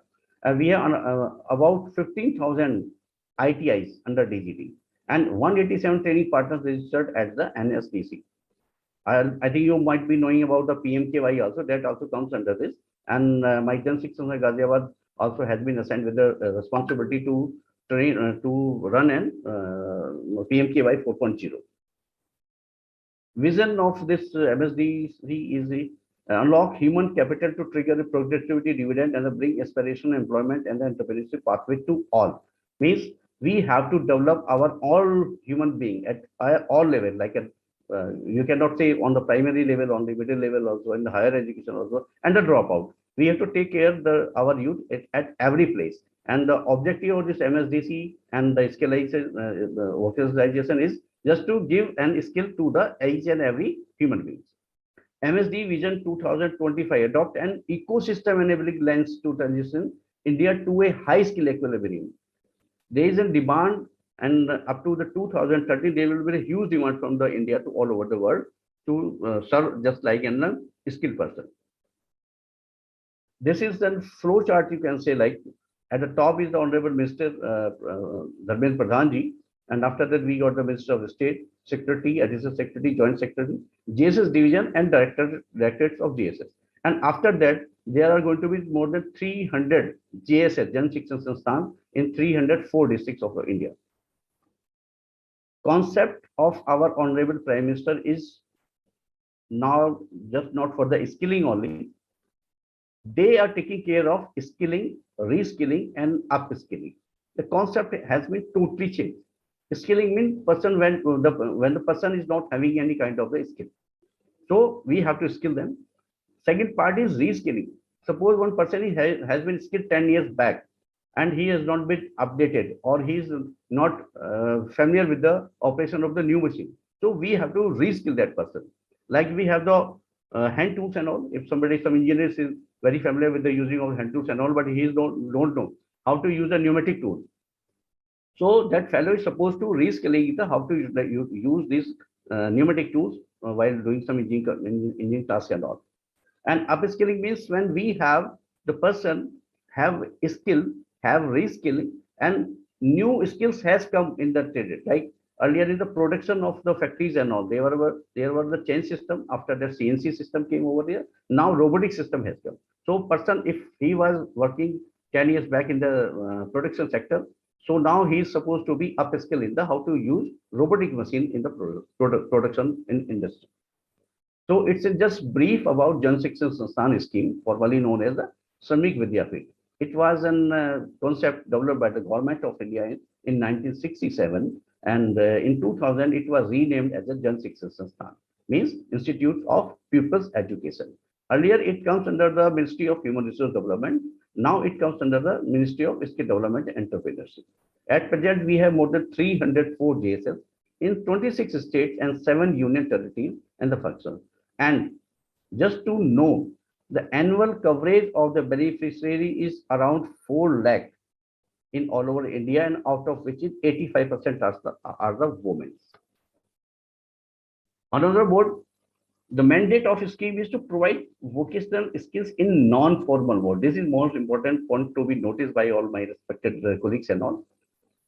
We impart the trainings to the new literate persons with rudimentary level of the education up to 8 and school dropouts up to 12 only.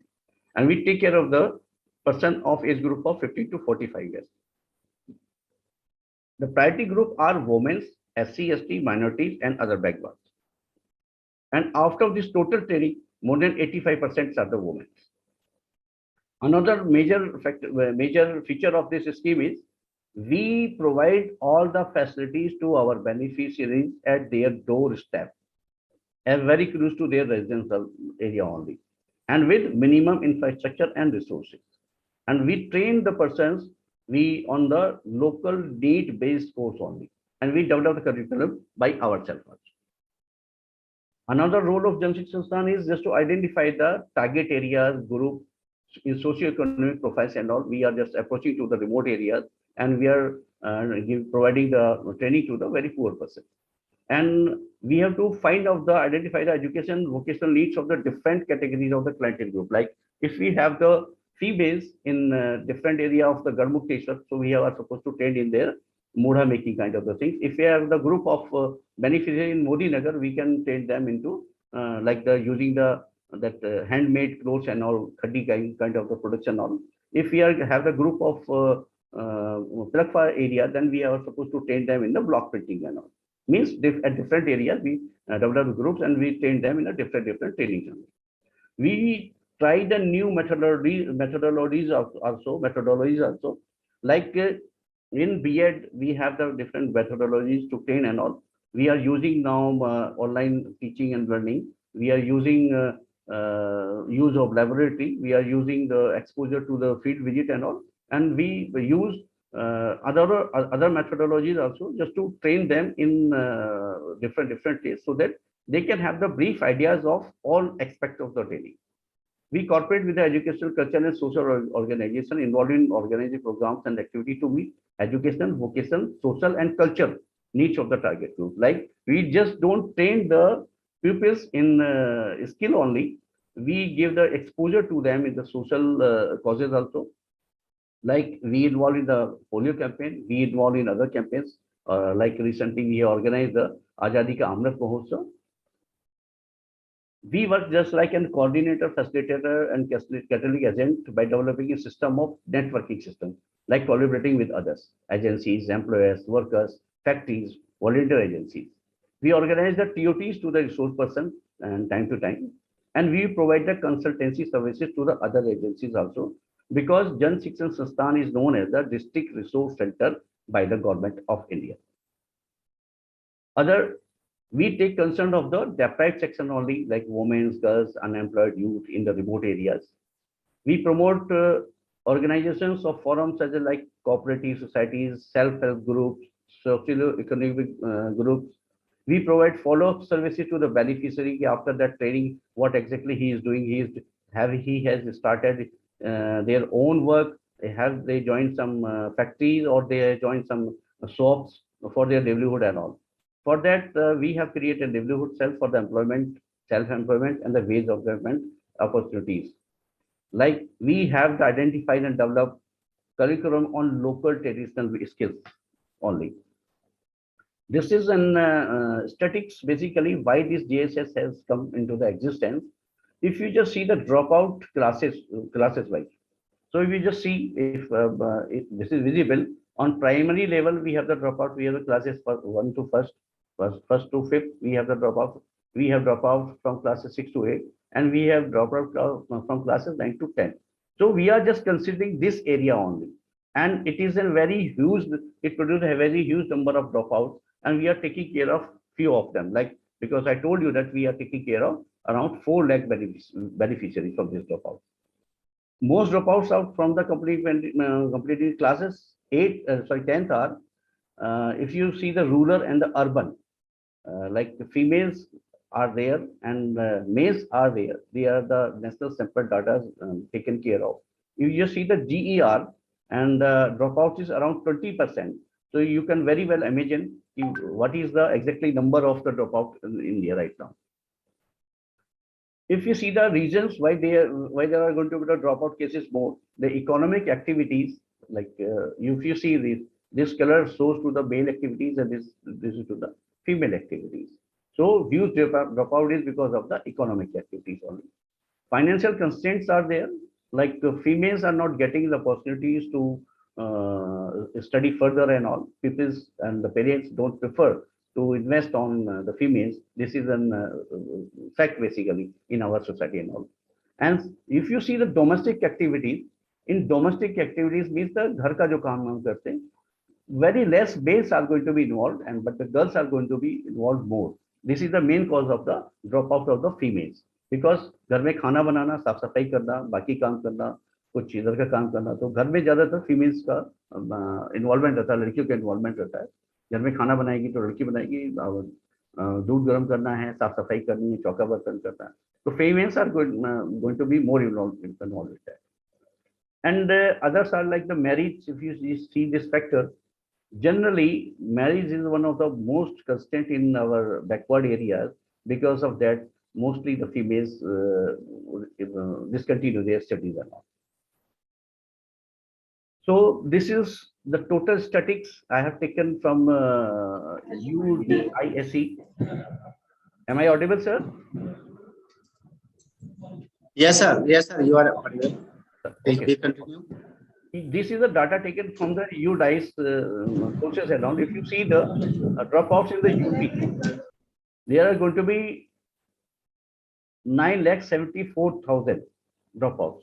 If you see in all over India, we have 47 lakh dropouts. Means the government is taking care of the students who are in the mainstream only, and through this NEP 2020, but they are not concentrating on the dropouts and all. After this big, huge number of dropouts, 47 lakh, we are taking care of 4 lakh people who drop out in class 1st to 5th or 6th to 8th or 1st to 8th. Now, JSS contribution in this scheme, in the vocationalization and skill development. Every year, JSS skills more than 4 lakh dropouts in different trades. So I think the contribution of this JSS is very good in कैसा हुआ skilling guide. कैसा हुआ अच्छा हो गया चलो बाकी And कर लो second point is, out of this, more than are 85% female are 85% are the female only. Means we take care of the females dropouts, because if you see the graphs of the dropouts, females are going to be more. So JSS is taking care of female dropouts by training them in different trades.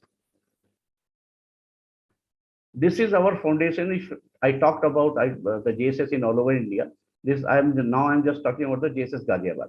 It was established in 1994. Its name was Samik Vidyapit. We have only 7% staff and covering the total area. Every block, every village we are covering in Ghaziabad area. We have a strength of more than 70 trainers in different trades. Like we have the trainers for the Silai Katai course, we have the trainers for the food preservation, we have the trainers for the beautician culture, we have the trainers for the electrician course, we have the trainers for the carpenter course, we have the trainers for the plumber, and many more. Recently, we have started the solar training also. We do from mobilization to certification. All tasks is going to be done by our staff and the JSS Ghaziabad only. And till date, Jan Shikshan Sansthan Ghaziabad has trained more than 50,000 youth in different trades. Ratio of female beneficiaries is more than 90% right now. A ratio of less literate and drop-off beneficiaries is almost 80%. So this is the contribution of Jan Shikshan Sansthan in skilling India. If I talk about the types of the courses, we run the short-term courses for the electrical, plumber, carpenter, dressmaking, viticulture, healthcare, food production, soap making, handicraft, jewelry and bag making. Now, as per the demand and the industry 4.0, we are going to run the courses related to drone operations, assembling and repairing, robot use, operations and maintenance, solar power plants, assembling and repairing. Challenges are there, which is not an easy task. Basically, we are facing the same problem like I was facing in our B.Ed courses and all. First is mobilization, convincing the person to enroll themselves in course. So it is very difficult task. Our team moves in the villages. They talk to the Anganwadi, they talk to the Pradhans, they talk to the other social workers and all. They call the illiterate persons, dropouts, females, and try to convince them just to enroll themselves for the training. And that is going to be not more than 3 months and the 4 months and all. So out of 100 beneficiary or 100 pupils, we are going to able to start a training of 20% or the 40%. Second problem is their enrollment. Finance is not a problem because the training is totally free. We just charge 1 rupees per day just to have an confidence in them. But their society won't allow, their family won't allow to go there because they are earning somewhere, they are working in the field, they might be working some in the factory, they might be working in some shops and all. So this is the main concern, this is the main challenge to us, how to convince them to leave this livelihood and to enroll themselves in the training. It is a very tough task. And main task is retaining them. Like recently we started one training before 1 or 1.5 months back, but there was a big dropout due to this festival season. Recently we had the festival season, so it was a big problem to us. When we started the batch, harvesting started, so our this attendance goes down. So this kind of challenges we are facing time to time, but we overcome on that with a team of our trainers and the staff. This is the scene of training what I told about you. We are taking care of the person who are dropouts, economical weaker section, and are existing in the remote areas. They don't have the money, they don't have the time, their society won't allow to go 10 kilometers away from their residence for the training and all. So government asked to start the training then and there. So we find out the resource person over there, we find out the trainer over there, and they started the trainings. किसी एक के घर में सारे बच्चे इकट्ठे हो जाते हैं और वही हम मिनिमम इंफ्रास्ट्रक्चर से उसको अपनी ट्रेनिंग को पूरा कराते हैं. And good thing is that we have the success story. People has started their own boutiques, their own viticulture center, their own repairing centers in electrical goods and all. But they are earning well. They are earning not in a big amount and all, but they are earning 5,000 to 10,000 rupees per month. Means If the 5 to 10,000 rupees are coming to their family and all, their social status is going to be improved. And production quality is also good. In the right picture, you can see they are just making the bangers at their home, and so you can see the qualities like that looks like an handicraft. So this is another scene of the classroom. So you just see that they are using the papers for the cutting and other things. They have the very small space, and even walls are not so good because this was the only available at that place. So we started rotating over there. It means if you just see this space, it means they might not be getting the opportunities nearby areas. The skills, as far as the skill is concerned, my female colleagues and all can see this is the quality of training of 1.5 months. See how nicely they have given the styles to the hairs. This is the center of beauty culture, basically, on right hand side. If you see, we tie up with this lady. She's, I think, Mamta, and she called up 20 people, females from the nearby area. You can see their faces. You know, they are very poor. They might not be having opportunities, and they have come with the zeal to learn something and all. Besides all these training parts and all, we also do activities for their knowledge, for their upliftment, so that they may have a feeling that they are the citizen of India. Like we in 2021, we started the Aparajita Karkam, in which we have given the details of the females who has given the contribution in the independence of India. ये सब हम लोग बातें करते हैं, but हमारे पास में ऐसे केसेस निकल के आए जो अपने बच्चों को बताए इसके बारे में कि एक 7 साल की लड़की ने कैसे स्वतंत्रता संग्राम में कितना अपना कंट्रीब्यूशन दिया, कैसे वो फ्लैग को लेके आगे चलती थी और कैसे अंग्रेजों ने गोली से उसको मारा. तो जब ये स्टोरीज उनको पता चलती थी तो दे गॉट द मोटिवेशन कि हाँ भाई हमारे पास में फीमेल्स हैं. ऐसा नहीं है कि आज हम कहते हैं फीमेल्स पीछे, तो उस समय फीमेल्स स्वतंत्रता संग्राम की लड़ाई में भी बहुत आगे थी. We organizes the rally at the community level in the remote areas so that the peoples may have कि what is the use of this knowing आजादी का अमृत महोत्सव, इसको रैली निकालने से हमें क्या फायदा है, लोगों को बताने से क्या फायदा है, लोगों के अंदर जागरूकता आती है, वो अपने आप को एक अच्छा सिटीजन फील करते हैं. We organize the programs just like आपका स्वच्छ घर स्वच्छ भारत, आपका जो स्वच्छता अभियान हमारा होता है 2 अक्टूबर के आसपास में, उसको पूरे 15 दिन अपने कैंपेन को हम चलाते हैं. जितने हमारे सेंटर्स होते हैं 50-60 सेंटर, वहां पर हम लोगों को मोटिवेट करते हैं, साफ सफाई के कार्यक्रम चलाते हैं, रैलीज निकालते हैं और बाद में एक जगह उनको इकट्ठे करके हम उनको एक तरीके से हम अवार्ड करते हैं, सर्टिफिकेट देते हैं, सर्टिफिकेशन करते हैं. Like on the HIV/AIDS issues जिस तरह के होते हैं, और it is an very difficult issue basically to discuss at this level basically. So recently we organized a program in the Mussoorie area. So you can see more than 80% are the beneficiaries are the females. So we organize a competition, we organize a program, we organize a rally, and we called up that fellow who is speaking over there. He's an advisor to the HIV/AIDS Control Society UP. He hails from the Lucknow. And we have one MBBS doctor, Dr. Manoj over there, and other persons are also going to brief the beneficiaries about the HIV and AIDS. This was a program when it was started in 2021. The commitment, Central Vigilance Commission started a campaign to take the oath कि हम लोग अपने ईमानदारी से काम करेंगे और मैं भी ईमानदारी से काम करूँगा. And government provided a certificate to that. So this is the one sample of Ms. Bharti Kumari. She got the certificate. We are also into the press media also, and like Jan Shikshan Stan में training दी और बच्चों को उनको certificates distribute करें. So we are getting the coverages also.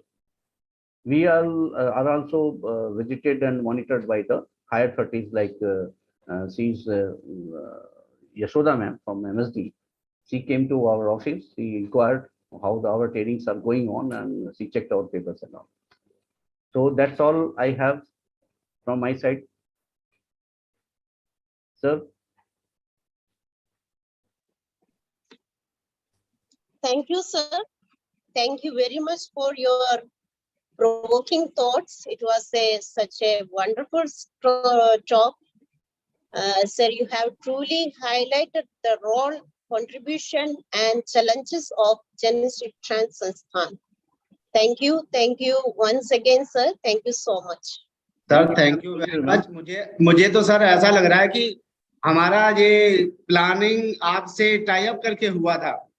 अरे sir धन्यवाद sir. आपने तो एकदम चार चांद लगा दिए हमारे इस प्रोग्राम में, और आपने तो, हम लोग तो बस बात कर रहे हैं, आप वास्तव में रियल स्टेज पर काम कर रहे हैं। अरे सर ये भगवान ने एक अपॉर्चुनिटी दी काम करने की, तो आई जॉइन दिस प्लेटफॉर्म, और आप लोग हमारे तो पुराने साथी हैं। और appreciate you are doing so wonderful job. When I came to know, Dr. Saab, that you are just talking about the skilling and vocationalization, so I thought कि everybody is talking about the person or the students who are the mainstream. What about the dropouts and so on? So we have the target of the dropouts only. We cannot take the regular student. This is the restrictions with us. Sir, thank you very much. And I would like to ask all audience participants, if you have any questions related to the topic, so you can ask. Please raise your hand and ask the question. Sir ji available here. Sir, आपका जो PPT अभी चल रहा है, इसको unshare कीजिए please. Sir, something is technique is not good with me right now, so I'm going to unshare this. Okay. Abhishek. Right, sir. हो गया सर, हो गया. Okay, sir. Okay. Any participants, if you have any question, please you can ask.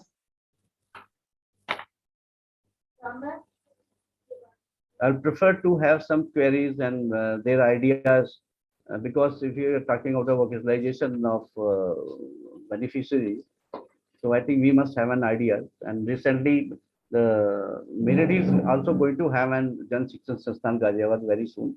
Government is planning to open one center over there. So my nearby district will be also benefited by that. So it's a good news for us. And Samri is going to be another city with the GSS scheme and all. So it's good basically. I have a question, sir. Dr. Rajesh Singh, sir. Sir. So it was so good to listen you. You are doing your work on ground level. Thank you, sir. Very honored, sir. One question for all the from behalf of all the faculty members, sir. For the faculty like us, what is the scope or opportunity in your program on the online basis? Basically, what we do, we just impart skill-based training, and we are because we have the very less educated beneficiaries and all, so we just impart 70% practical training and 30% on the only the theoretical part of it. And we have the edited persons also, so we are just going to assess them verbally also. Because you all are the legends, you are the good faculty person and highly educated and all. So what we can do, we invite the persons like you for the training purpose of our trainers. Like we have the 70 trainers, we organize the capacity building program for them. So where, because I am also belongs to your society and all, I was also a teacher of B.Ed. So what I taught in the B.Ed, like how to motivate the students, and how to use the psychology in the classroom, and other things, the skill of teaching. So I generally prefer to give them lectures about. And next time I'm going to invite Dr. Shifal Singh and the team and any other person who gave me the bio that you are interested to come over here and just to give a training of 1 or 2 hours. So you all are welcome. You can train them, and we are going to join hand with the institutes also very soon. We are going to use their infrastructure, just because I just told you and I showed to you that we are working on a very less level infrastructure. We don't have any big classroom, big labs and all. So we have to arrange the Salai machine then and there only. We have to arrange some desk making system over there only. We have to tie up some electrical shop or the electrical workshop, and we have to train them. So I'm just trying to have some tie up with these institutions and universities so that we can use their infrastructure for the better training part of it. Good, sir. Good to hear, sir. Thank you, sir. Thank you very much, sir. You are doing wonderful. Thank you, sir. Thank you. Thank you, sir. Thank you very much, sir. Thank you, sir. Thank you so much. Once Thank you, again, I welcome you all to the technical session of National Seminar on NEP 2020 Vocationalization, Future Perspectives, Opportunities and Challenges. The session is being chaired by Dr. Sushil and Dr. Monica. Once again, I would like to indicate the rules of the presentation. Each presenter will get 5 minutes for their presentation. Please keep in mind the time limit. I would like to announce the sequence-wise list of first 4 presenters. They may be ready. They will be ready. First one is Dr. Amita Kumari, Satyug Darshan Institute of Education and Research, Faridabad. And second is Dr. Nidhi Agarwal, Research Scholar, Shobhit University, Meerut. And third is Dr. Meenu Sonu, Assistant Professor, Department of Education, Government College, Seppa, Arunachal Pradesh. And fourth one is Desh Deepak, Research Scholar, Chhatrapati Shahu Maharaj University, Kanpur. First of all, I would like to call the first presenter, Dr. Anita Kumari, Satyug Darshan Institute of Education Research, Faridabad. Anita Kumari, ma'am. Good afternoon, ma'am. Ma'am, you so that we can see. Are you there? Hello. Yes, hello. You are audible. Hello, Hanji. Good afternoon, respected Yes, sir. ma'am, you are audible. Ma'am, आवाज आ रही है आपको मेरी? Yes, ma'am. Yes, ma'am. Okay, okay, ma'am. Ma'am, my topic is National Education Policy 2020. Education plays a powerful role in building Please national. open your video so that we can all participants can see you that you are presenting your paper.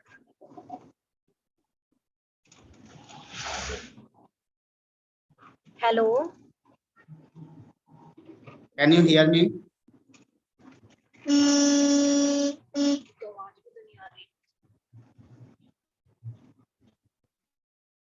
Yes, ma'am. Please be continue. Okay, ma'am. Sir, my topic is National Education Policy 2020.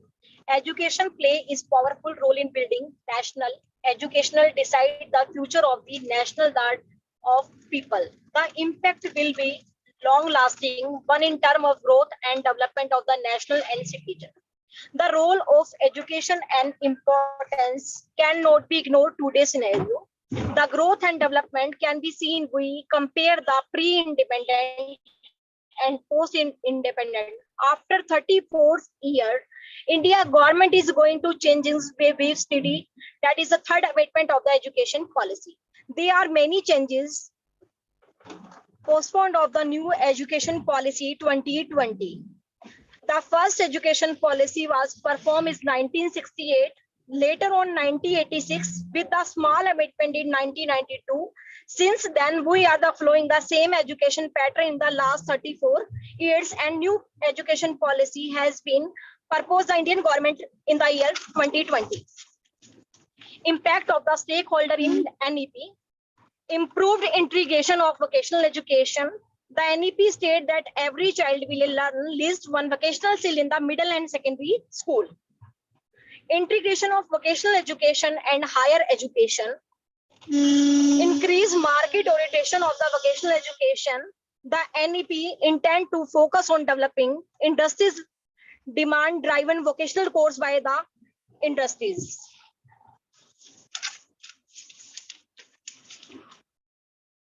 Promotion of the inclusive and diversity. The government of India aim to the gender inclusion fund to build a national capacity to provide inclusive quality education to all girls, including vocational education.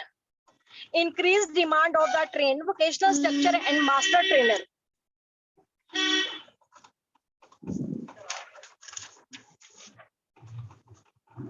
NEP 2020. In 2019, the Ministry of the Human Resource Development released the draft new education policy,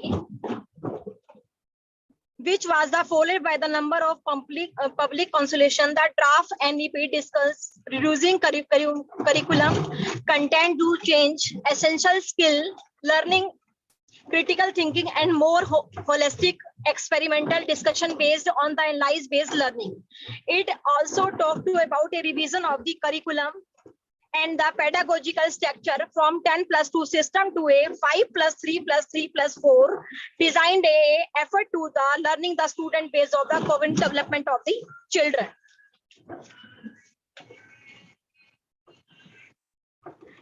NEP features universal access to all level of the schooling and free primary school to the grade 12, quality early childhood care and education to all children between 3 and 6 years, new curriculum and pedagogical structure 5+3+3+4, no hard separation between arts and science, between curriculum and extracurriculum activity, between vocational and academic streams. National mission of the foundation, literacy and assessment reform, board exam up to 2 during any given school, one main examination and one for improvement. Setting up a new education policy center performance assessment, review and analyze of the knowledge for the holistic development. Equality and inclusive education. Special emphasis given on the socially and economically disabled groups. A separate gender inclusion fund and the special education zone for the disadvantaged group. Ensure ability of the all resource through school, employee and cluster.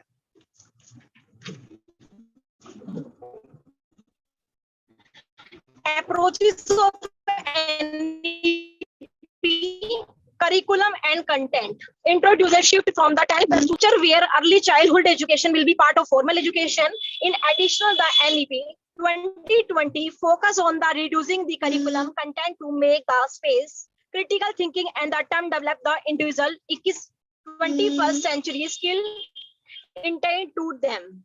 Teacher availability and training. The policy, the redesign of the school curriculum. However, in order to deliver the curriculum, school and concerned authority need to train teacher and understand the pedagogical needs to make a smooth the new education system. Technology, the NEP 2020 on advantage of the technology, making the youth future ready, but developing digital infrastructure such as a digital classroom, remote teaching models, AR, VR tools of the bridge gap in physical teaching and laboratory. Great challenges because the majority of the school do not have a proper setup to support those schools. Also, the cost associated with building digital infrastructure might not be afford all schools across the country.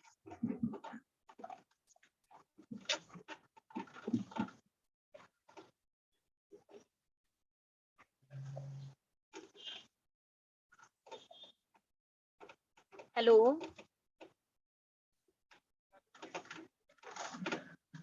Yes, ma'am. You can continue. हाँ जी. Thank you, sir. बस हो गया मेरा complete. Over to Suchit, sir.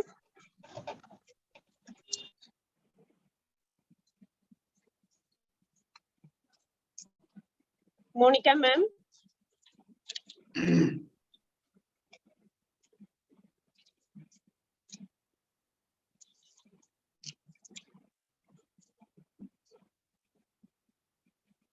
I think she is not available.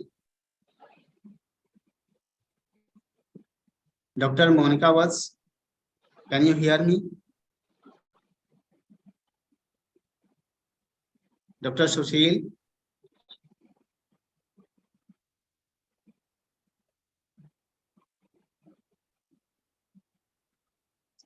Dr. Rajan Singh, are you here?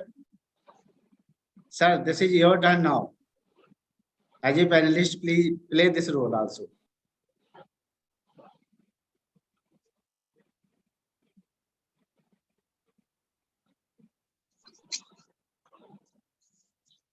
Dr. Rajan Singh. Am I audible, sir? Yes, sir. Yes, sir. Yes, sir. So, Dr. Amita was very right. Basically, she has presented the paper very well. But I think she was traveling and also there was disturbance in the voice also, which may be one of the reasons. I just say because the PPT is going to be there, I could be able to give the more good feedback and all. But her views were very good, sir. So there is no comment from my side right now. Thank you. So moving to the next participant, I would like to call Dr. Nidhi Agarwal, Research Scholar, Shopit University, MEERUT. Nidhi Agarwal, are you there? Yes, sir. Hello. Good afternoon, sir. Good afternoon. Hello. Good afternoon, ma'am. Yes, Good ma'am. afternoon. Sir मेरी Yes. आवाज आ रही है? आ रही है आपकी आवाज, आप present कर सकते हैं। Okay sir. मेरा टॉपिक है NEP 2020 और शिक्षकों की शिक्षण दक्षता का अध्ययन। शिक्षा हर बच्चे का अधिकार है और शिक्षा पाकर ही वह अपने जीवन की चुनौतियों से जूझने में समर्थ हो पाता है। प्रत्येक बालक अपने जीवन में शिक्षा प्राप्त करके ही आगे बढ़ सकता है। शिक्षा किसी भी देश और समाज के विकास की महत्वपूर्ण आधार होती है और इसी के बलबूते किसी भी देश का विकास तेजी से किया जा सकता है। हालांकि समय समय पर प्रत्येक व्यवस्था में बदलाव आता है और उसके अनुसार ही शिक्षा में भी बदलाव किया जाना चाहिए। परिवर्तन संसार का नियम है, इसलिए समय के साथ शिक्षा की शिक्षण प्रणाली में भी बदलाव करके ही बच्चों को बेहतर शिक्षा दी जा सकती है। पहले समय में टेक्नोलॉजी का इतना विकास नहीं हुआ था, परंतु अब प्रतिदिन टेक्नोलॉजी का विकास होता जा रहा है। ऐसे में बालकों को न केवल किताबी ज्ञान बल्कि व्यवहारिक ज्ञान तथा टेक्निकल ज्ञान भी दिया जाना चाहिए। शिक्षा को बेहतर बनाने के लिए हमारी सरकार ने अनेक प्रयास किए हैं। लगभग 34 वर्षों के अंतराल के बाद 2020 में भारत की NEP राष्ट्रीय शिक्षा नीति को संशोधित किया गया था। इस नई राष्ट्रीय शिक्षा नीति का उद्देश्य भारत की शिक्षा प्रणाली में सुधार लाना, शिक्षा के क्षेत्र में विकास के लिए एक दृष्टि प्रदान करना तथा सभी छात्रों को उच्च शिक्षा प्रदान करना है। NEP 2020 की मुख्य बातें हैं। स्कूली शिक्षा नीति स्कूली शिक्षा के 5+3+3+4 मॉडल का प्रस्ताव रखती है। इसके पहले 5 वर्ष नींव चरण होंगे, उसके अगले 3 वर्ष प्रारंभिक चरण होंगे तथा अगले 3 वर्ष मध्य चरण होंगे और अंतिम 4 वर्ष माध्यमिक चरण होंगे। जिस प्रकार बच्चों की शिक्षा पर बल दिया जाएगा, ठीक उसी प्रकार बच्चों के लिए उत्तम शिक्षकों की व्यवस्था भी की जाएगी। यदि शिक्षकों की शिक्षण दक्षता अर्थात शिक्षक अपने विषय में तथा अपने शिक्षण में निपुण होंगे, तभी वे बच्चों को उत्तम शिक्षा देकर उनके भविष्य को संवार सकेंगे। वर्तमान में राष्ट्रीय शिक्षा नीति 2020 गुणवत्तापूर्ण शिक्षा के लिए शिक्षण के महत्व पर सर्वाधिक जोर देती है, जिससे पता चलता है कि प्रत्येक बच्चों की क्षमताओं की पहचान करने और उनके विकास के लिए अभिभावकों तथा उनके शिक्षकों को बच्चों की क्षमताओं के प्रति संवेदनशील होना पड़ेगा। वास्तव में शिक्षक ही बच्चों के भविष्य को आकार देते हैं। जितनी उत्तम शिक्षकों की शिक्षण दक्षता होगी, उतना ही सुंदर बच्चों का भविष्य होगा। छात्र और शिक्षक दोनों मिलकर ही एक समृद्ध राष्ट्र का निर्माण करते हैं। NEP 2020 में अध्यापक की शिक्षक गुणवत्ता, शिक्षकों के अधिकारों की स्थिति पर विशेष ध्यान दिया गया है। NEP 2020 21वीं शताब्दी की पहली शिक्षा नीति है, जिसका लक्ष्य हमारे देश के विकास के लिए अनिवार्य आवश्यकताओं को पूरा करना है। यह नीति प्रत्येक व्यक्ति में निहित रचनात्मक क्षमताओं के विकास पर जोर देती है।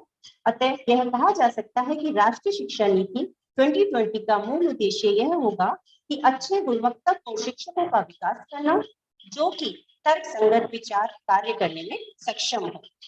अब मैं 2 लाइनें कहना चाहूंगी। शिक्षा करेगी नवयुग का निर्माण, शिक्षा करेगी नवयुग का निर्माण और आने वाला समय देगा इसका प्रमाण, आने वाला समय देगा इसका प्रमाण। Thank you very much. Over to Dr. Rajendra Agarwal, sir.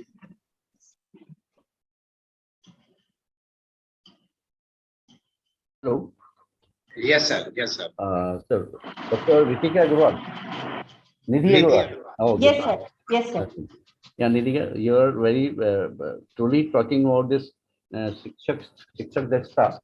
So it is a very important task because we all do this education institute and all. हम लोग आपने जो कहा वो बड़ा अच्छा इसमें इम्प्लीमेंटेशन करने के लिए बोला और कहीं ना कहीं मेरे ख्याल में जब हम एक स्पीच हम दे रहे हैं, लेक्चर दे रहे हैं, आपने उन पॉइंट को पूरा करने की कोशिश करी है। अच्छा प्रयास है आपका। Next time whenever you present एक सजेशन में देना चाहूंगा बिकॉज कि आप कुछ अपने सजेशन को जरूर साथ में लाया करें कि right now we are doing this thing this way, और नेक्स्ट टाइम हम लोग इसको इस तरह से अगर अलग से करेंगे तो हमारा रिजल्ट ज्यादा बेहतर होएगा, और हम उद्देश्य हम पूरा करना चाहते हैं, वो उद्देश्य हमारा ज्यादा जरूरी है। Okay sir, thank you sir, thank you. Very nice, sir. Moving to the next participant, I would like to call Dr. Meenu Sonu, Assistant Professor, Department of Education, Government College, Sikha, Arunachal Pradesh. Dr. Meenu Sonu. Dr. Meenu, are you there? Dr. Meenu, please open your video if you are here, if you are listening us. Because there is no ID, Dr. Meenu, only Dr. Meenu Sharma is here. Dr. Meenu Sonu. Suja ma'am, please call another. Okay. The next participant is Day-2, Research Scholar, Chhatrapati Shahuj Maharaj University, Kanpur. Day-2.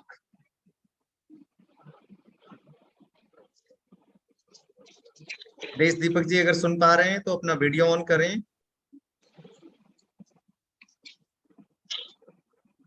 Ma'am, call next.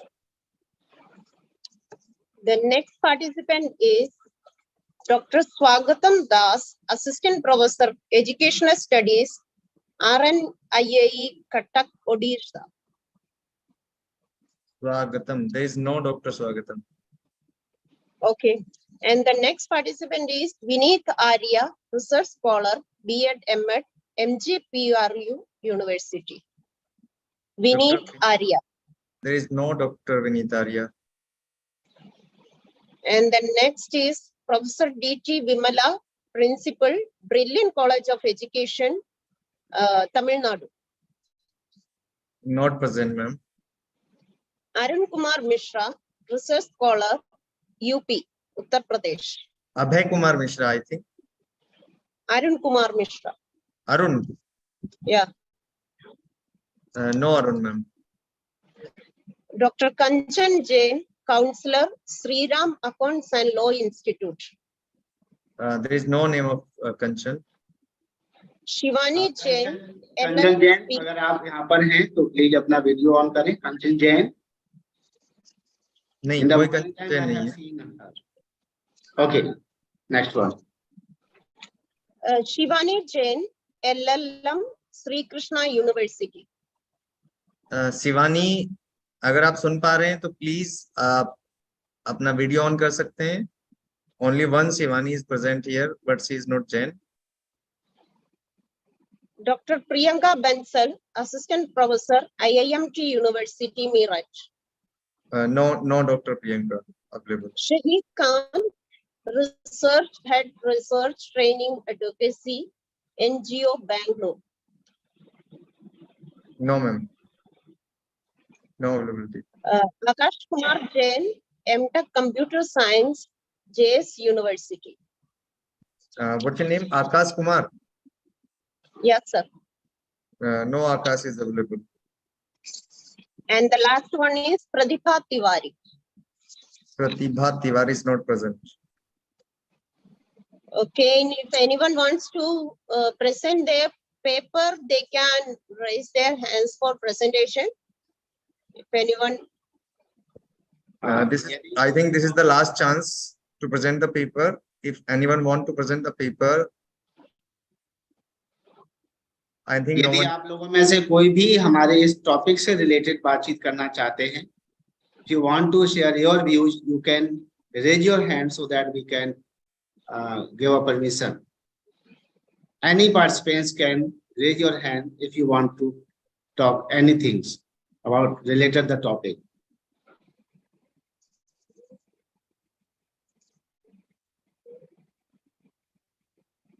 It's a last chance. अगर हम में से कोई भी participants topic से related आपके views अगर प्रदर्शित करना चाहते हैं, आप अपना माइक ऑन करें हैंड रेज करिए, वीडियो ऑन करिए, आप बातचीत कर सकते हैं. It was a wonderful program from last 2 days. All resource persons and participants and research scholars, they had presented very good views, and all of us are very benefited by the discussion. A lot of things is come up, and we are very thankful to all of you to be sharing very long discussion, because it is a 2 days program and it was a very successful program, and we are very thankful to joining by you people, and it's a very wonderful. So thank you very much. And I would like to ask Dr. Suja George Stanley, please go ahead for the vote of Thank you, thanks. sir. Thank you so much. And thank you very much for each and every presenter. I hope all the participants benefited and enjoyed the presentation of each paper. Once again, thank you so much. Gratitude is not only the greatest of virtues, but parent of all others. Now, I would like to invite Mr. Mandeep Kumar, Assistant Professor, DEWAN Institute of Management Studies, to pay a rich tribute to our eminent speakers by the way of proposing vote of thanks and brief of this seminar. Mandeep, sir.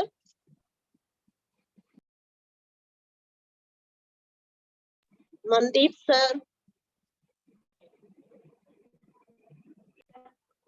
Yes, ma'am. Yes, ma'am. Am I audible, ma'am? Yes, sir. Yes. Thank you, ma'am. Thank you. My gratitude for vote of thanks. Thank you, Principal sir, to choose me vote of thanks.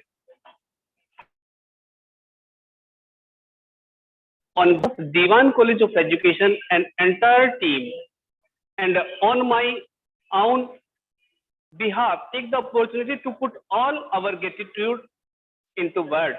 Today, we have witnessed a wonderful seminar on NEP 2020 vocationalization, future perspectives, opportunity, and challenges. On behalf of the entire fraternity of the institution, first of all, I would like to start by thanking our management. I would like to express my heartily vote of thanks to our eminent guest speaker of foregoing first days, Professor S.K. Yadav, former Head Department of Education, NCERT, New Delhi, has delivered his lecture on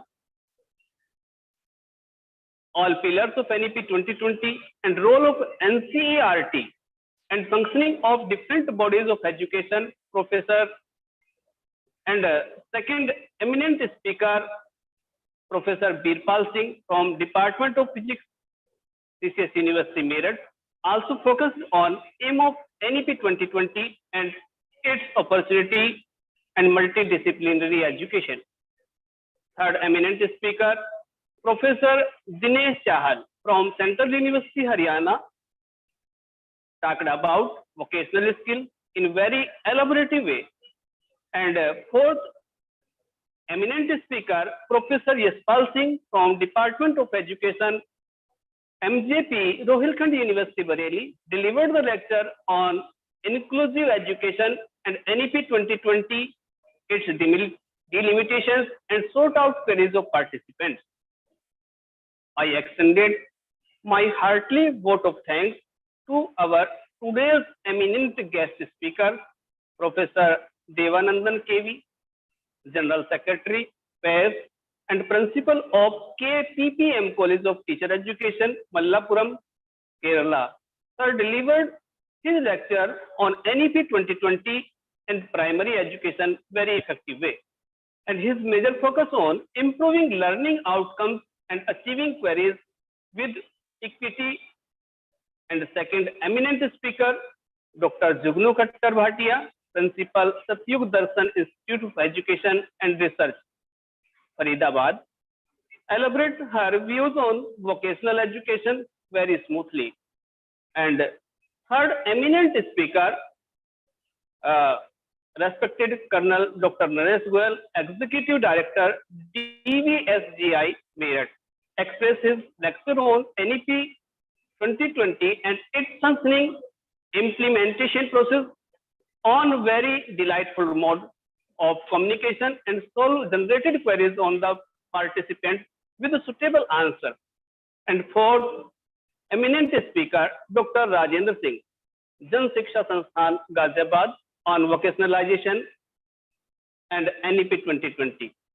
I extended my heartiest vote of thanks to panel experts for the whole technical session, day first and day second, Dr. Sushil Kumar, Dr. Rajendra Kumar, and Dr. Monica Vath. All of them. I also my heartiest vote of thanks to the all participants, delegates, and research scholars who joined the seminar NEP 2020 vocationalization. I want to give thanks for the all participants who have presented their paper and to elaborate the theme of the seminar NEP 2020. I special mention to our respected principal, Dr. S.P. Singh, sir, for his stewardship, support, vision, and commitment that stimulated us to do our best. We have been fortunate enough to be backed by a team of very proactive and dedicated staff with a deep sense of appreciation. We thank our loving teachers for their untiring effort. I thank you all, the students and participants, for showing their interest in the program. I once again thank everyone for making today's seminar successfully. I, on behalf of DIMS MEERUT, declare the end of today's seminar on NEP 2020 with warm greetings, and also invite to give a speech Dr. Principal Dr. S.P. Singh, sir. Thank you so much, sir. Thank you, everybody. Thank you, ma'am. Thank you. Thank you very much. I think today was a successful seminar. And Mr. Manoj Kumar, please go ahead.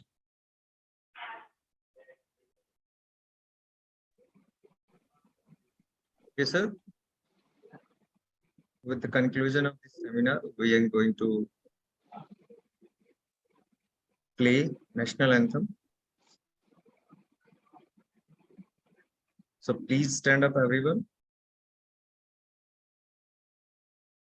अधिनायक जय हे भारत भाग्य विधाता, पंजाब सिंध गुजरात मराठा द्राविड़ उत्कल बंगा, विंध्य हिमाचल यमुना गंगा उच्चल जलधि तरंगा, तव शुभ नामे जागे तव शुभ आशीष मांगे, गाहे तव जय गाथा, जन गण मंगलदायक जय हे भारत भाग्य विधाता, जय हे जय हे जय हे जय जय जय जय हे।